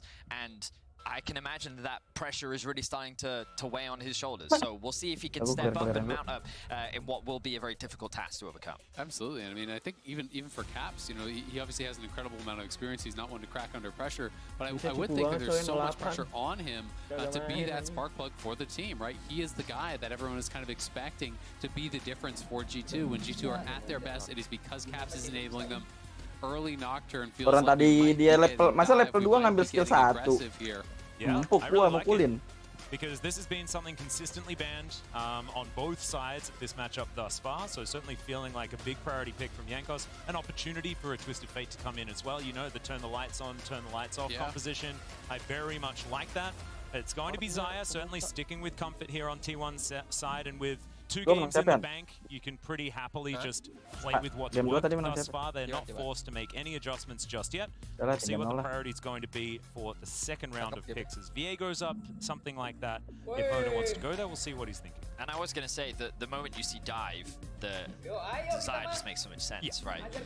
Not only has it worked so very well, but it's something that we've seen consistently work well as an answer to lots of champions jumping on my base. So, with the leads in there, you also have more disengagement. Gila lu Dano, I think that we're just seeing a lot of skill expression. Like, we talked about at the beginning of game 1, but things like Xayah, things like Lee Sin, it gives you so much agency to be able to make outplays, and I think T1 is feeling very comfortable with the console. And this is the first time Orin has actually been left up. They banned out the Ahri this time around because Caps, yes, his scoreline wasn't as impressive, but he was really having some great moments in that last game, so they weren't willing to give that over. And now MF, Orin, Nocturne, that is a lot of engage. That is a lot of dive to really look to fight. I wonder, would they go Renata again? Because Renata was their answer to what was an early kind of dive-style composition from G2. First time around, they do in fact lock it in. I love this as a pick.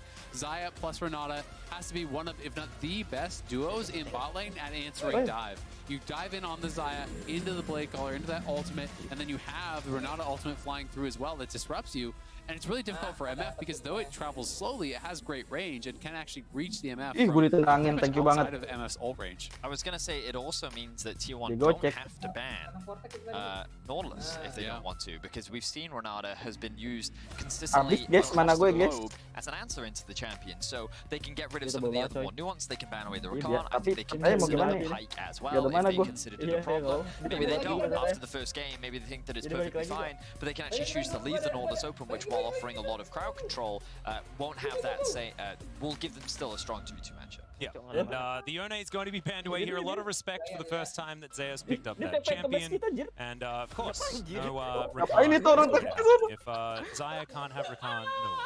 I guess is the thought. Is Nautilus will be safety banned anyway. Could be Gnar again. Gnar was their top lane ban last time when they wanted to go blind tank. You know, that is kind of just like a standard option. That is an amazing matchup against Orin. But I'm really curious to see Xayah again being pushed further kind of down the pool here. You know, does he have a really aggressive pick? Aatrox is also something that's just super popular that you can use as an answer. This was really popular in NA. Jace is fine as well. I feel like Jace has not the greatest of matchups into the On specifically, but it is Gnar. Yep. Yeah. So they leave up the Gnar. Like last time around, they did ban that as the top laner. This time, more worried about the Kennen, which is a little bit interesting.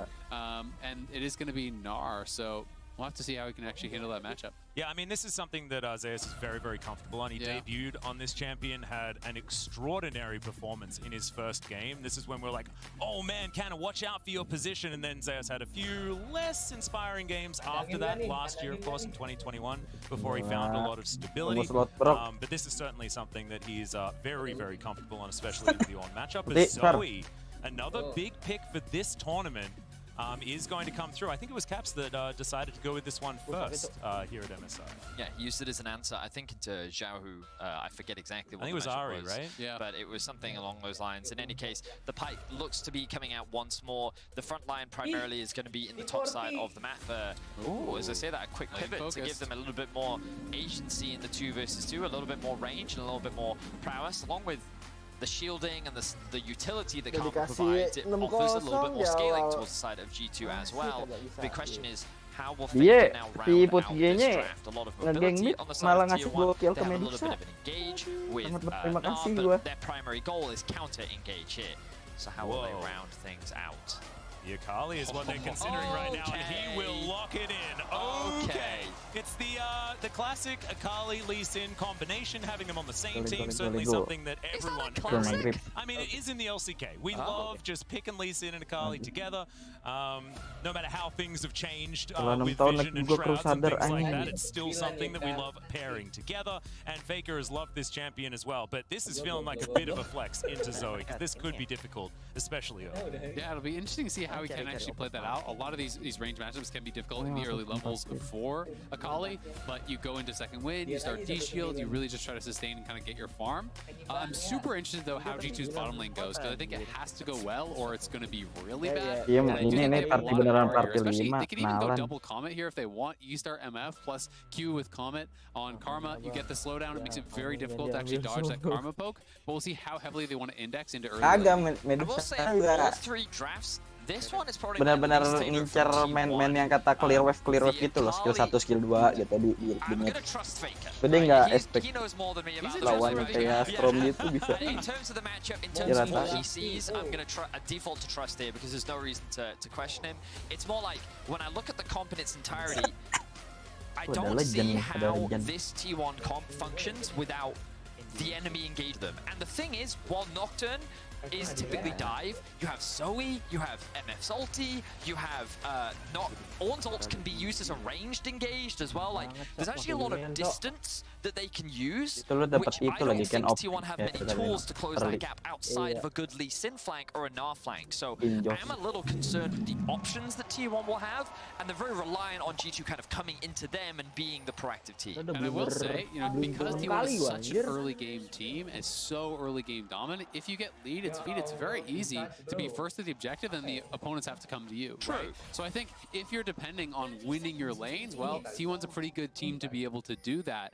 And as far as the Akali pick, you know, in my eyes, there's just a lot of squishy members over on G2. Sure. Zoe, MF, as well as the Karma, all very squishy, and it is actually going to be Comet MF. So I was thinking they might go towards this. It's super lane focused. You start Comet, you start E. It is going to be airy and exhaust because there's an Akali. I think you just like have to. I agree. So you can't go Ignite. So it's not full offense, which would have been Comet on Karma as well and Ignite. But this is a very strong 2v2.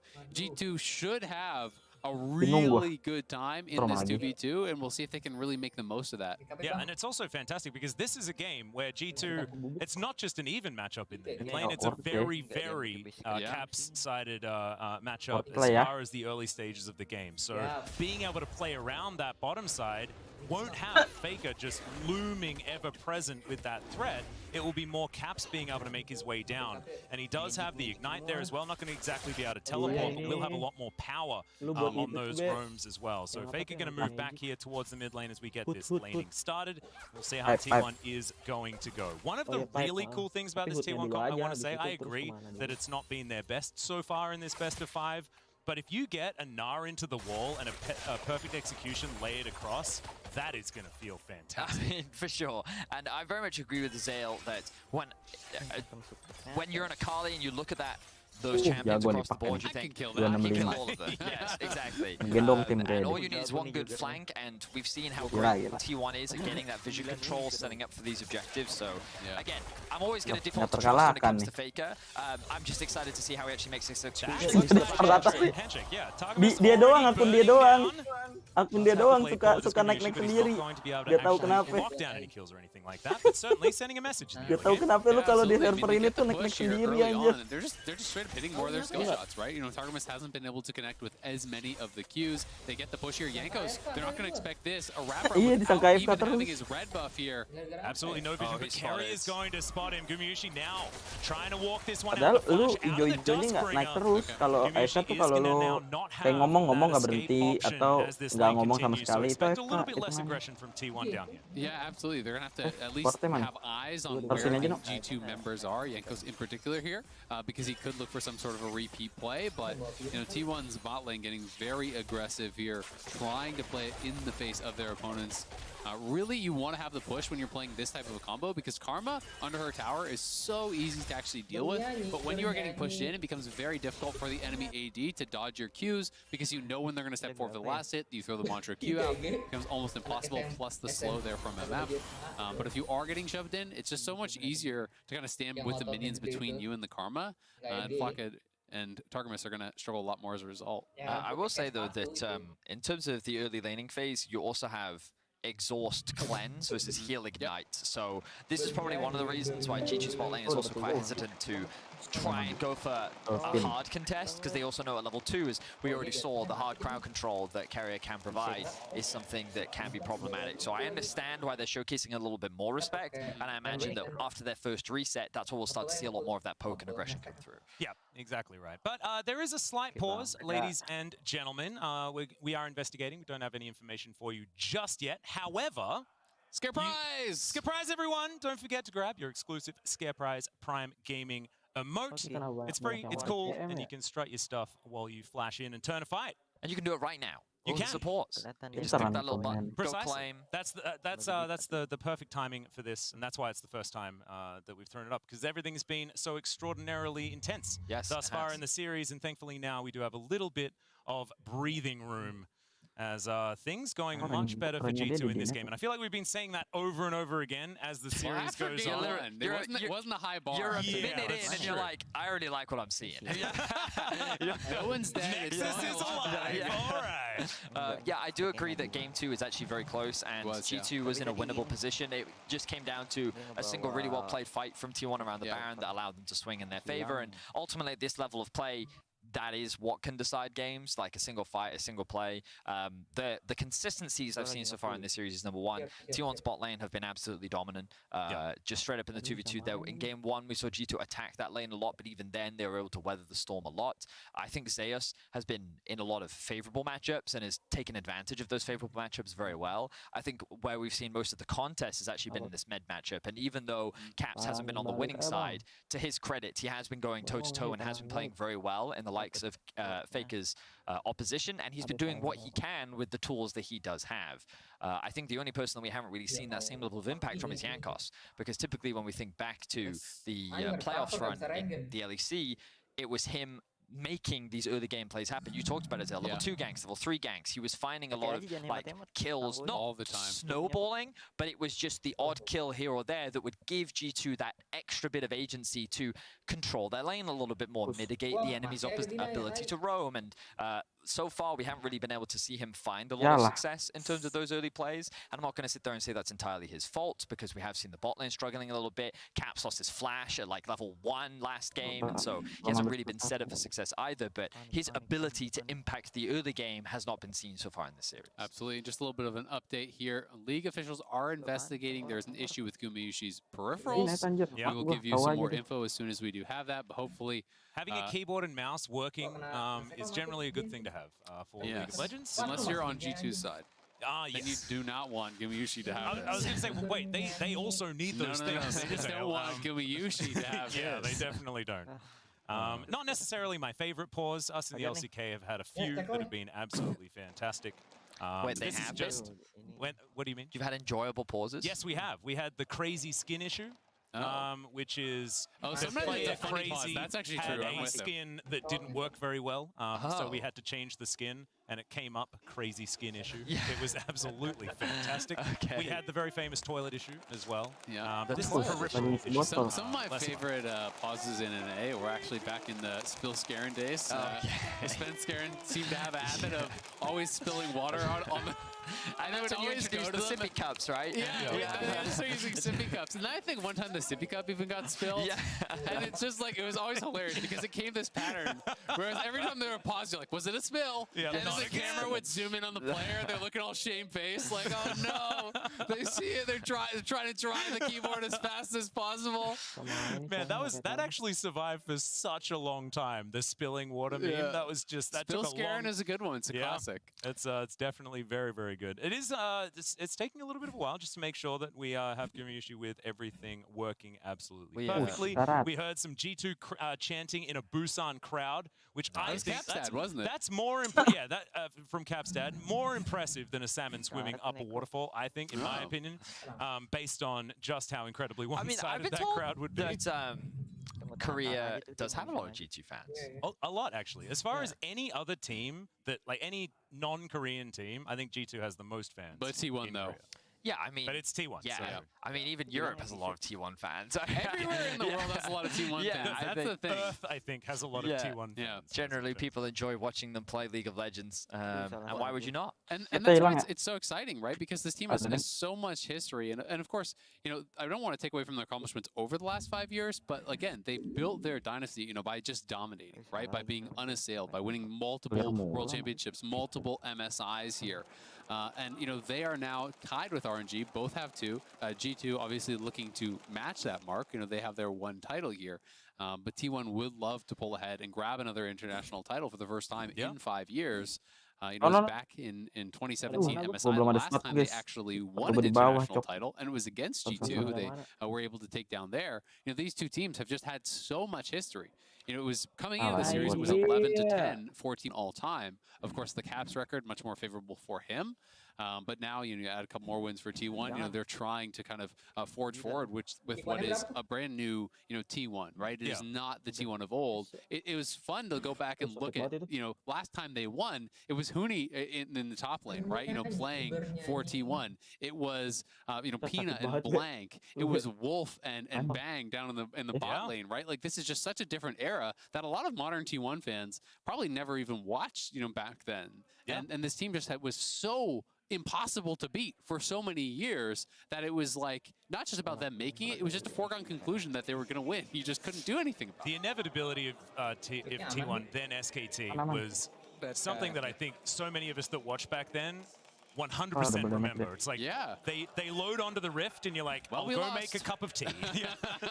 And what I think is also crazy about T1 is how many stories they've kind of started for the teams, right? Like a lot of rivalries have been built up. But what I think Dumbledore, for example. Right. What I think is very unique about G2 is it feels as though, at least for many Western fans, and I can speak as a European fan, that like to have T1 consider G2 to be their rival internationally and someone that they want to beat is like, that's cool. Yeah, it's actually a huge shout out. As just to let you guys know, we have sorted this one out. The issue is resolved, and so Gumushi is all sorted, mouse and keyboard all working, and we're just completing some checks to get into the game. Awesome. And I mean, on the other side, it's interesting because, you know, you talk about T1 and how it always felt so inevitable that they could win. And G2 was one of the teams that gave people hope that it was like, hey, you actually can not only compete or have a good game against these dominant LCK teams, you can beat them. You can take them down in best of series. And I think that is really what was so special about G2 coming onto the international scene and showing everyone that it can be done. And I mean, if you want to like go back through the history books, back in 2017, it was also like Perks' redemption arc on G2, getting G2 solo vacation. kills onto Vacaker. Solo kills onto One heck of a Freudian slip. I don't even know how you fell into that. It was such a dramatic change for G2 back in 2017. Even though T1 did end up winning, it was kind of like the beginning of so much change in Europe. So a lot of history. And right now, T1 are on the precipice of finding themselves as the victor once again. Caps looking for a kill onto Faker. Bubble is going to go down, as let's see whether Faker finds the right spot. He doesn't. He's going to flash it. Flashes over the wall. Oh my God, He just broke his ankles. Lihat apaan? Oh my God. He's stolen the flash, so he has it at the ready. Is now Faker. He can execute. And there is no way that it can be answered. That was so many levels. That's the Reddit play. That's the Reddit play. It's like the montage juke that you're like, there's no way that would work. 6 years ago or something, it was like, well, that looks cool from that guy that was playing in Reddit. It's the thing in solo queue where you're literally just like, I can out-juke them by staying in specific spots because you expect them to flash in the same direction, then you flash in another one, and then Faker just did it. That's incredible. I mean, the way he even set it up is so smart. Like, he hugs the top wall, showing, hey, I'm flashing over here, and then you flash back towards the pixel brush. And it looks silly. Like, from if we saw this from Caps' point of view, you would fully understand, right? You know, Caps going here, and he's hugging that wall. He's going to hit him here. He's looking for the ignite, so he knows he's against the wall. Exactly. And then he flashes. And from there, you're saying, of course he's flashing to his side. 100% he's flashing to his side. And then he sabar, bawa, jangan di push, you can't blame Caps for that. It's just, wow, great heads up from Faker, because he should have died more. That's a knockback here from Zeus, as both of, oh no, Broken Blade, not quite level 6 just yet. A little bit of an opportunity here, but Jankos understanding that there was some danger, so Zeus not going to be able to commit. And while it does look, you know, really, really kind of crazy, you see at the same time, Caps is way up. Even though that was looked really cool, it's still like not going very well. Absolutely, and that's huge for Caps, right? So a big play from Faker, because when you're down a bunch of farm and then you get solo killed, the lane can absolutely just be over. So Faker at the very least able to avoid that. Does of course execute. But going to be back towards mid lane and trying to catch back up. So I want to draw attention to what Faker is doing right now, because we talked about the fact that Caps doesn't have TP, and Faker recognizes that in order to back, we're running Ignite, you have to be very specific in your base timing. So Faker set up a bit of a slow push here so that he could freeze the wave underneath his tower. Now he's hit level 6. Coming over, Owner not going to find the Sonic Wave. Is now Caps. Perfect execution from Ridwan lagi ngawal kakaknya. To lock down that kill. The Ignite comes down, handshake onto Targamas, who's going down very low, very squishy now on this no longer on the Brahmas. Flackett's moved on in as well. Feels like everyone's here. The heal comes out from Gumayusi. Flackett going to get slowed down for now. Not quite enough of the feathers, and Flackett's going to have to flash. Gets himself out to safety. Still 0-0 on the kill score. Yeah, but thankfully for T1, it does go well for them. You know, forcing out some of these extra summoners here. The wave is slow pushing away from Caps. It was not able to fix it. T1 had the extra member there, Carrier there first. So Jankos was coming to help him push it out, but then they see Owner there, and then Carrier's there, so you can't actually reset it. Faker goes for this all in, and just bases with the wave pushing towards him, which is going to even up the farm a lot. If we can get eyes on mid lane, there's going to be way more minions for him to farm. So after this gets pushed in, if he can pick up a lot of it, it should be much closer than it was. It's this is something that you will see in pro play, but never in solo queue, where a mid lane and hang on. Yeah, ulti comes down towards the bottom side of the map. Gumayusi in trouble, and he is going to burn down. I don't think he's going to get enough to get the kill there on that one, and that is going to be the kill secured from G2. That is going to be first blood, and it is Jankos that helps secure it. Nicely done by Jankos, a quick level 6 there. Does get the kills, and Owner with a rare misplay. Safeguarding away and then flashing back in. Yeah, it kind of broke my brain a little bit, I'm not going to lie. Yeah, I'm not sure if he was worried that Carry was going to go down. Now they're looking for a play here. The slow lands. Yeah, see whether the handshake is going to come in. It does, as Owner is going to be able to secure it. So 1-1 now. Immediately going to be evened up as T1 do fake out the back. It's a great punish on the missing flash that they forced out in the jungle earlier there on, but Owner making good on his earlier mistake, you know, makes up for it. We can watch this one more time as Jankos 6, he's going to go in.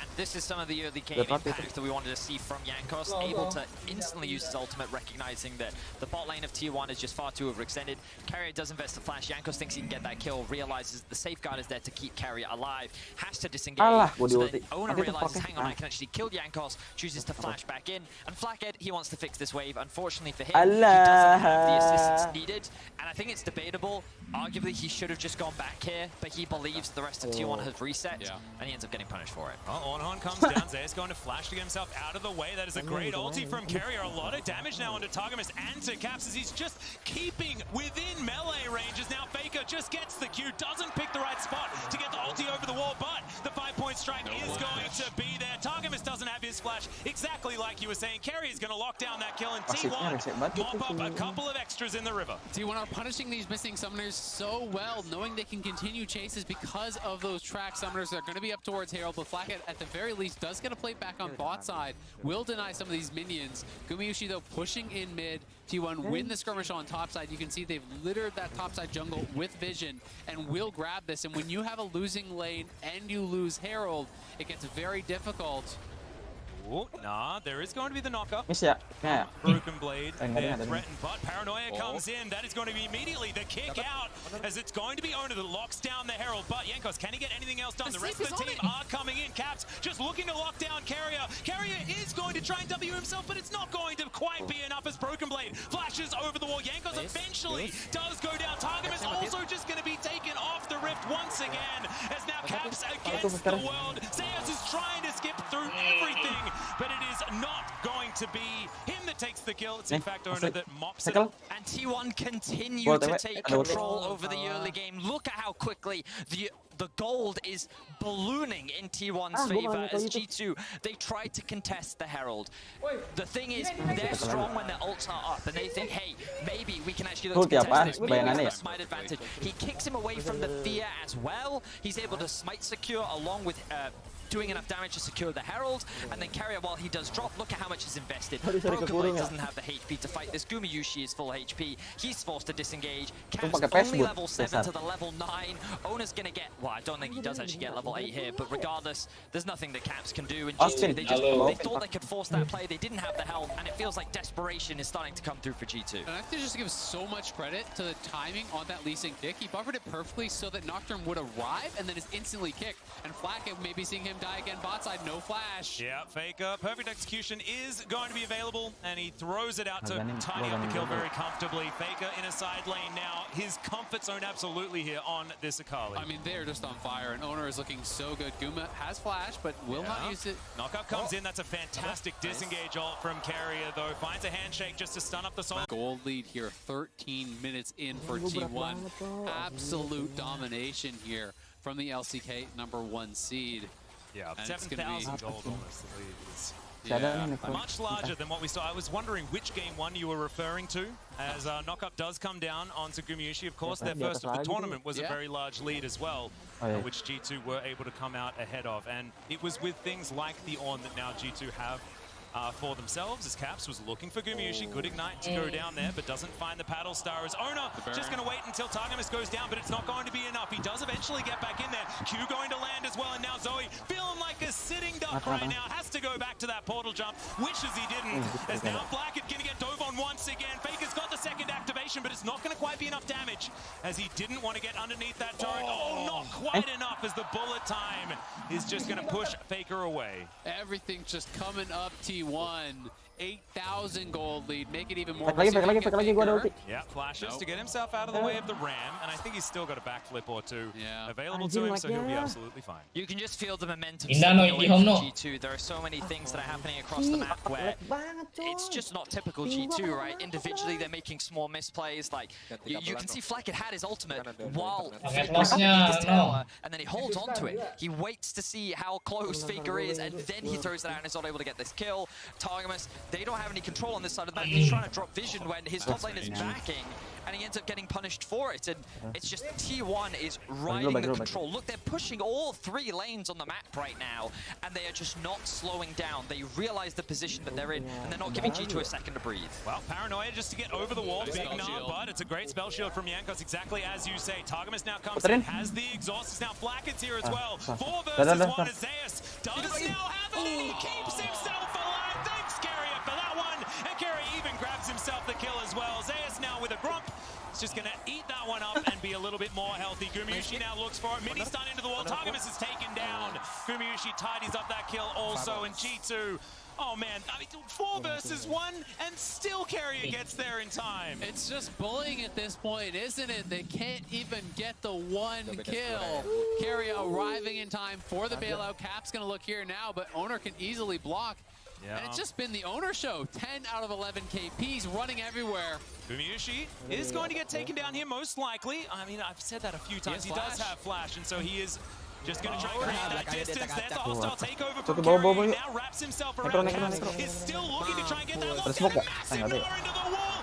Ada what Mega locking down the killers. Everyone's turned up. Jar. She's going to kill Caps. Pakai pin pakai lu pakai pin. That G2 have anything left in the tank for this game. T1 are just styling right now. You can see the collapse happening for G2, and T1 is taking advantage of it. Pick after pick, play after play, T1 refuses to slow down with their aggression. They are constantly going for skirmishes. They are consistently outplaying G2, and they are looking to secure their revenge and make their way back to an MSI final. Just looking incredible here. 13,000 gold lead, almost 1,000 per minute of League of Legends that we have played. They are getting ahead. They are running everywhere, just absolutely styling on G2, getting kills at will. Yeah, and this is what we were talking about before, but this time it's the Owner show. Like 5-0-9 on the Lee Sin. He is 1 kill away from 100% kill contribution on this Lee Sin, and it feels like he's the carry this time around. Yes, Faker inside lane's been fantastic, but this Lee Sin just everywhere so far, making everything happen, and this is what we saw from Owner in the LCK final for Spring. This is why he was the finals MVP, and his Lee Sin is still just incredible here in this semi-final. I mean, he has been amazing. We've gotten to see many times over why Keria was the Spring MVP as well. That's enough, and Zeus just going Itu Husker yang di atas anjir, Husker Caesar. Can answer this one as everyone's coming down to try and take him out this time, but the Ram's going to be there. That's two versus.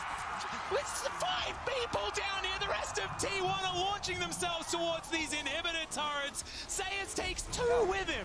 And they can push for the win potentially here. We'll see how far they want to go. At the very least, they will get this 1 inhibitor. They have Shelly. Will they play it safe? Will they play it controlled? It's 17-3. They're 14,000 gold ahead. Yeah, bullet time going to be used just to tidy up the minion wave. They do manage to take down Naga Shirley. naga. Sorry, Shirley. I correct myself. Jangan diapa-apain dulu ya kalau inhibitor buka. turret as well. G2 now just trying to protect it, and they will be able to do so. G2 just a slight amount of breathing room now. It was G2 that held the record for the fastest best of 5 internationally ever, and T1 is now on the verge of getting a sub 20-minute win against G2, who held that record. Performance from T1, and it felt like that coming into this game, G2 had a plan. They were able to get a few comfort picks, but play after play, pick after pick, T1 have just been outperforming. We see Zeus doing this once again. We've been seeing it all year long. The promise, the potential of this young player. Basically isolates into 2-1v1s. He's able to secure 1 kill, he secures a second, and while he loses his life, the benefits for T1 are more than worth it. I mean, it's just heartbreaking to lose out in those types of situations. He had the early 2 items, now even building towards potentially a wit's end third, just going full all in for the damage. They know they are so far ahead here. The Faker working towards his second item. We already have 2 through for Gumayusi, 2.5 for Zeus, 2 for Owner. You look on the other side, you know, it's 1 only, and sometimes not even 1 in the case of Broken Blade. They're just so far behind. It's almost unthinkable to try to conceive of how they could come back. Yeah, it's a very, very difficult prospect. It's Broken Blade thinking about this one. Gumayusi getting taken down below half right now. It's G2 just desperate to try and protect this. Faker in the mid lane, getting that split push happening. Of course, there will be super creeps there to knock down that door, but not going to find the Q just yet. G2 holding on for the moment. Their wave clear is pretty good. And of course, it's not like the Baron hasn't spawned. Still got 10 seconds. That's a flash in for the hostile takeover. The kick comes forward onto Caps, but they are trying to get themselves back. The Nara into the wall from Zeus. He throws the boulder through it. All 4 just get wiped from the rift. Flagged just left walking back to the fountain. The teleport to the mid lane. And in 20 minutes, T1 are looking to end this game. T1 wipes G2 off the map. And Flagged is left alive to watch as his base crumbles. T1 3-0 will look to claim their revenge against G2. And an incredibly swift best of 5 as well, as now Flackett's going to be taken down. Both of these Nexus turrets go down, and T1, much like RNG did in their semi-final, will get a 3-0 over the Western team. A few extra kills at the end, but there it is. T1 looking to try and claim their title and deny the reigning Enggak, MSI ntar. World Champions theirs. Gue ngetengin dulu. MSI champions, not world champions. I'm sorry.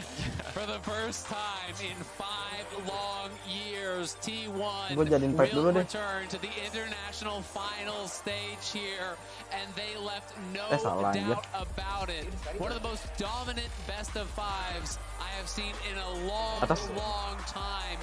T1 were Ini nih, relentless. Necropasnya. They were aggressive. They played with momentum. They got advantages, they expanded those advantages, and this team looks like one that is worthy of facing off against RNG, that is playing on such a high level. Gumayushi and Keria came alive today, and all of T1 truly showing why they are naganya all bayangannya world-class in their own nge-push right. semua lane anjir. Yang bawah itu yang For asli. sure, and it's only setting up for the spectacle that will be RNG versus T1. We know that both are incredible teams, and a well-deserved victory. I don't think at any point it was really ever in doubt. I felt like that while some games were closer than others, T1 was just outclassing G2 in every way, shape or form, and huge props to them. They will continue on to the finals, and G2, I think they can be proud of this. Expectations were low. Expectations were that they would not win this frame. They did finish fourth at the end of the regular season, and I'm sure that many of these players will feel frustrated. But I think that from G2's perspective, this is still a learning team. This is still a progress. This is an investment. Flatkett for his first tournament had strengths, had weaknesses. He's going to have a lot to learn from. But I know that G2 is going to look back on this and they're going to be hungry, the same way that T1 was. And I'm imagining that we're going to have an even more exciting rivalry the next time these two meet internationally. Oh, I agree. And you could hear there from the Busan crowd as well, a big round of applause for G2 as they talk about this is a team that has pushed T1 many, many times. And it's only now, after so many years of reiteration for this T1 squad, the entirety of last year, all changes were made moving into 2022, except for solidifying what they now knew they needed in order to succeed. So I think T1 have been working towards this particular rematch for a really long time, and we'll see how far they can take it, because RNG, their success was in more of the Damwon era of the LCK, and now T1 is back to try and reaffirm their position at the top. I mean, the finals, man, is going to be so incredibly hyped. There's absolutely no doubt that it is by far the two best teams that are going to be facing off. T1, RNG, both looking very dominant. It was 1-1 between those two teams in the group stage. This is that clash that people have been looking towards for so long now, and tomorrow we're going to have that best of 5. I got something for you, Azel. If T1 wins in the final, EG has the best record against them at MSI. That's second place in my books. That's a dub. Yeah, we take those. We take those. We're going to take a short break, but when we're back, we'll take a look at tomorrow's finals, and Yinsu checks in with the players in Busan. Don't go anywhere.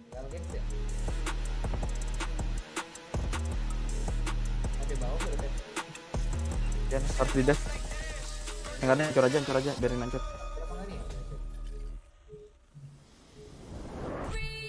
Banyak banget tuh. Ih, banyak banget ini, dia pakai manta doang mainan. Bingung gua.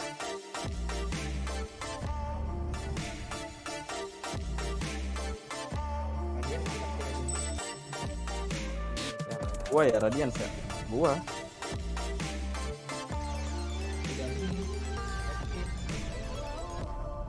Oke, gue Radiance, ada Radiance.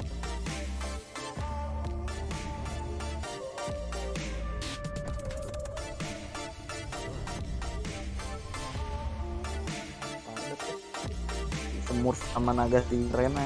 Ausar.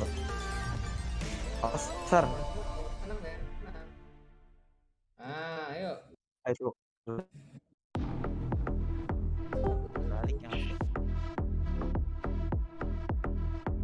Gas nggak, Han? Sakit banget itu. Mundur dulu, Sar. Temennya. Nah,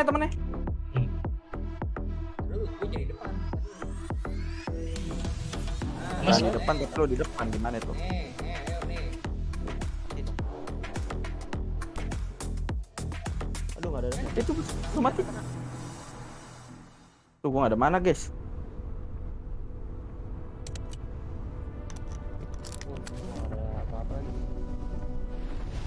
Cain buyback.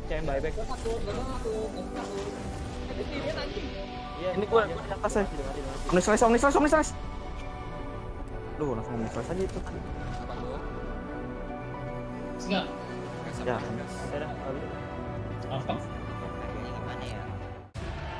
Behind 14 epic juga, kan? days of epicness. Behind 61 million hours of dropped jaws. Iya, disayang beli. Behind every match. Beli itu nggak efektif banget, beli apa sih yang bikin nggak mukul. League of Legends. Life into your day. This is a city born to be with you. Busan. Jam. Mopak. Smokin aja sih kalau mau. Taruh nih, clear dulu nih. Punya smoke gak? Ada.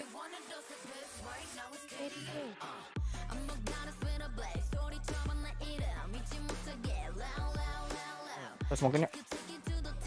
40 detik tapi gue. Ya, dasarnya nggak ikut. Farmingin, Sar. Ini nih.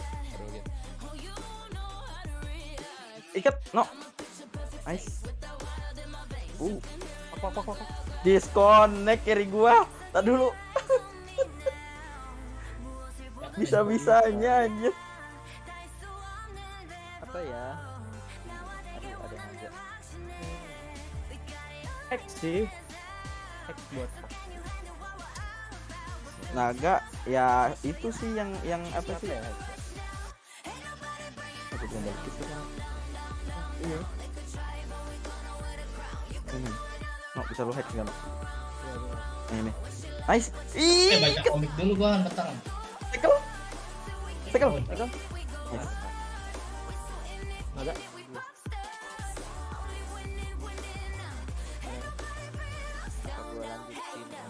Mid dulu ya, mid dulu.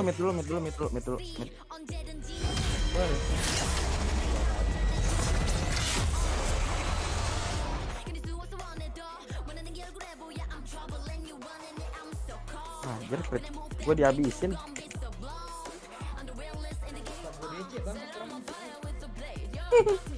Menang, Sar.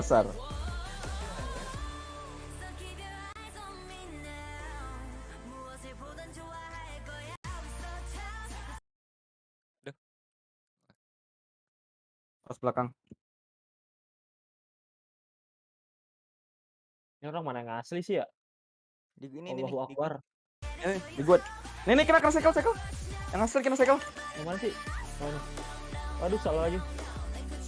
Anjir, yang mana, Cok? Dasar mana nih? Udah, yang aja.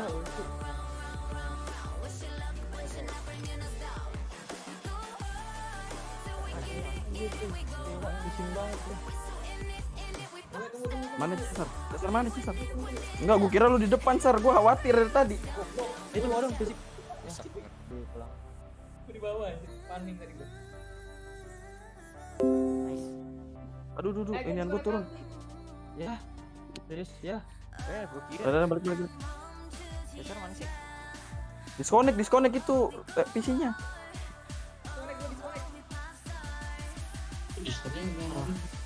Udah gue mainin Jagger, Enggak, gue nggak mainin Jagger tadi.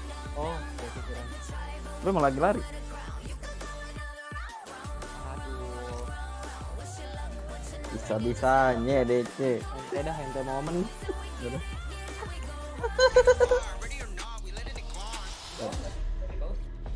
Ya gimana orang lagi di tengah war, lagi fokus bawah hero gua.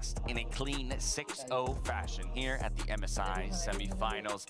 T1 even picking up the pace from yesterday to today with dominant game after dominant game. This third and final one just takes it to another level. Yeah, and I mean, I think the big thing was we were looking at this draft backstage and we were like, okay, Jadi tuh it's actually like not a bad draft for T2, right? Like, they have a lot of options. Kind Di of what bawah they gini want. nih. There were some risky picks from T1.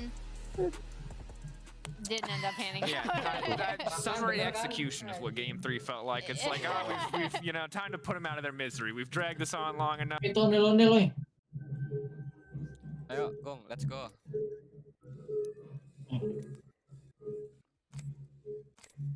Itu. Asli. Sar. Mana komik ya? Di atas. Nih, pak. Gua udah detik. Aduh. Oh my god. Reset ya? Jar kan. Gua brief dulu ya. Rangketin aja gua. Nah. Rangketin. Itu satu orang random. Iya nggak apa-apa. Tadi yang bisa diambil cuma Necropos doang anjir. Ini gua mana? Barat nggak ada yang hancur, Cok. Nah. Oh, salah ya. Treasure pack tuh buat apa sih? Apa sih? Oh, Siva. Gua tadi mikir apa itu yang buat nge-slow. Itu di kiri atas tuh. Savior season itu pilih episode. Itu ada tuh. Iya. Itu kan ada treasure pack. Ini larinya sekencang gua. Makanya bangsat ya. Komiknya gitu-gitu doang anjir. Treasure pack tuh baru 6. Gua kalau baca dapat hadiah enggak? Ada bunyi tuh udah.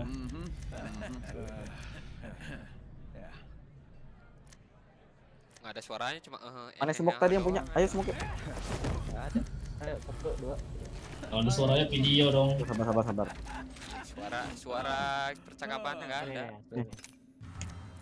Males anjir bayar Palsu. voice actornya lagi buat komik doang. Yang asli berarti aja. Ini aja pakai.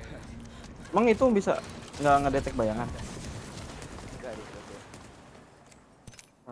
Itu ngedetek bayangan juga Pin. Musuh semua. Mana kok lu keluar? Iya. Gua dalam lobby. Jelas sih. Bisa, Cok. Ini asik. Wih. Ini nih. Apa aja? Nggak bisa anjir. Ya Allah. Ke cancel coy. Udah. GG. Gaming aja. Santai. GG gaming guys. 2 menit guys. Hilang. Defend. Ya. Izin. Buyback ready dah.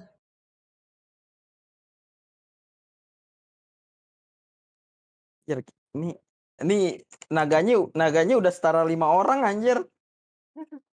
Yang lainnya mah anak bawang. Orang lagi jam masternya. Ya nggak apa-apa.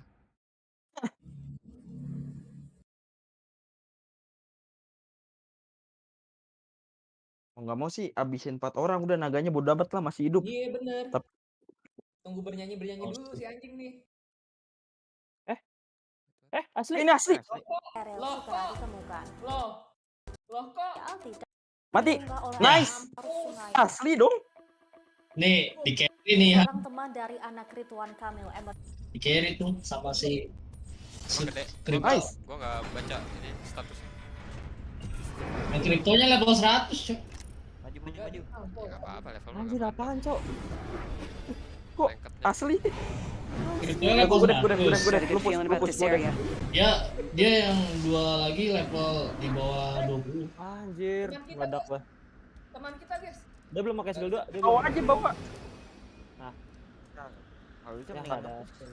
I suggest this landing location. Mana nggak loncat? Lu jam master. Dropping in. Hang on. Pencet R gua. Tahu nih titisan Rusman nih gimana nih? DC mulu mainnya. Misain diri deh ya. Oh ya udah. Enggak, itu di belakang. Ada tuh. Wah, ada orang. Ada orang. Lihat ini perlawanan. Lihat nih Nagang kill berapa? Ujung. Kalian mau setara. Kata gua kok gua nge-hack kagak hilang ya. Enggak hilang gitu. Ujung mana? Juga kaget anjir kok. Orang 105. Aduh, mati gua. Banyak banget ini kalau pakai Leon udah talent 25 global hilang ini. Ya mati Han. Gua cepet di atas. Bisa sih mau juga. Ke arah itu aja, gua ke arah lawan. Biar gak ketemu. Oh. Nice. Mampus lu ya. Jar. Sama. Awas bawahnya. Level 2. Asli ikat. Udah amat. Banyakin gaya lu ya. Gila emang Dano oke banget. Tadi dapat dulu. Aduh nih bawahnya dulu. Mumpung ini. Rosan kau enggak? Rosan Sar. Iya, Rosan ayo Rosan. Waduh. Gua yang clear Sar. Lu Rosan aja Sar. Gua clear cepet. Firing on subjects.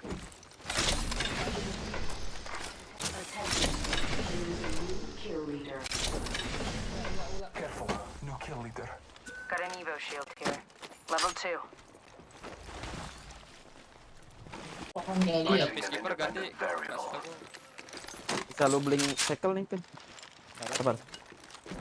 Oh. Ya udah balik. Level 2.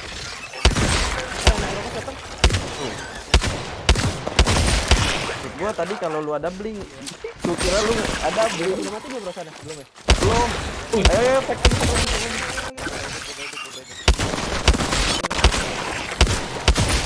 Rosan dulu.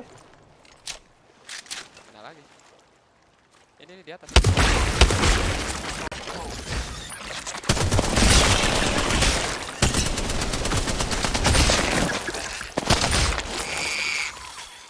Ada Rosan dulu dong. Ada lagi.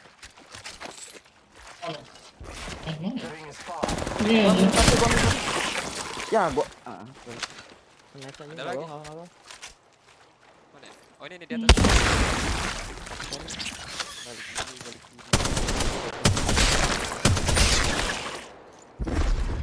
Asli. Balik. Recharging my shield.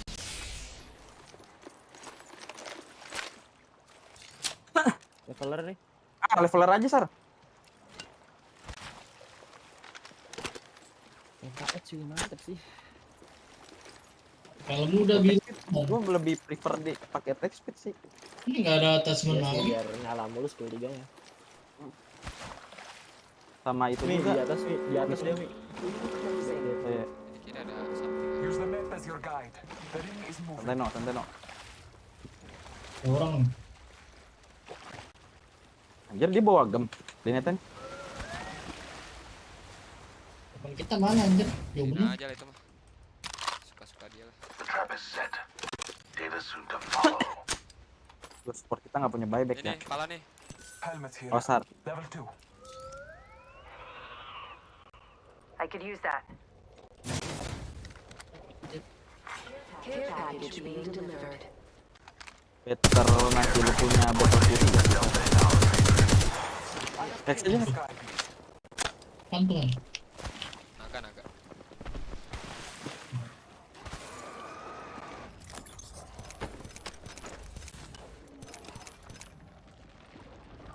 Trap set and waiting.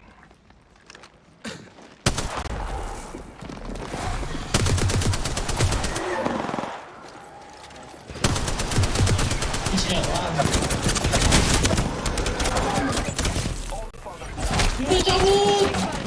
Taking shots. Taking a moment to recharge my shields. Recharging my shields. I bathe in the Anjir nih mainnya. Enggak sumpah gue bingungnya kok banyak banget. Udah banyak ini. Tahu kan?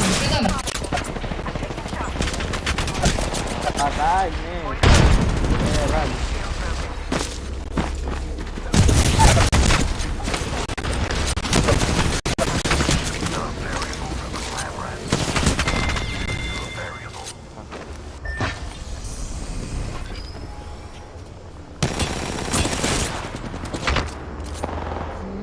Habis kok.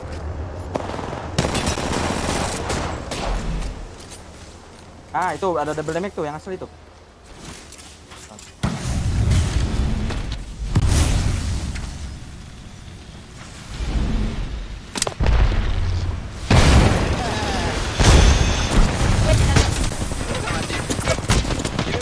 Mati anjing. Gak ada armor itu. Mana ada anjing?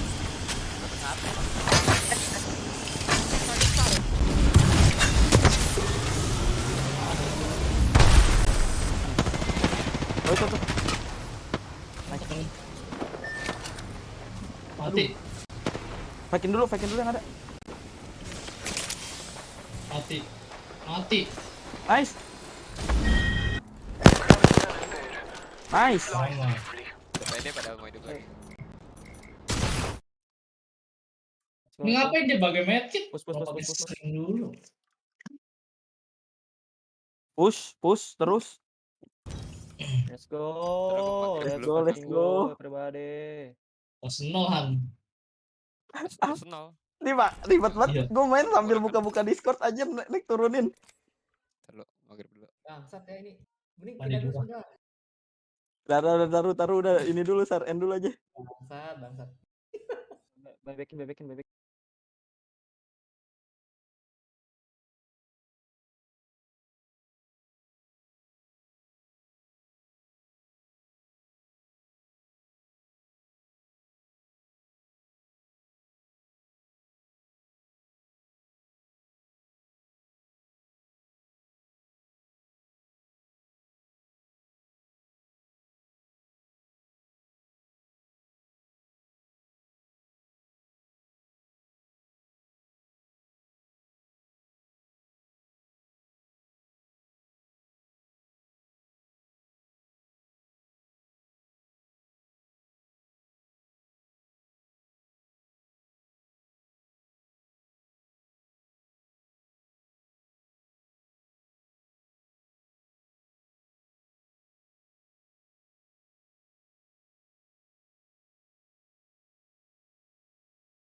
Gua ready dari tadi.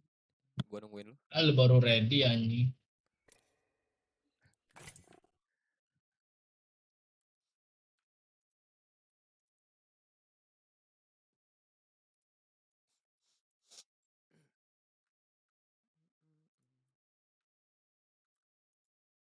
Still gets the stun, and Zeus is going to taps up towards that top side. Ooh, nice buffer. Still gets the stun, and Zeus is going to flash this one out. Top side. Ooh, nice buffer. Still gets the stun, and Zeus is going to flash this one out. So Nice flash. I think he's dead anyway. Actually looking for the dive. Charm is going to miss though, as Caps takes about all of the turret shots, but still going to be okay. Zeus still trying to chase this one out. The low health bars look tasty, but he doesn't have an ult.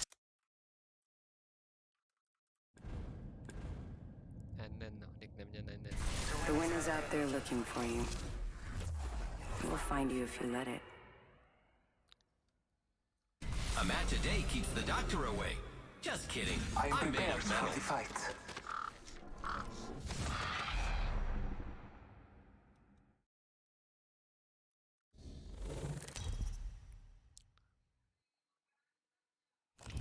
This is your champion. Untuk ranket in last match. I will guide us to victory below. Langsung lah ya. How to explore over there. Better lies below.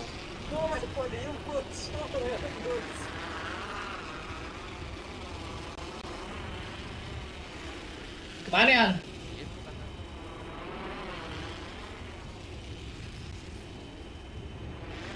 Ada banyak di belakang. Nggak ada. Ini yang biru. Ya, biru. Salah. Target over there. Masuknya lewat mana? Itu ada zipline. Oh ini nih.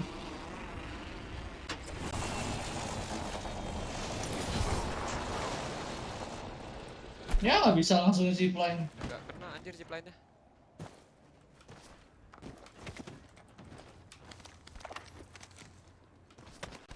Ini tadi bisa tuh.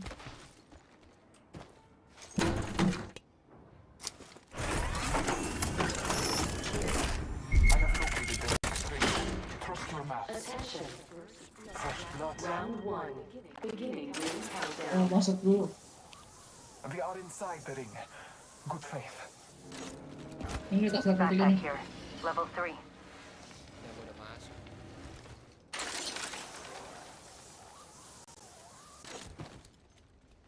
Gimana cara zipline? Di lubang exhaust nih. Belum aja lu anjing.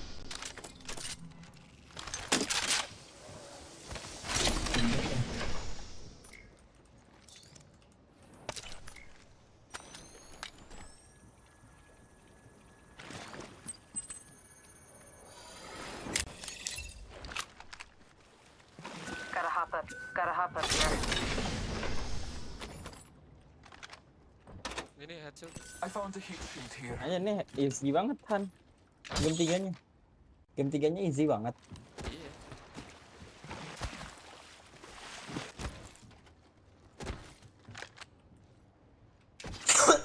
Si Capsnya 05 anjir. Makanya di ini aja dipuk-puk aja sama timnya. Biar enggak Helmet merasa here. bersalah. Level 3. Rasain juga. Sian.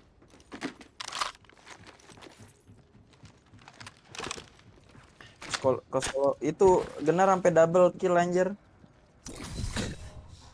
Ada laba-laba dong. Prowler, dinosaurus.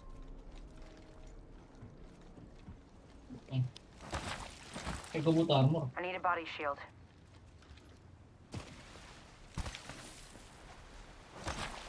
Itu yang Akali kan ya? Akali game bukan? Iya. Nah itu gua yang menit Game 4 terakhir. tadi, yang menit 4 yang gua track. Yang di juk flash. Ring's pretty close. Gak sopan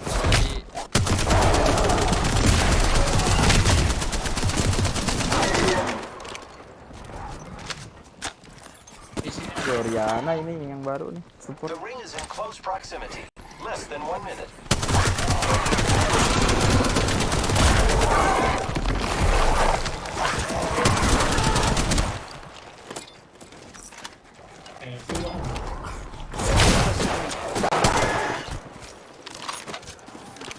woi. Hilang aja woi.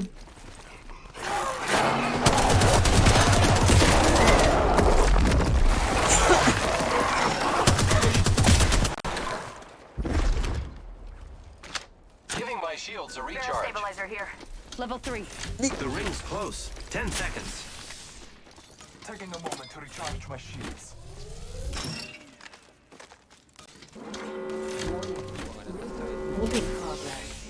Lah tadi gua tanda itu kagak. No one is inside.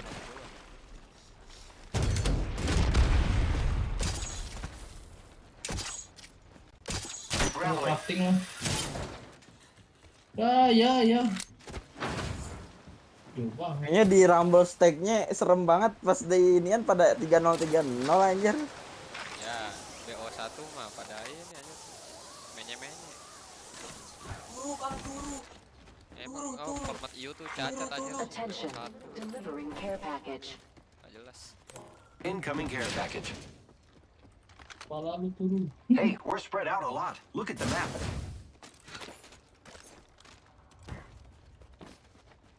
Extended light mag here. Level 3. Recharging shields. Extended light mag here. Level 3. Need to recharge my shields. Open supply bin over here. New kill leader appointed. New kill leader. Watch for them. Evo shield here. Level 2. Might be something good this. I need it.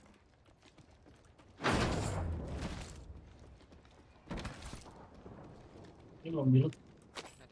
Oh iya deh. Here. Level 2. Cancel that.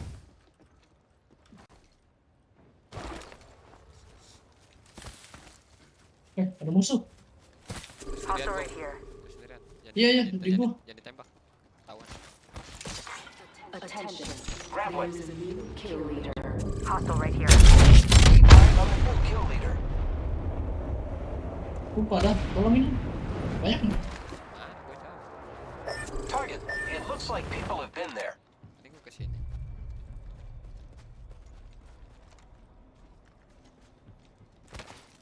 Backpack here. Level 2. Half the squad remain.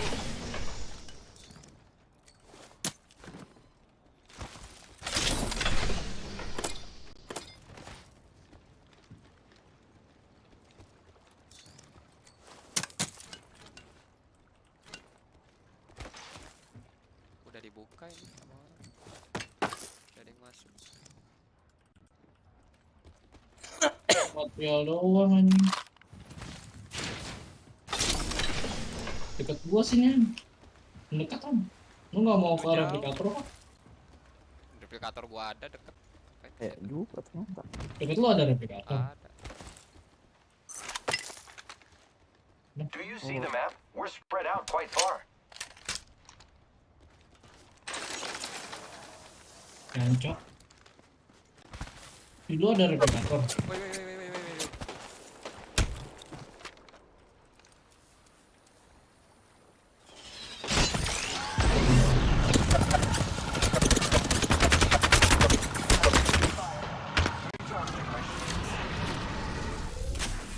Hostile over there.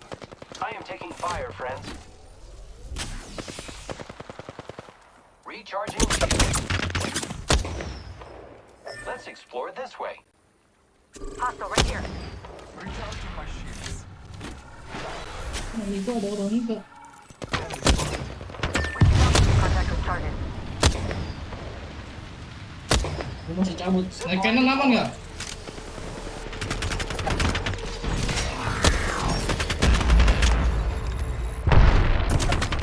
I am taking fire, friends.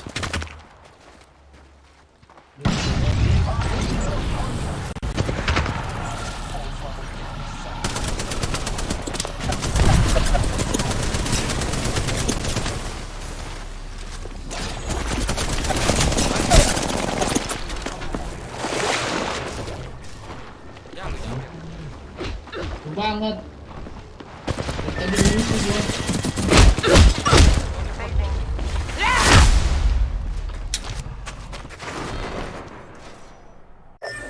Aman nggak?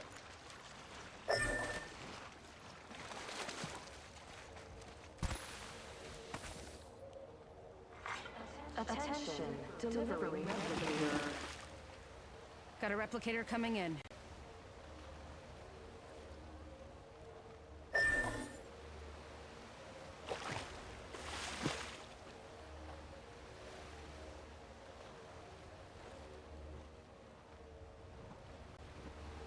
Live lah, nyobain VGA sorean.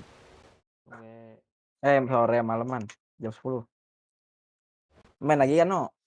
Ayo.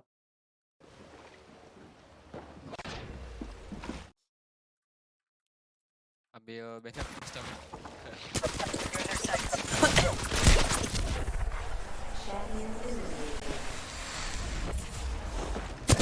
Oh, tinggal.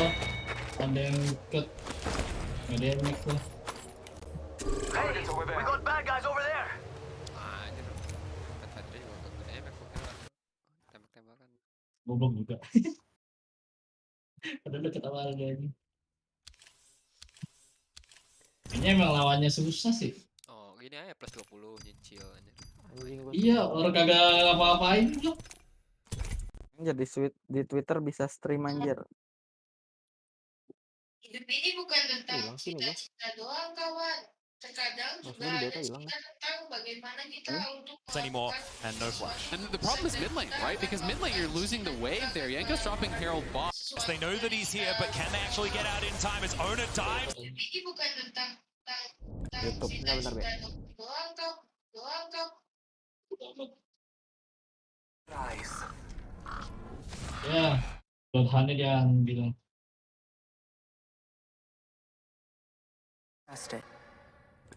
I think we're going to do great, friend.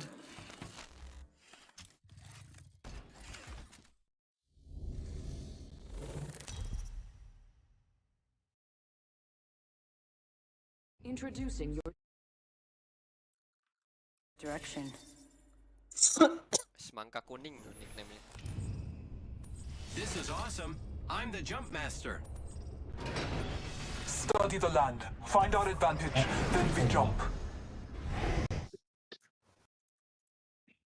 On in, they're trying to layer all that CC. The Lee Sin manages to get up, but the Heartbreak is there to follow. It's a 1-for-1 as Blackett falls down, though. As another one, did get a lot of... Definitely done. Dude, they Not bad, no?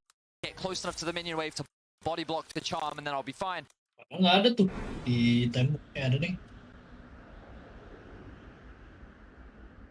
Here we go. Ready up. Sisa satu squad. Nah, satu squad kan. Wah, anjir nungking. Let's explore this way.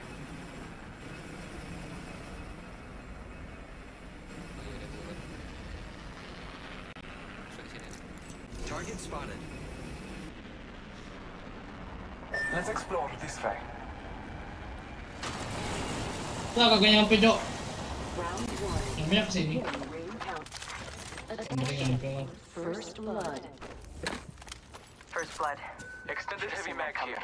Level 3. Attention. There is a new kill Battle leader. stabilizer here. Level 2. New kill leader. Watch for them. Helmet here. Level 2.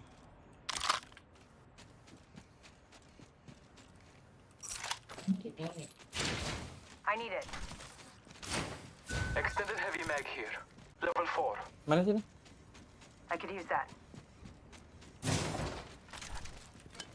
Snipe car SMG here. I need energy ammo.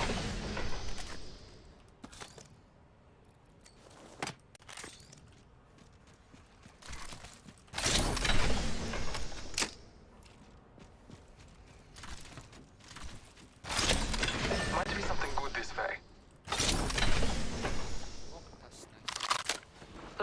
Looking for an extended sniper mag.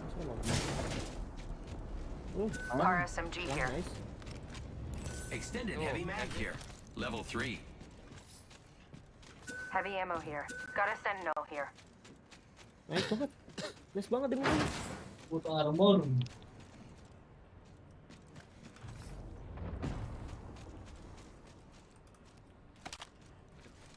Jangan kering deh. I need energy ammo. Hey, we're spread out a lot. Look at the map.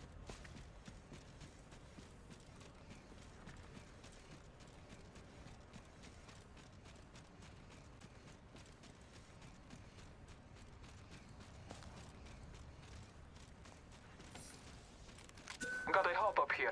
Turbocharger. Oh no. 1 minute, ring's not far. Oh. Got a stabilizer here. Level 3.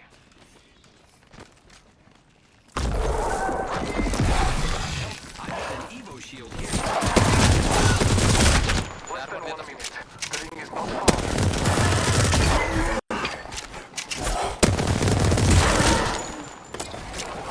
Extended heavy mag here. Level 3. 30 seconds remaining. Safety is down. Evo shield here. Energy mag here. Level 2. Yes, Allah. 10 seconds to the ring. It's close at least. Recharging shields.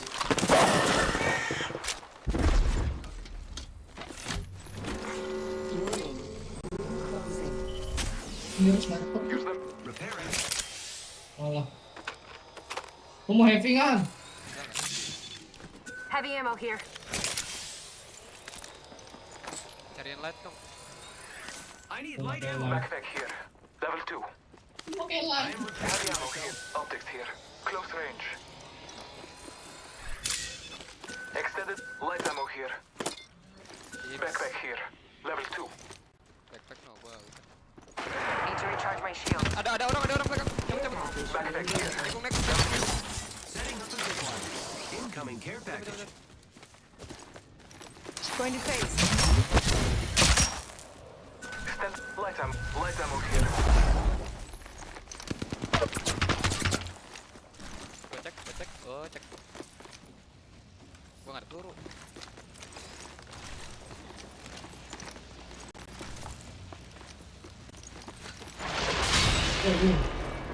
Extended light mag here. Level 3. Mana tadi turbocharger? Ini tas tuh. Backpack here. Level 2. Turbocharger mana?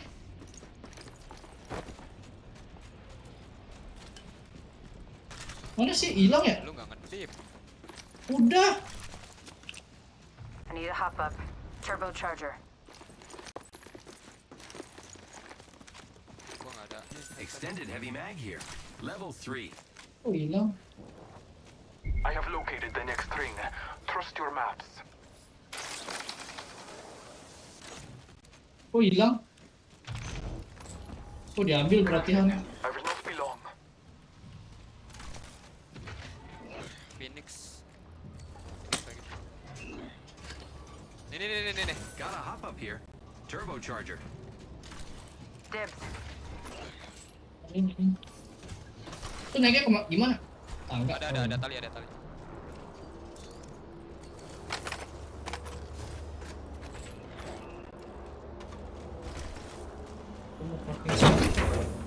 Gak sempet aja. Ini ring udah di belakang. Let's explore this way.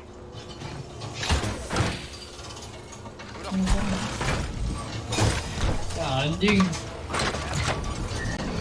Wih. Crafting. Keeping focus.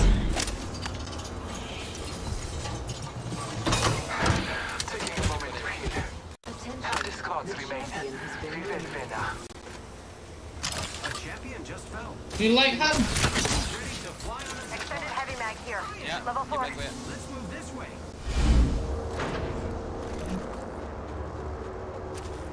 Anjing turbocharger aja belum ambil kok.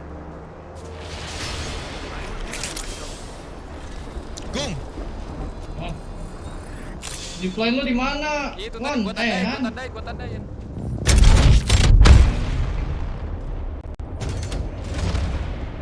Healing up. Eyes are open though. I am repairing myself. Taking a moment to heal. Hey, we're spread out a lot. Look at Someone that. traveled through here. Ah itu anjing. Musuh di sini ya. Hostile spotted. Patching myself up. Copy that. Someone traveled through here. Someone traveled through here recently. Mana gua buru. Enemy spotted. Gua tarung ini. I cracked an unscottish shield. Battling the enemy. Reloading. Kanan lu ya? Masih extended light mag. Old father, give me sight.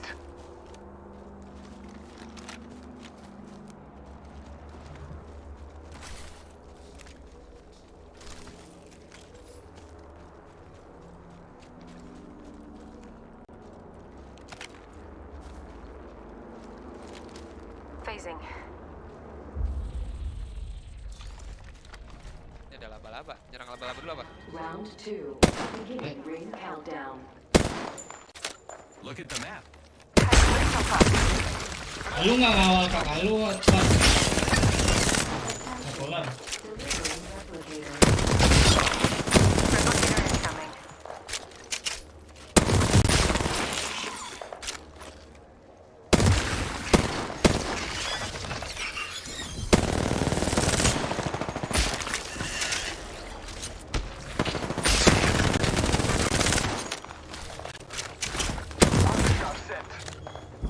Marking our surroundings.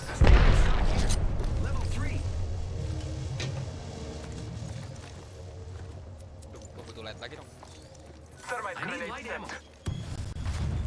Musuh. Enemy over there.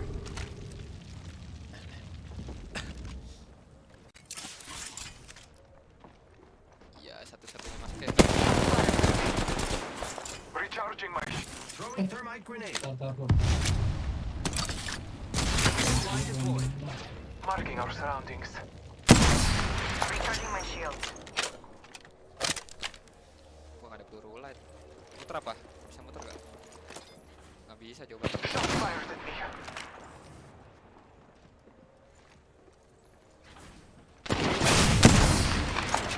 Recharging my shields. Reloading. Mana kita? Giving my Turn shields a around, recharge. guys, turn around. Marking our surroundings. Gue ada ini gak? Muterin gue ini. I'm taking Kanan. fire. Rings closing in. Taking a moment to recharge my shields. Ini kanan. Let's move this way. Nih. Gak bisa soalnya ini dijagain. Placing a portal. I pay.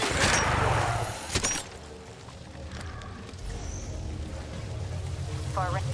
Portal placed. Terus jauh banget, Han.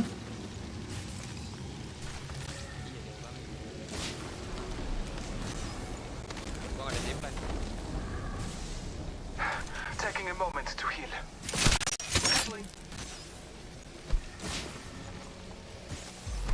langsung Healing aja up. tuh. Itu Eyes tuh. are open though. Ada inian. Ada inian. Cannon. Mana? Ya di atas cannonnya. We should go here. Gue jaga aja. Healing my wounds. Patching myself up.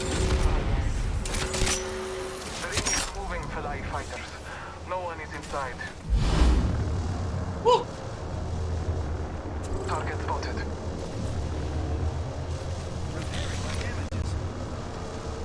Ringnya jauh guys. Ringnya jauh. Scanning the area. I'm taking fire. Your package coming in. Di atas. They spotted me. I'm taking Gua iya di situ. Jancok. Taking a moment to recharge my shields. target over there. Rubber boom anjir. Target. It's just you and me, friend. Let's not die. I'm taking fire. I'm down, but alive.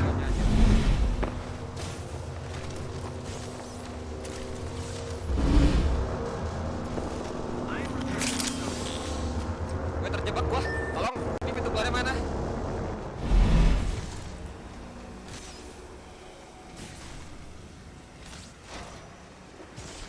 Itu kan jangan. Iya kan.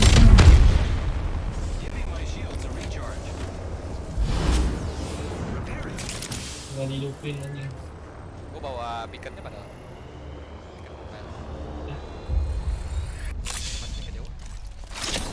Recharging shield. Lu larinya kejauhan anjing. Countdown.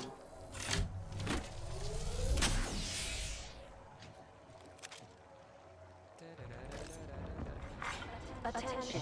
Gua diajar ini loncat. Tidak. Tembak.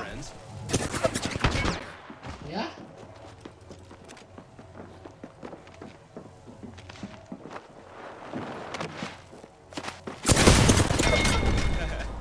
Ngapain lagi? Ya, gimana? Aduh. Tidak. Damage 0 aja. Siapa? Lu. Yang nanya. Mana nih, Wan? Gue level up nih.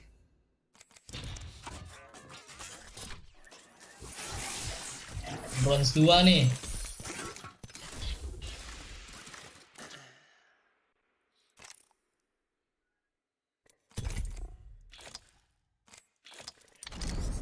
Satu level up lagi. Dapat skin bagus. Bisa beli legend. And that's exactly what he was able to do. Meanwhile, T1's also actually going to get the tower off the back. Back, but the Q is going to miss from Ona. G2, it's Played there from Cap. Again, it has moved to about 2.5k. Much more agents. performing. A monster performance on this Nautilus, and he is a large part of what is punished. And then we saw that off the back of it, secure out. Gumiyushi was the subject. And, you know, for example, Uzi in the past. They need Uzi. It's more oriented to himself. You know, 24% of the, almost 30. And he gets tower. 8% of the team's damage. He killed the. Have the presence of mind. He is going to. Realize that you're wrapped around on, you are going to go down. But catch here. Yeah. Okay, carry on. I think you're dead. He does have a bit of a shield. Okay, never mind. The rest of the boys are going to turn up. He is going to get himself out. He's going to flash. But the safeguard's going to get Owner in there as well. Nice knock up from the Q from Broken Blade. And the stun comes down from Tyrus. No, what? Flash. Cap. Test. What the crap? Go. Go. Again. Go.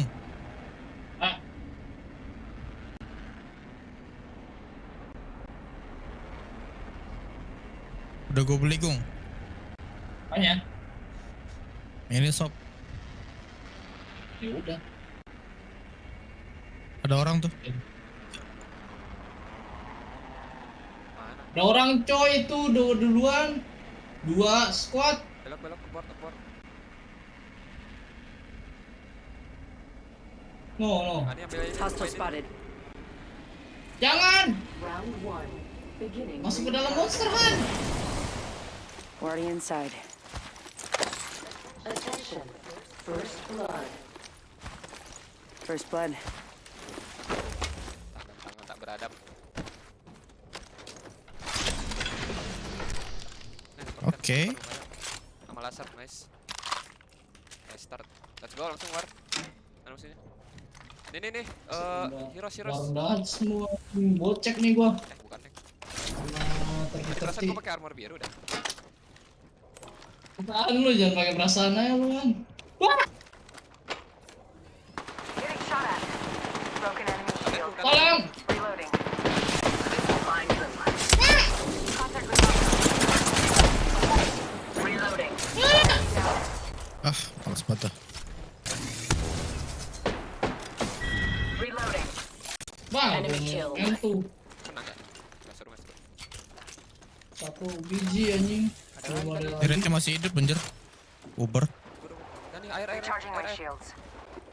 Air dalam. New kill leader appointed.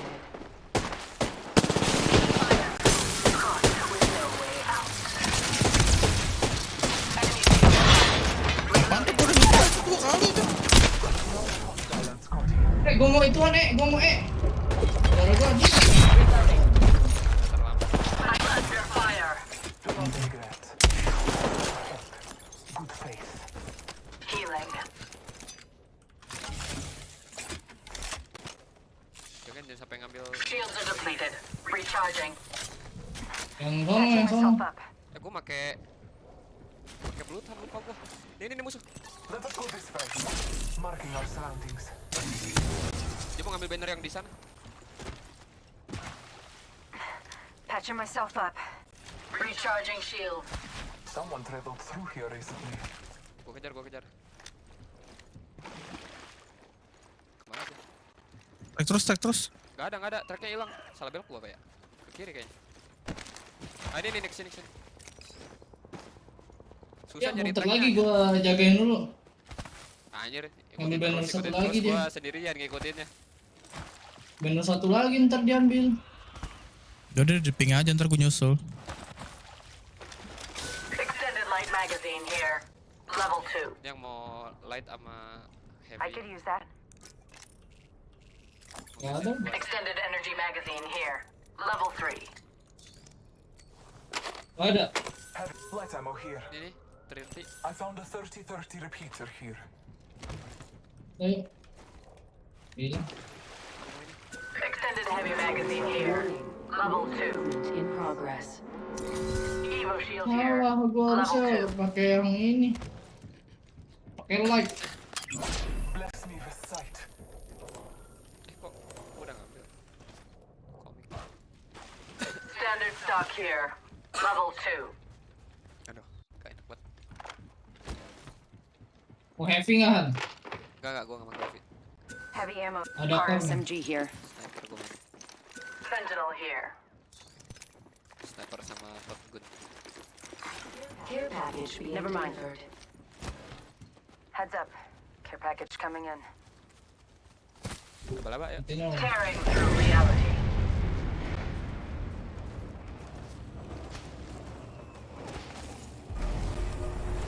Gua sentinel kan. Bosen pakai bocek. Yang mau Pakai syringe. sentinel. Di laba-laba nih. Yang mau syringe gua banyak syringe ya. Enggak tadi. Lah tadi yang nembak siapa? Tuh ada care packet sebentar man. Ambilin dulu. Oh itu. Taking fire. Bagian seringan. Sini tuh. Kena.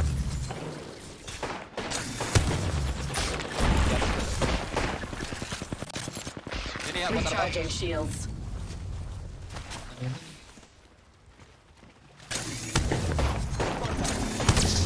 Wah, Gibraltar multi.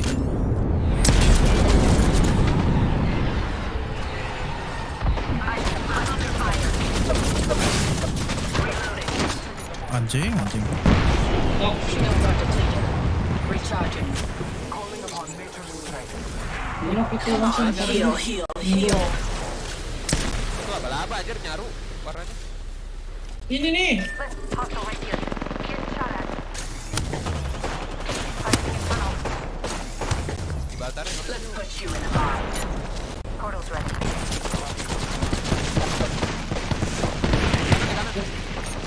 Taking fire. Ya ada portal mereka.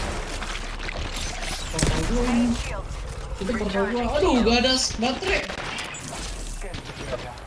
Gak ada sel.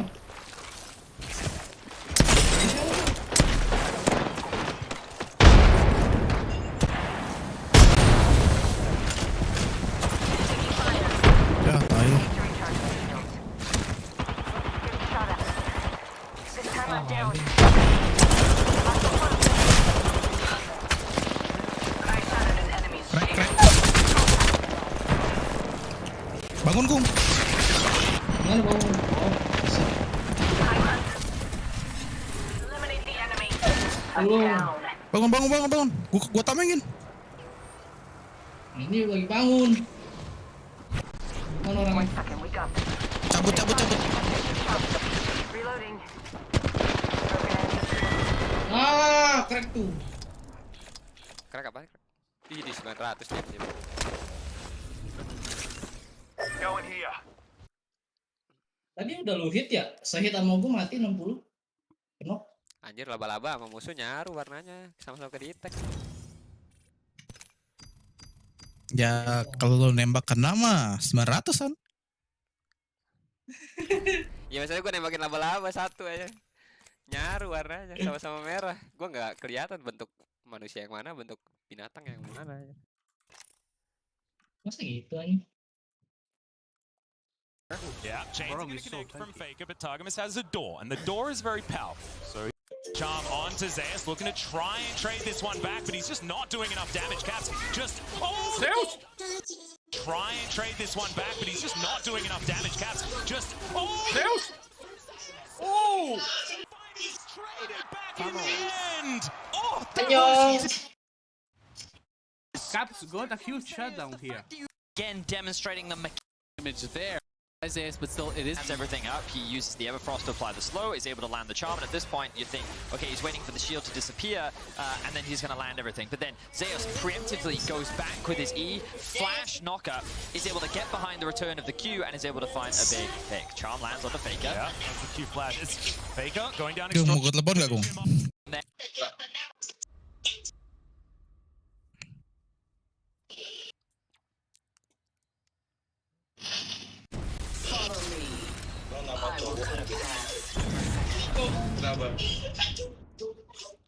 Lu yang nggak punya rampart ya wajib.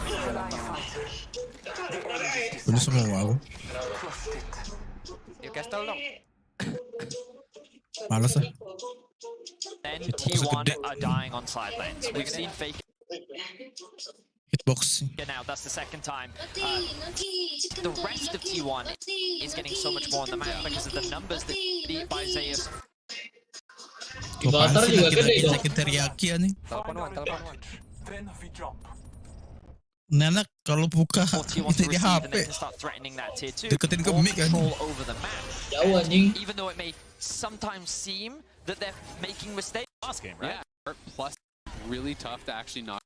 As far as team fight goes, they don't have assassinating Flacket. Probably have to bring it up. Start pushing in bot. Use the bot push to gain control. Gonna give it up in exchange for.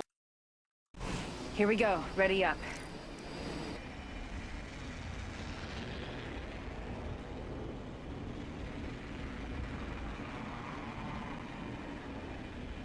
Buset, mati di Arkstar. Kasian amat. Ada satu tuh di atas tuh, di bawah. Akstar nempel anjir. Attention. First blood. Nabrak ya? Enggak deh. First blood. Sampai dong. Gua ke ujung aja lah.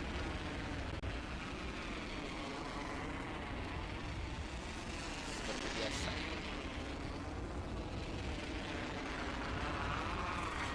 Round 1. Beginning ring countdown. Wingman. Got an Evo shield here. Level 2.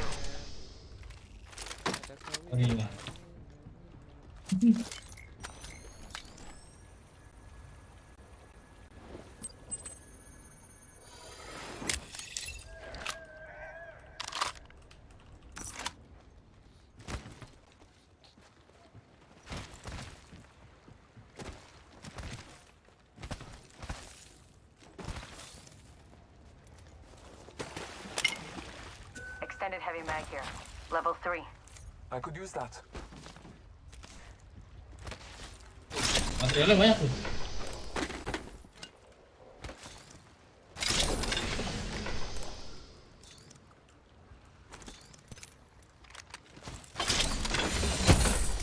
Yang belum baca Treasure pack here. The gods gift us.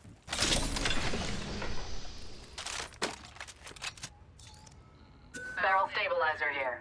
Level 2. Oh.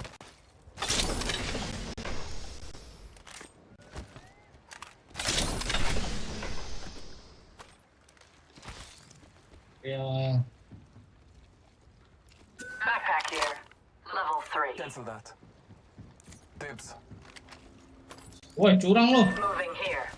Follow me. Kok curang? Curang apa anjir? Kok curang? Cek-ceknya udah di dips duluan. R99 here. Thank you. Lu sih Gung. Lu sih man.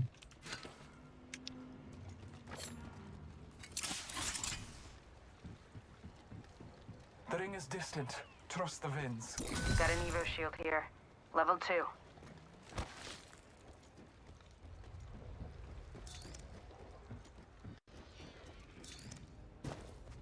Woi apa tuh? Wingman here. 45 seconds. Rings far. IGK. Oh. Spitfire here. Kok Spitfire-nya berwarna? Standard stock here. Nggak Level diambil 3. itu. I need it. Cold weapon. Spitfire nggak ada yang ambil? Ambil lah. Oke. Sniper stock here. Level 3. I need it. Extended heavy mace here. Snipernya dong. A useful tool. Snipernya. Gong. Sniper stock here. Level 3. Snipernya. Gong. Crafting, but keeping focus. Snipernya.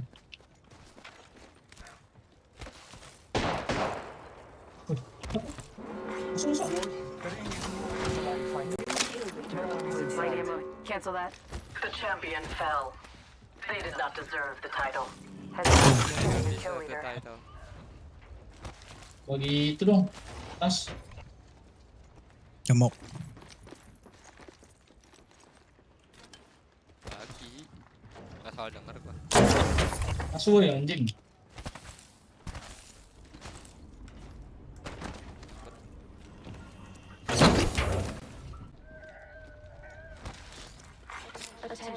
Ini kali hitamnya gua mau. Snipernya kagak ada. Cat rifle tadi. Tadi ada sentinel di dalam. Lagi. Mana? Berarti gak bisa pakai kali ini. Nggak bisa itu marksman.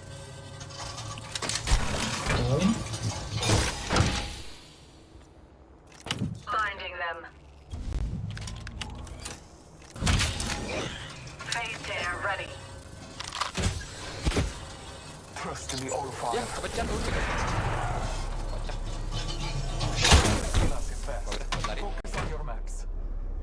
Itu lari anjing. Ngebut banget soalnya ini. R99 here. Fladel.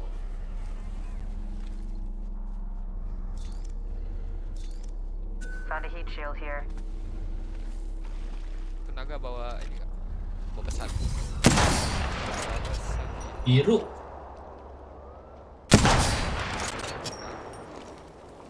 Warna. Car packet sedepan depan. Jauh cuy. Recharging shield. Ya itu tugas lu anjir.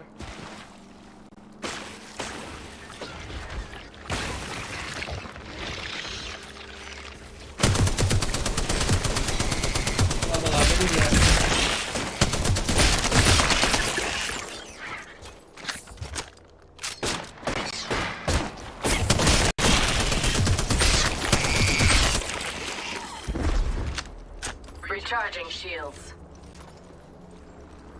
Buka headset dong. Gua nggak pegang headset, gua Ngambil. pegang headset. Kagak ngambil. Heal, heal, heal.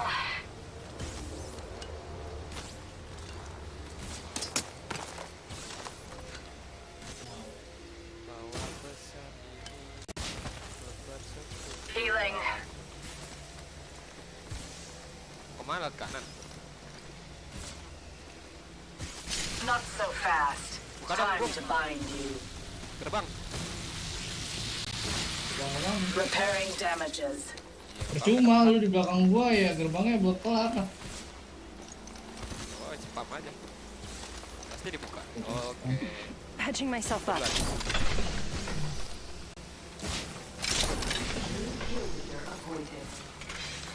A tear. New kill leader. Watch for him. Void jumping. Taking a moment to heal.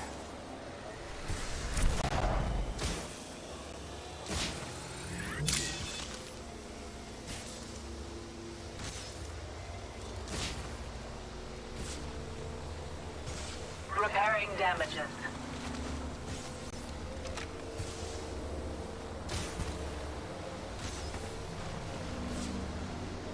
Ada orang tuh, kiri.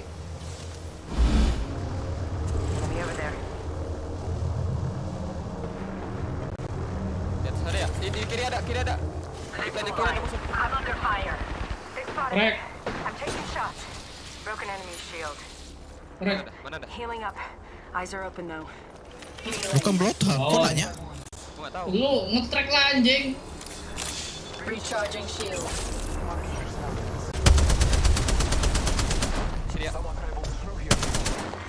Round 2. Dia masuk ke dalam, Bang. Ada lobang di dalam. Need to recharge my shields. The next ring's far. Do not get caught outside of it. Replicator delivered. Gila sniper guys. Blessings upon us. Our replicator descends. Gung, lu bikin portal dari sini terus turun ke bawah, Gung. Tuh, habis itu masuk lagi ke sini. Jangan nih, nggak ada, udah nggak ada. Lu turun ke bawah, ngapain? Ini ke sono replikator kan? Naik lagi lu. Ini ada laba-laba. Laba-laba di bawah. Jangan mancing-mancing. Laba-laba di bawah, dia lagi laba-laba itu. Sebelah kiri.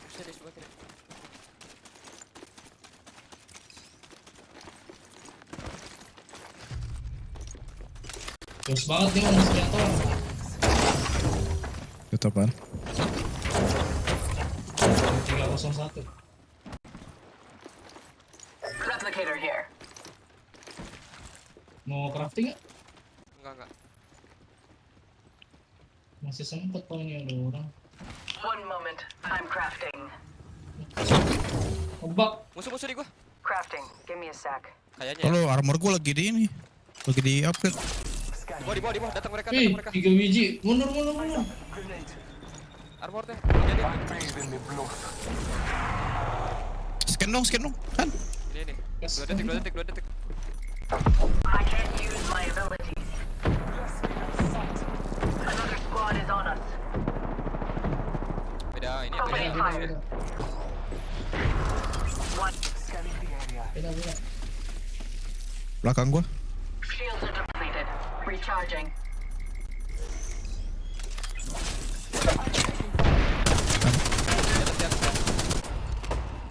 Captive squads taking a moment to recharge my shields. Repairing damages. Asya, jangan di tengah, di atas bisa mereka. Oh, siapa yang Taking fire.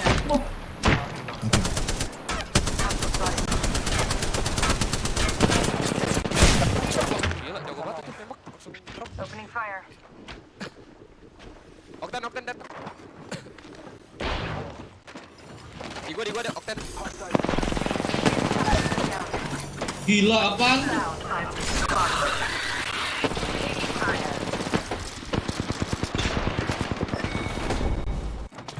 Masih cepet banget. Habisnya. Gila. Padahal udah nancep tuh panahnya sama gua. Predator. Kok nol sih ya? Hah? Ngelek. Aduh. Halo. Tes. For control around the Oh top no side dia. and damage. Gua mau batuk ntar.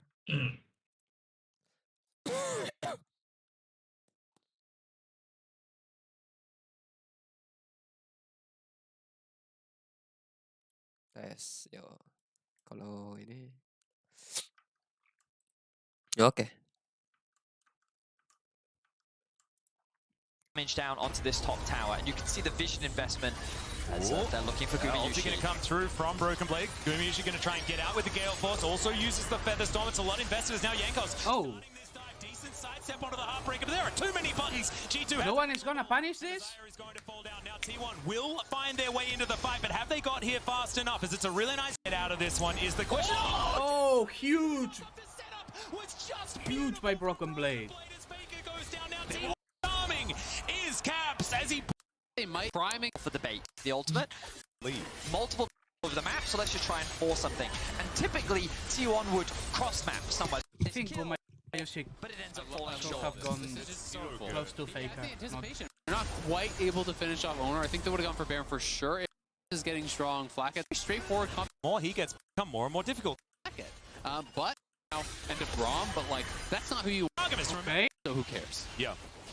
Well, T1 now trying to get this push on. It feels like things have slowed down just a little bit as Hexflash comes in and I bite my tongue. Q connects as well, but it's Targamas. Okay. If they kill Targamas, it can be. Gua ngirim pakai dipecat Express. Tangerang ke Tangsel aja belum sampai 5 hari. Not sure. The game could be 1P. You know what? The flash burn objectives on the map. Looking to try a certain point. They didn't even put down a single pink ward off as they vision now, but it's fully spotted. Skipped IE. Jungler is nowhere near, but that is not going down. Okay, now they have to retreat. As well. Jungler is nowhere near, but that is not going down. Okay, now they have to retreat. As well as Carrier dives. Okay, they go down. Okay, now they have to retreat. As well as Carrier dives. Okay, nggak menang. Carry tuh dia. Bawa pesan ini ke persekutuanmu.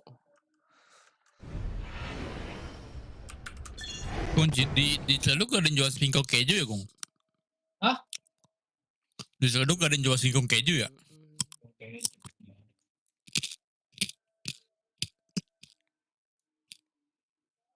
Kejunya mana ya? Enak ya waktu itu ya, gue dulu mesen pakai Grab.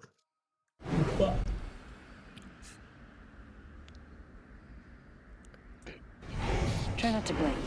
Besok 2 lapangan emang cukup ini.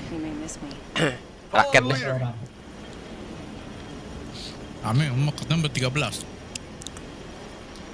Kan 184. Yang main sejam, main setengah jam juga ada map. Yang nggak punya raketnya juga banyak anjir. Oh iya. Nggak tahu. Apa ke ujung ah?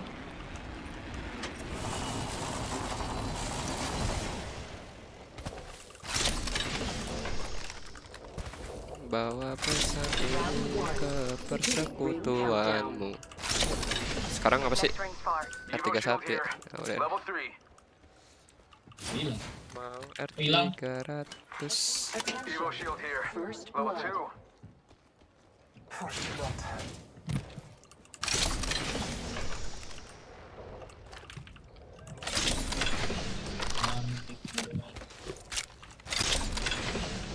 Gotta hop up here. Hammer point.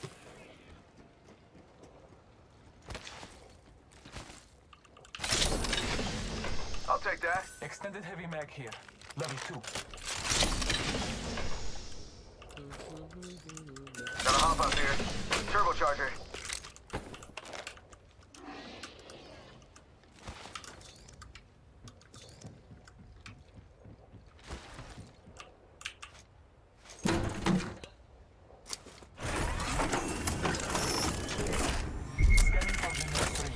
Use your map to guide you. Barrel stabilizer here. Barrel stabilizer here. Level 1. Punya naga. Heavy ammo here. Gua ada hit shield. Shotgun bolt here. Level 3. Peacekeeper here. Ya, jatuhnya di atas lagi. Peacekeeper tuh apa sih? Oh ini nih. Peacekeeper tuh apa? Shotgun. Ini yang mau kali 6 gua bawain nih.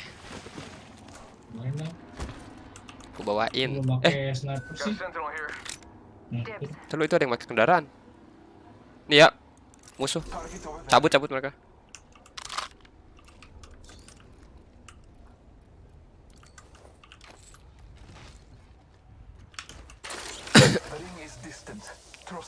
Mana tadi yang mau kali 6 sebelum gua buang?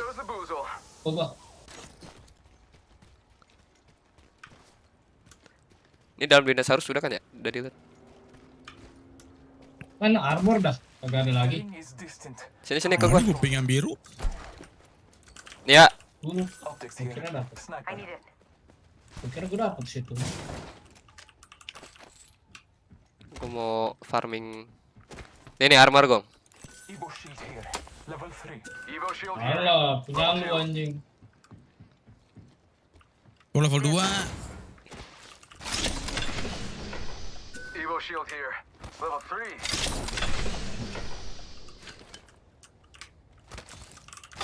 Mendarat di sini tuh. Tengah pasti dapat shield.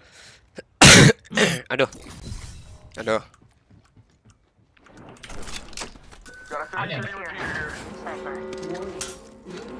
In progress. Yo. Rings coming in. Need a hop for an extended sniper mag if you find one. Bam to the woozle. Sending out a decoy. Charge rifle here. Mana ini ya? Shotgun bolt. Evo shield here. Level 3. Optics here. Mid-range. Let's check out our Evo shield here. Level Boom. 3. Boom. Boom. Ya anjing. I bet that care package has some sweet gear for us. Ada orang.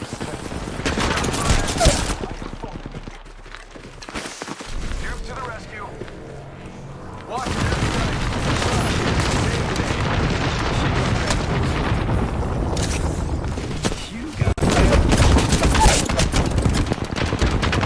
Dia. Yaelah.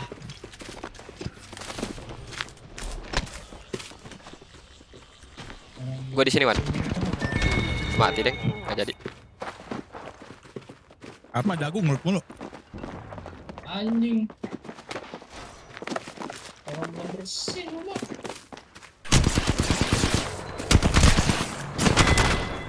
Gua nganterin sup.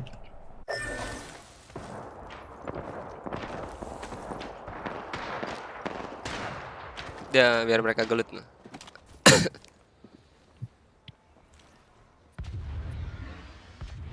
Tapi Kung, palanya Kung, itu Kung yang lagi pakai bagocek.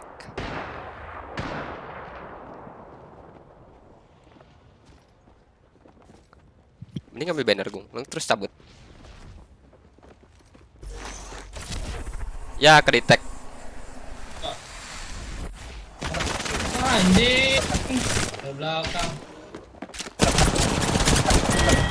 Bawa pesan ini ke Dari depan yang di-tag ke persekutuan. belakang.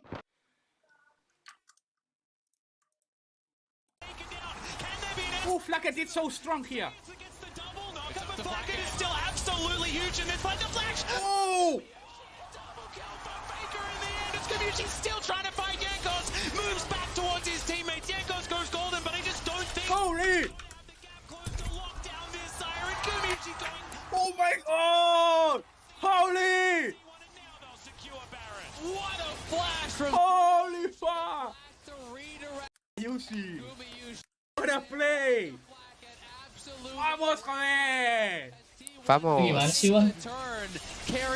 Tal! Guma Yushi! Puts Flacket 6 feet under. Great forcing it and not being able to find a good fight, but they're able to create this flank with Carrier and Faker, and even though Carrier gets spotted.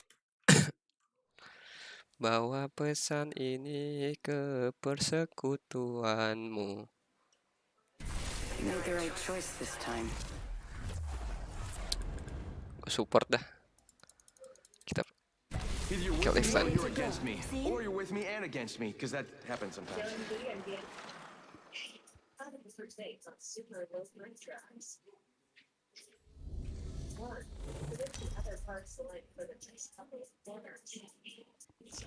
Introducing your champion. When this is over, you'll all know the name Gibraltar. Datang. I'm the jump master. Follow me. Stay close. I'm the jump master. Fight is no reason to lose your.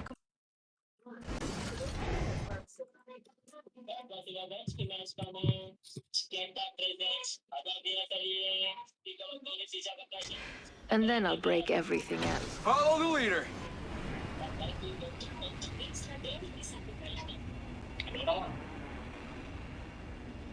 Kita di luar ya.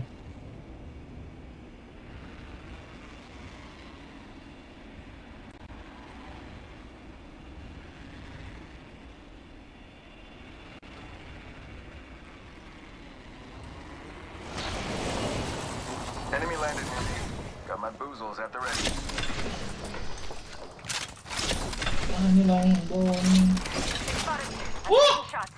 Bam to the woozle. Sending out a decoy. Yeah, good shot at. First, recharging my shields.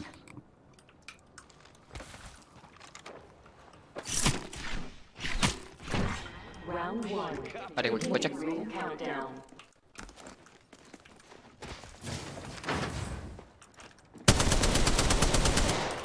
We got another squad here. Anjing. Bam. Bam. I guess I'm running out of with you. Gua ada orang lagi. Recharging shield. Holy shit, dari atas.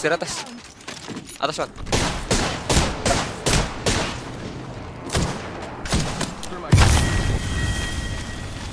Gua ada orang lagi, Wan.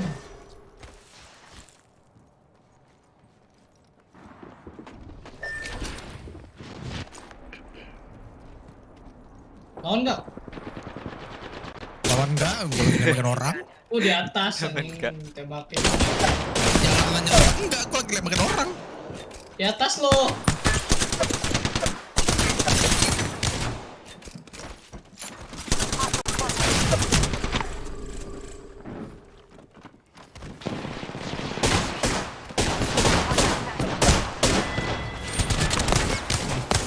Ada musuh. Ada stat anjir.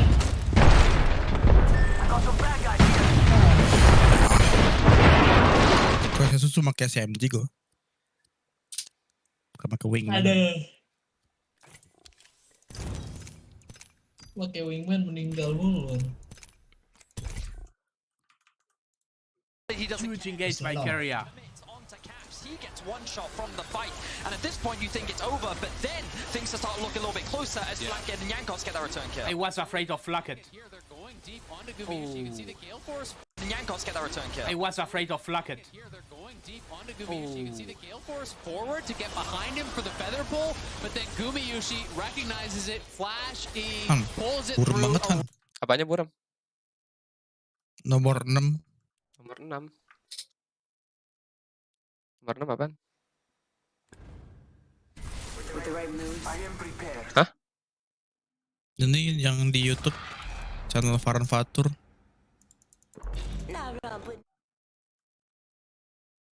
Buram. Tahu, settingan gue nggak salah aja.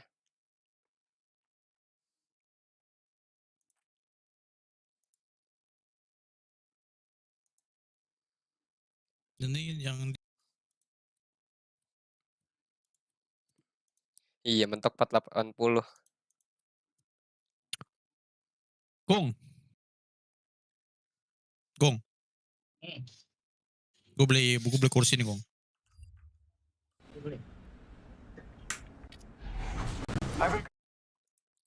Bawa pesan ini. Beli buruan yang kayak Jawa. Kayak lu aja warna hitam kan? Ikutin aja lu. Pengapas, Gong.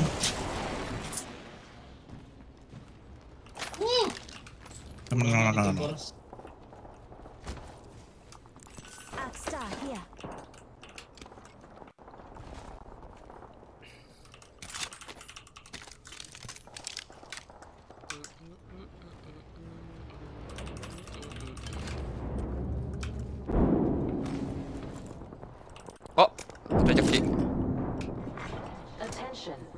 Turun.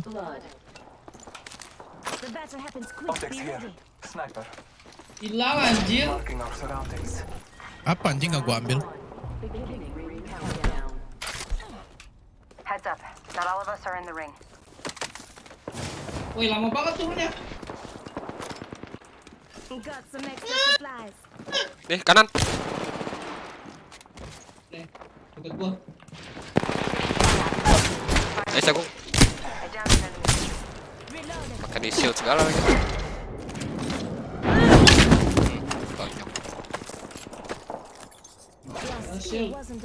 Wah, ada 5, Cok. Apanya ada 5? Ini gong. Siapa sih? Patrick. Ini yang mau heal. Wan kiri.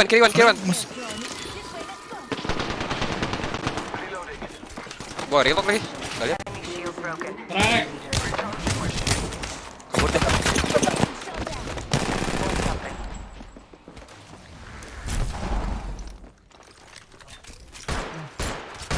Scanning the area. Udah cabut. 20 detik ulti ini gua, Q gua. Recharging my shields. Ini di sini. Shield nih.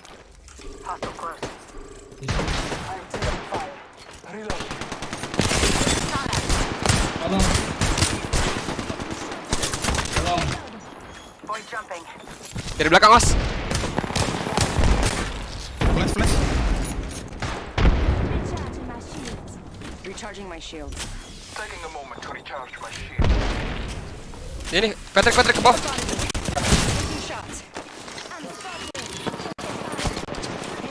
Sini, Patrick, nempel ke gua. Contact with hostile. Wah, anjir, pukul gua. Tonjok. Arah nih tonjok. Damage gua gede tuh.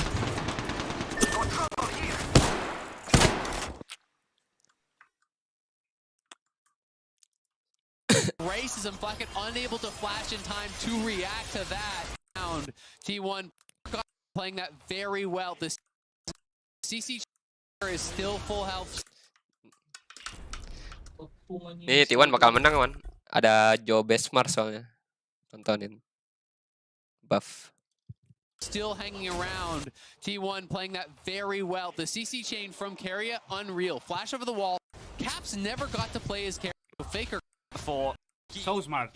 Good and huge props to T1 because as we mentioned, their Baron evolution a great 2-0 this whole tournament, and Dodoing was always making sure that he bawa pesan ini. Gue pakai left lane lagi.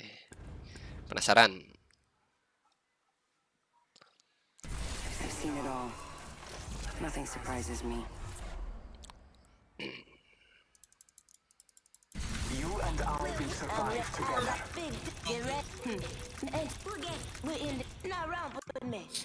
He got the most damage down. They performed level. At first it was so close.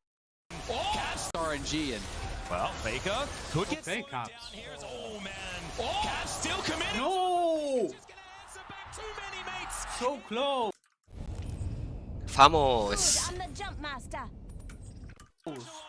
Nice try by Caps. Okay. Yanko's gonna get taken down as Broken Blade. Wah aja lu. In the back line. He's looking for the knock up, but the Featherstorm is going to be there. Mana? Ini depan. Kita juga asapnya merah. Slow. Sama berarti. Iya, kita juga predator. Kita lihat siapa yang terkuat di sini. Di tas nih.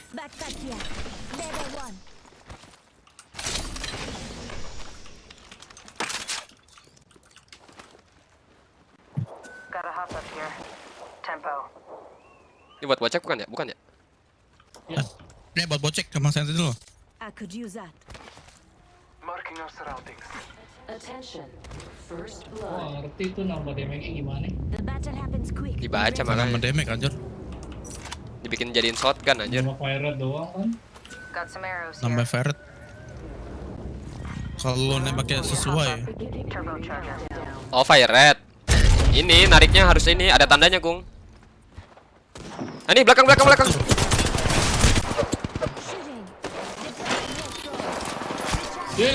lagi ada. Aduh, ya Allah, predator ini.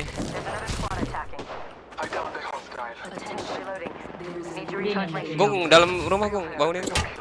Aduh. Dari atas gua ada. This won't hurt. Hold on. Look out, grenade. As Gung belakang. Belakang itu, belakang, bener. Ungu shieldnya.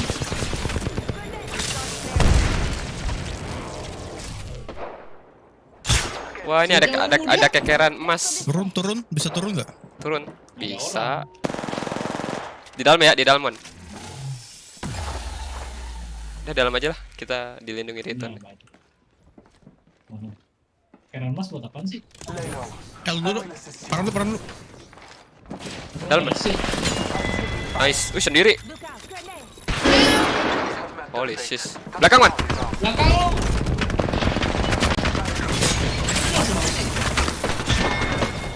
Enggak, saya sendiri anjing. Anjing di star gua. Ditembak Shuriken nempel Shuriken. Nempel. Nempel. Shuriken, Akstar emang nempel. Asal menempel anjing. Itu bom tempel lagi di GTA nggak sih, Gung? Sticky bomb. Nah itu, Astar tuh kayak gitu. Cuma bedanya di granat. Tancap dia. Oh, dapat skill main doang. Charm just not quite connecting. It actually gets blocked, and then You're there right, it is. it's relevant. Oh my It is the goodness. one that out. Removing that pressure Bukan in a command. Slink in this last. Him. Yet Zeus was thinking about his opportunity. Nice flash by Faker. Oh! It's the moment. Was thinking about his opportunity. Nice flash by Faker. Oh! It's the moment. Mau makan? Go! Makan keluar. Vamos. Makan dalam bosen. Makan di luar aja. Ini di teras. Enggak, ini jauh tapi baru makan. Di Bogor, Wan. Selasa tuh tanggal 31 ya, gue kira Selasa tanggal 1 loh. Tapi 1 tanggal merah, Jos. Gak usah cuti. Coba gue cobain red gue. Parah. Besok bakso nggak, Wan?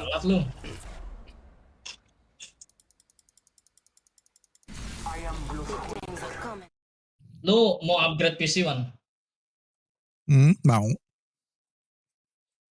Paling gue nyicil, Gung. Beli motherboard dulu.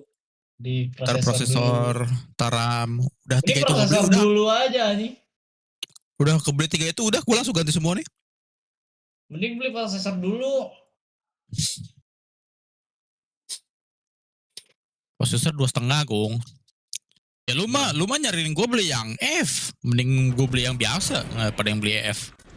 Yang F lebih murah goblok. Efisiensi listriknya lebih gede. Ya, yang F tuh. F lah. Iya. Yang F. Enggak. Justru penggunaan listriknya lebih kecil yang F. Ya emang yang F. Mau apa?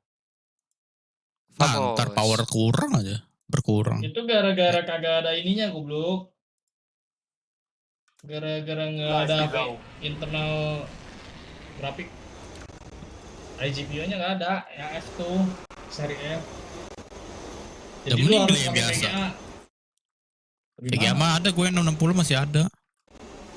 Pasang aja dah. F aja. Kok jadi pusing gitu? 2 squad. Belakang ya, belakang 2 squad. Bedanya lumayan 500.000. Mau beda clock speed-nya berkurang jauh. Lah, sama aja goblok. Ya anjir, jagung gua udah kesini juga. Gak ada adab. Biasanya sono. First blood. Extra supply.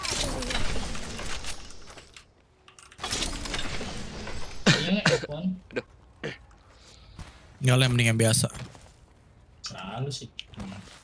Gue yang mending F. Woi, teman-teman.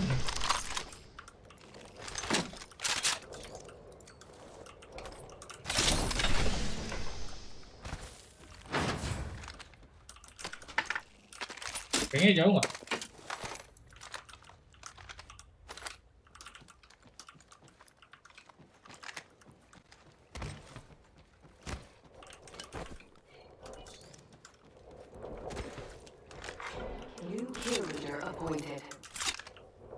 New kill leader. Eyes out, farm.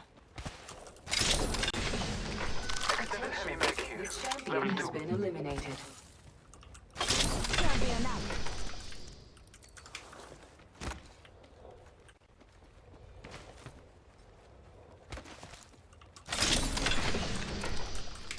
Kekeran emas tuh bedanya.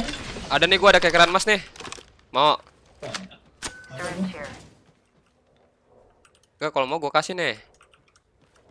Apaan? Bedanya apaan? Hah? Bedanya apaan? Lu tau ultinya Bloodhound kan? Nah itu. Ya kayak gitu. Ini gua ada kekeran emas nih, yang mau ambilnya. Kekeran emas tuh bisa ngeliat lewat asapnya Caustic, asapnya Bangalore. Lu dirusuhin sama mereka lu tetap bisa ngeliat. Tapi ADS ya? Ya harus ADS lah. disgraces us. Ya, gue taruh di bawah nih. Optics here. Itu Close gua. range. Gue nggak mau. Nggak butuh. Buset, ini R45 numpin. Need a helmet.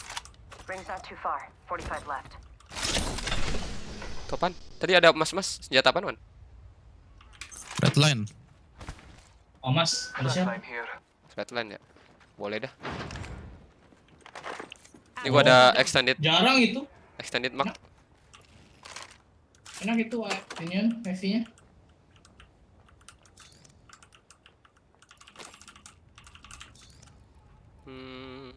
Gak ada peluru sniper.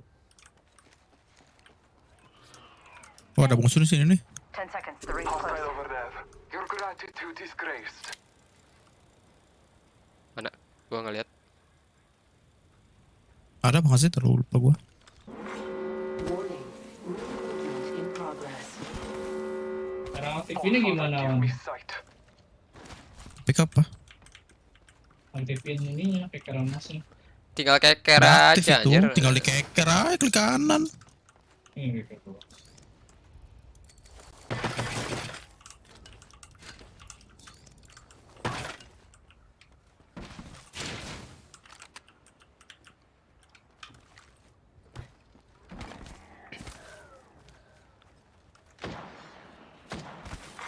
Care package being delivered. Gila, mancing-mancing orang. Package coming in. Got a hop up here. Hammer point. Nih. Optics here. Sniper. Oh, sniper. Extended heavy mag here. P2020 here. Dibs. Oh, enak juga ininya. Damage-nya gede juga. Ayo, Gong. Jemput teman lo. Nih orang dekatku nih. Oh my god. Kesan, itu masih putih. Coba, Gong. Taking damage. Thermite grenade out. Fire. Jangan langsung turun lah, anjir. Running. Nggak takut mati udah. Just giving my shield a reach out. Need to. Hostile right here. Tandain gua nggak lihat. You and me now. Patching myself up. Tenang.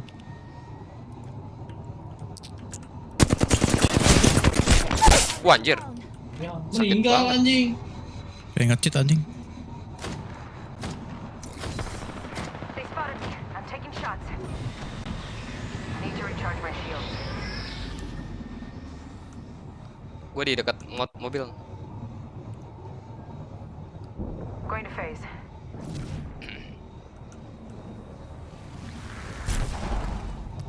Ada ini nggak ya?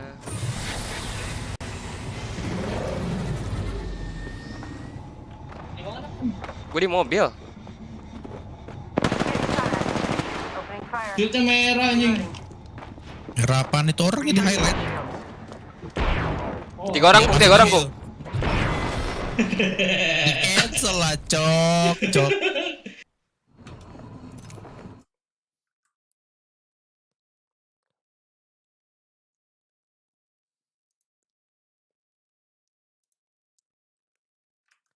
Vamos.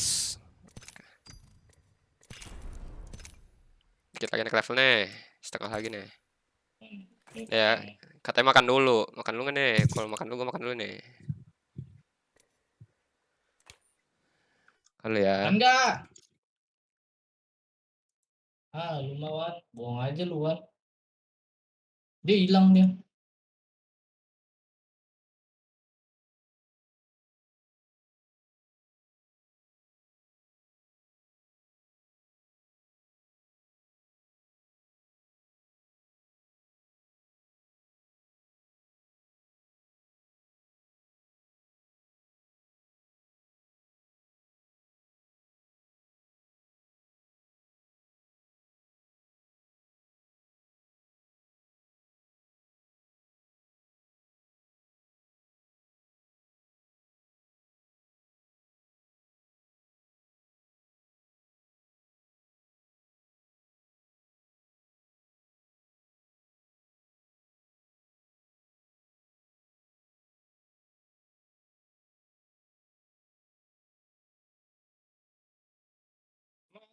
Makan lagi.